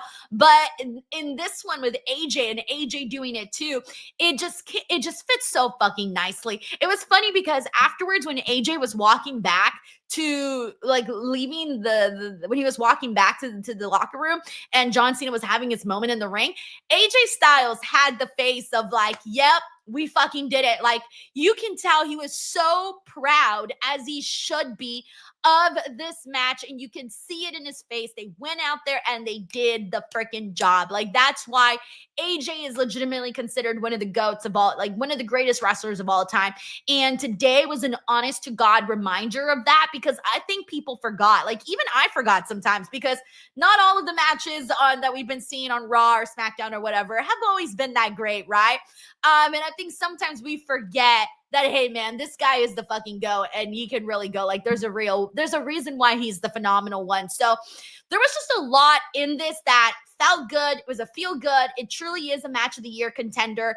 And this is what John Cena's run should have been like. And then on top of that, I'm curious to see how they're going to follow it, because it's going to be so hard. It's going to be so hard to get to follow that up. So those are my thoughts on John Cena and AJ Styles. Kind of gave you guys a lot there, but we do got a couple of super chats here. We got Bob Ross Jr. who says, great show from top to bottom. Stephanie is having the greatest rookie year in WWE history. I can't believe that there were people who thought she was just going to be stuck in the LWO. Can you blame them though, Bob? Can you blame them? They tend to do that to quite a few people. It does happen. So, you know, it's only I don't blame people for necessarily thinking that, but I'm so glad that that did not happen. Earlier, someone mentioned how, you know, Stephanie is a, you know, former, you know, double champ on the NXT side of things. She's also now a champ, a women's champion on Raw. She has, now she's Crown Jewel champion. She's basically raked up these accolades very, very fast. And to me, I feel like she's going to be kind of similar to Bianca Belair and Tiffany Stratton as girls that kind of came into the main roster and very quickly started to make shit happen. Like things didn't wait that long for things to happen for them, because they have everything that you can possibly need in a star. And we saw that. Like we're seeing that in the match with Stephanie and Tiffany. I'm not exactly sure if it was cut short or not. It did feel very short. However, there was a moment where Tiffany got hit in the back of the head with Stephanie's knees.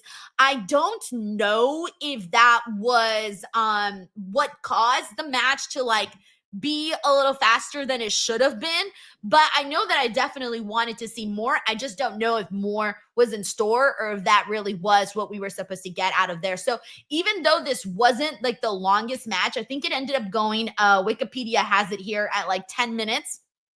It was the shortest match of the night by like a lot, because the opening match was 21 minutes.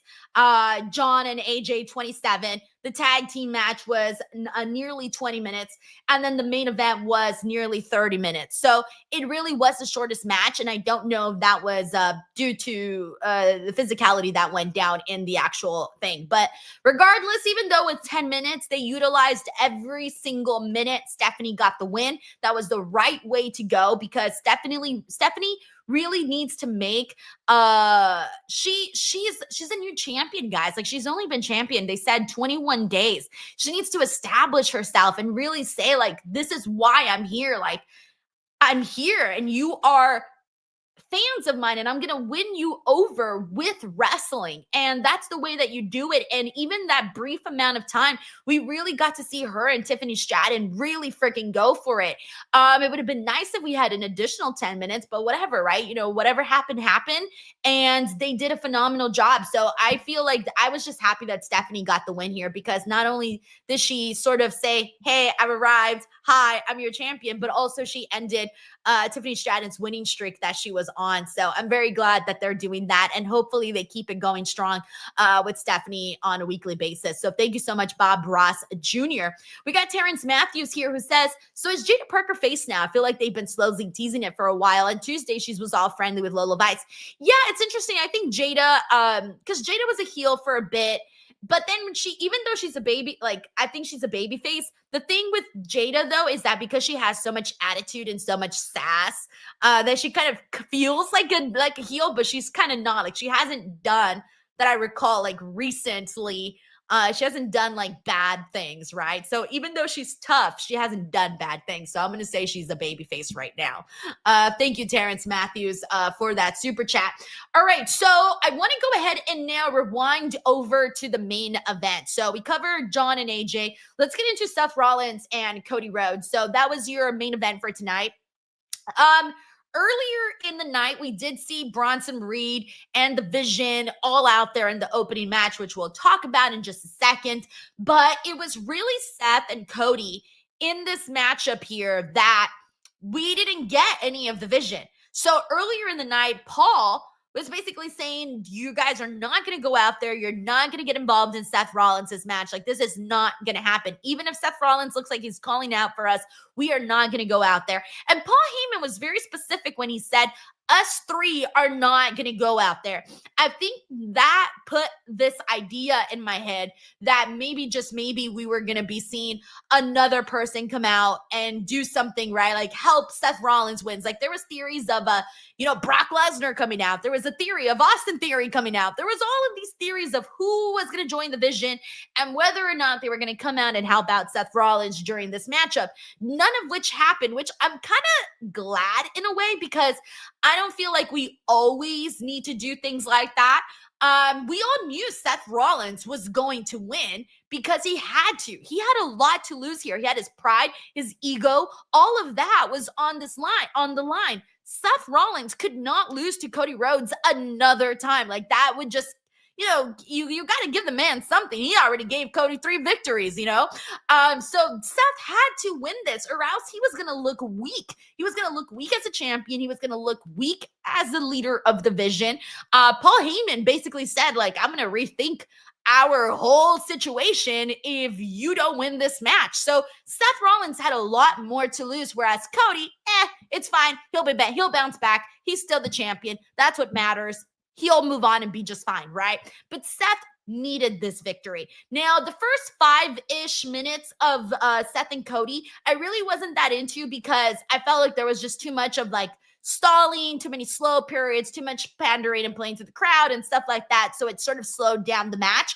Once we started to see less of that and the match sped up, that's when it started to get good. And I'm like, all right, because Seth and Cody, they don't have bad matches at all. I don't think I've watched one bad Seth Cody match. So I knew that it was going to be good. And I think it really started to pick up, like maybe like after like the 5-minute mark, somewhere around there. But I loved the crossroads off the top of the rope. I thought that was very good. They busted out a Spanish fly.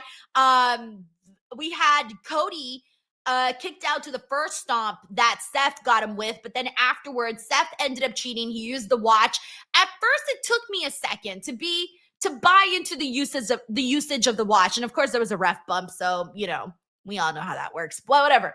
At first, I was a little apprehensive towards the fact that he used the watch, right? Because I started to think, like, damn, does a watch even hurt? Like, I don't know. I've never been hit by a watch, right? But then someone brought up a good point. And one of the points that someone made was, in wrestling, we've also seen a ring be used a lot of times, right? And I've bought the ring, right? I've seen people get popped in the face with the ring, and I bought it. I was like, all right, cool. He got hit in the face. He used the ring. All right, cool. 1, 2, 3, call it a day. So why would a watch be any different from a ring, right? Wouldn't it hurt just as much? And someone else mentioned, well, you get the watch, you hit them in the right spot with a good amount of force. It could be believable. So after kind of getting that feedback, I thought, all right, cool. I can see it a little bit more. But it did take me a second to buy into the fact that he used the watch to basically lead to the stomp off the top rope, which I did think was vicious. The one criticism that I had of the finish was that Seth Rollins took a little bit too long to pin Cody Rhodes.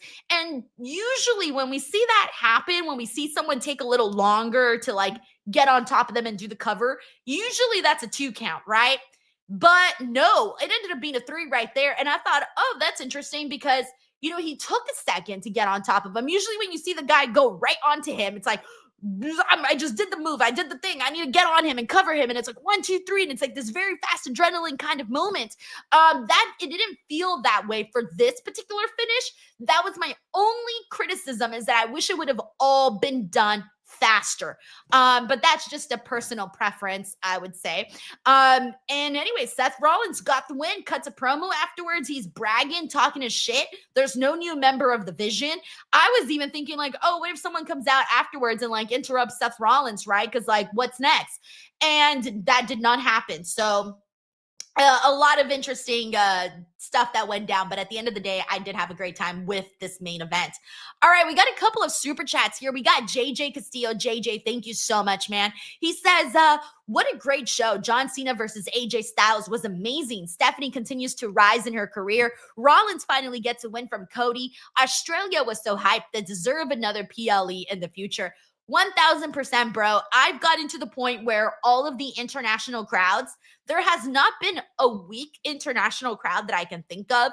So I feel at this point, they are you can't be weak, right? You can't. You have to be a good crowd if you're international. That's it. They've set this bar, bro. Us here in the United States, we can still be lazy, right? Our bar ain't really that high. We could chill, right? We could sit there and be nice, clap, clap, clap, But the international crowds, they have set the standard for bringing a shit ton of energy. And while we're on the topic, I loved the opening video package that they did with Rhea, where she was narrating, talking about the crowds and how hyped they are and how, WWE is so big globally, all of that stuff. That was good too. So shout out to them doing that video package with Rhea narrating it. I liked that. Thank you, JJ. We got Uncle Donk here. Thank you so much for the super chat, Uncle Donk. He says, I'm confident AJ Styles was in a handful of wrestlers on Cena's list. Randy, Logan made sense.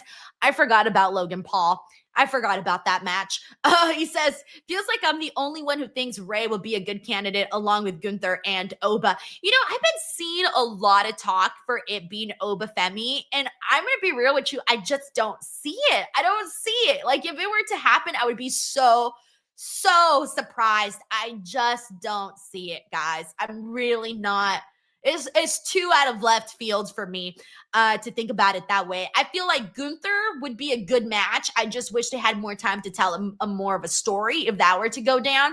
If it were to be Ray, I would love that because he's a fucking GOAT too. Let's not forget that. I'm trying to think of who else. I don't even know who else. There's so many. They could literally be anybody at this point. It really can. So I'm just going to wait and see. But regardless, it's going to be hard to beat that match with AJ and John. Thank you, Uncle Donk. We also got Bob Ross Jr. Bob, thank you so much for this generous super chat. He says, can we all agree that Wesley's heel turn killed his momentum and then him being stuck in forever loop of NXT, especially in an era where NXT talent gets called up in 6 months to a year and a half? Wesley for a while was doing really, really good when he was, what was it? I think he was NXT North American champion. Yeah, I think so. And he was doing very good for a good amount of time.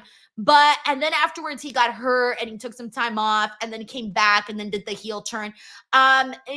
I cover NXT on a weekly basis, and we hardly ever talk about Wesley. So it's unfortunate, but there hasn't been anything to talk about. I think he's a great wrestler, but there hasn't been anything to really say, unfortunately. Yeah, that's kind of where we've been at. Bob, thank you so much for the super chat and bringing up this point. And yeah, I do think so too. Like if someone's sort of sticking around for a very long time, at some point you start to wonder, I don't know if they're ever going to like go back to the main roster or get called up to the main roster. Thank you, Bob. Alrighty, so let's go ahead and get into Bronson Reed and Roman Reigns. They had their Australian street fight. This was a match that was very fun too. It was kind of different to see Roman Reigns out there with people said it was a rugby ball, or I forgot what ball, but a ball. Not a football, a different ball. All right. Your girl doesn't really know sports around here, so like, I'm not really sure what I saw. Either way, so we got Roman was out there with that. He had a cricket paddle. Yeah, cricket paddle. It was a lighthearted, good little action that we saw here. But the big moment was that we had the Vision go out there. They got involved. The Usos got involved, which they got in trouble for later on from Roman Reigns because Roman Reigns didn't want that. He wants to prove that he doesn't need help because he basically had help his entire reign. So he's trying to prove that he doesn't need any of that, but that's what Roman Reigns is. Like, Roman Reigns is known for getting help all the time. And it's going to be hard for people to not hard, but they're going to have to get used to Roman Reigns not having outside help. And it's going to take a minute because we got that for like 40 years. It's going to take a while for us to get used to that. So I like that has suddenly become a story. I do like that. And I also like that he was once again, mad at Jey Uso. Jey Uso feels like no matter what he does, good guy, bad guy, in between, he could never just please Roman Reigns. And even though Jey Uso has gone on to accomplish all his own accolades, he still seems to be wanting to please Roman Reigns. Like the way that he walked out with his head down, he looks so disappointed in just the fact that Roman Reigns was disappointed.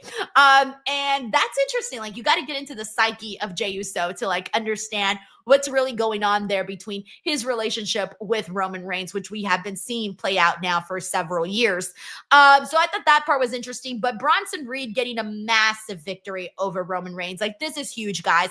He really, really needed this, dude. Like, Bronson Reed is the shit. We know that. He's cool. We're fans of him. He's going to be somebody they built around as a big, tough guy for the future of WWE. But him getting a win over Roman Reigns is so massive. Like, think about the time. Remember how long Roman Reigns went without getting pinned? Remember when he first got pinned by Jey Uso and everybody was like, holy shit, Roman Reigns got pinned.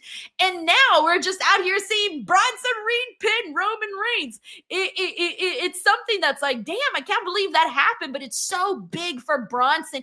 And he also needed this because, hey, man, if you want to really establish the vision, you got to do some bold risks. You got to do some things that are going to stand out. And that's definitely going to stick out. So, you can consider Bronson Reed a made man right now. You can, you can't, I don't know. But the follow-up is what I'm most intrigued by is how are you going to follow up Bronson Reed defeating Roman Reigns? What are you going to do next? Where do we go from here? That's the part that I'm interested in because usually you can make the big moments happen and people will mark out for them and whatever. But it's the follow-up that to me really matters in terms of cementing people's spot on the show. So shout out to Bronson Reed. Very happy for him. All right, we got one more match to get into, guys. One more, uno más, and then we can go to bed. Io Sky and Rhea Ripley versus the Kabuki Warriors. Now, I'm glad I saved this match for last because I feel like I feel bad, but I kind of kept forgetting that this match was on the card because when I was thinking of the show, I was thinking of the Crown Jewel matches, and then I was thinking about AJ and John. So I unfortunately kind of kept forgetting that this match was going to happen, but I ended up thinking that this was one of the better matches of the night. Like, it is up there for me in terms of my favorite matches because we got some really solid, explosive tag team actions. I feel like a lot of times some of the tag team matches that we get on PLEs, men and women, this happens all the time, but when we get some of those tag matches on PLEs, I feel like a lot of times I come out of it going, man, that was a Raw match. Man, I could have watched that on SmackDown, right? Like, I feel like there have been so many times where I've come on here to post shows and I've said that, like, this could have been on Raw. And that pisses me off, right? Because I feel like those matches should also feel like PLE matches. So with that being said, today, those 4 women had a PLE tag team match. And that's what I most liked about this, was that I came out of it going, oh, we're not watching that on Monday Night Raw. Like, no, we're watching that on this PLE. And so I thought the energy was great when Rhea went in there and was cleaning house with Asuka and Kyrie and all of those combos that we got. Oh, that was so good. I just really liked all of the action that we saw. In it. So I feel like this one may be going a little underrated. So I'm going to make sure that when you're coming out of this review, if you haven't watched the show, do not skip this match. Do not underestimate this match, because you got 4 really, really talented women and they all came through today. Also, happy birthday, Rhea. I think that's it. Did I forget anything about the show? I don't think so. I think I got everything there. But guys, that was Crown Jewel. Better than WrestlePalooza. Thumbs up. And possibly had a match of the year contender in this. So that's where we're at. I really hope that you guys enjoyed the watch along plus the post show that you see here. If you did, please do not forget to subscribe to the channel, whether you're new here or a regular. You may have forgotten to subscribe. Join 233,000 other people who subscribe to this channel. Daily pro wrestling content, streams, and everything constantly going up. I will be here tomorrow for Bound for Glory, also doing a watch along and a review. So I hope to see you guys there. Enjoy the rest of your Saturday. Get some rest, everybody. Thank you guys so much. Take care. Bye, everyone.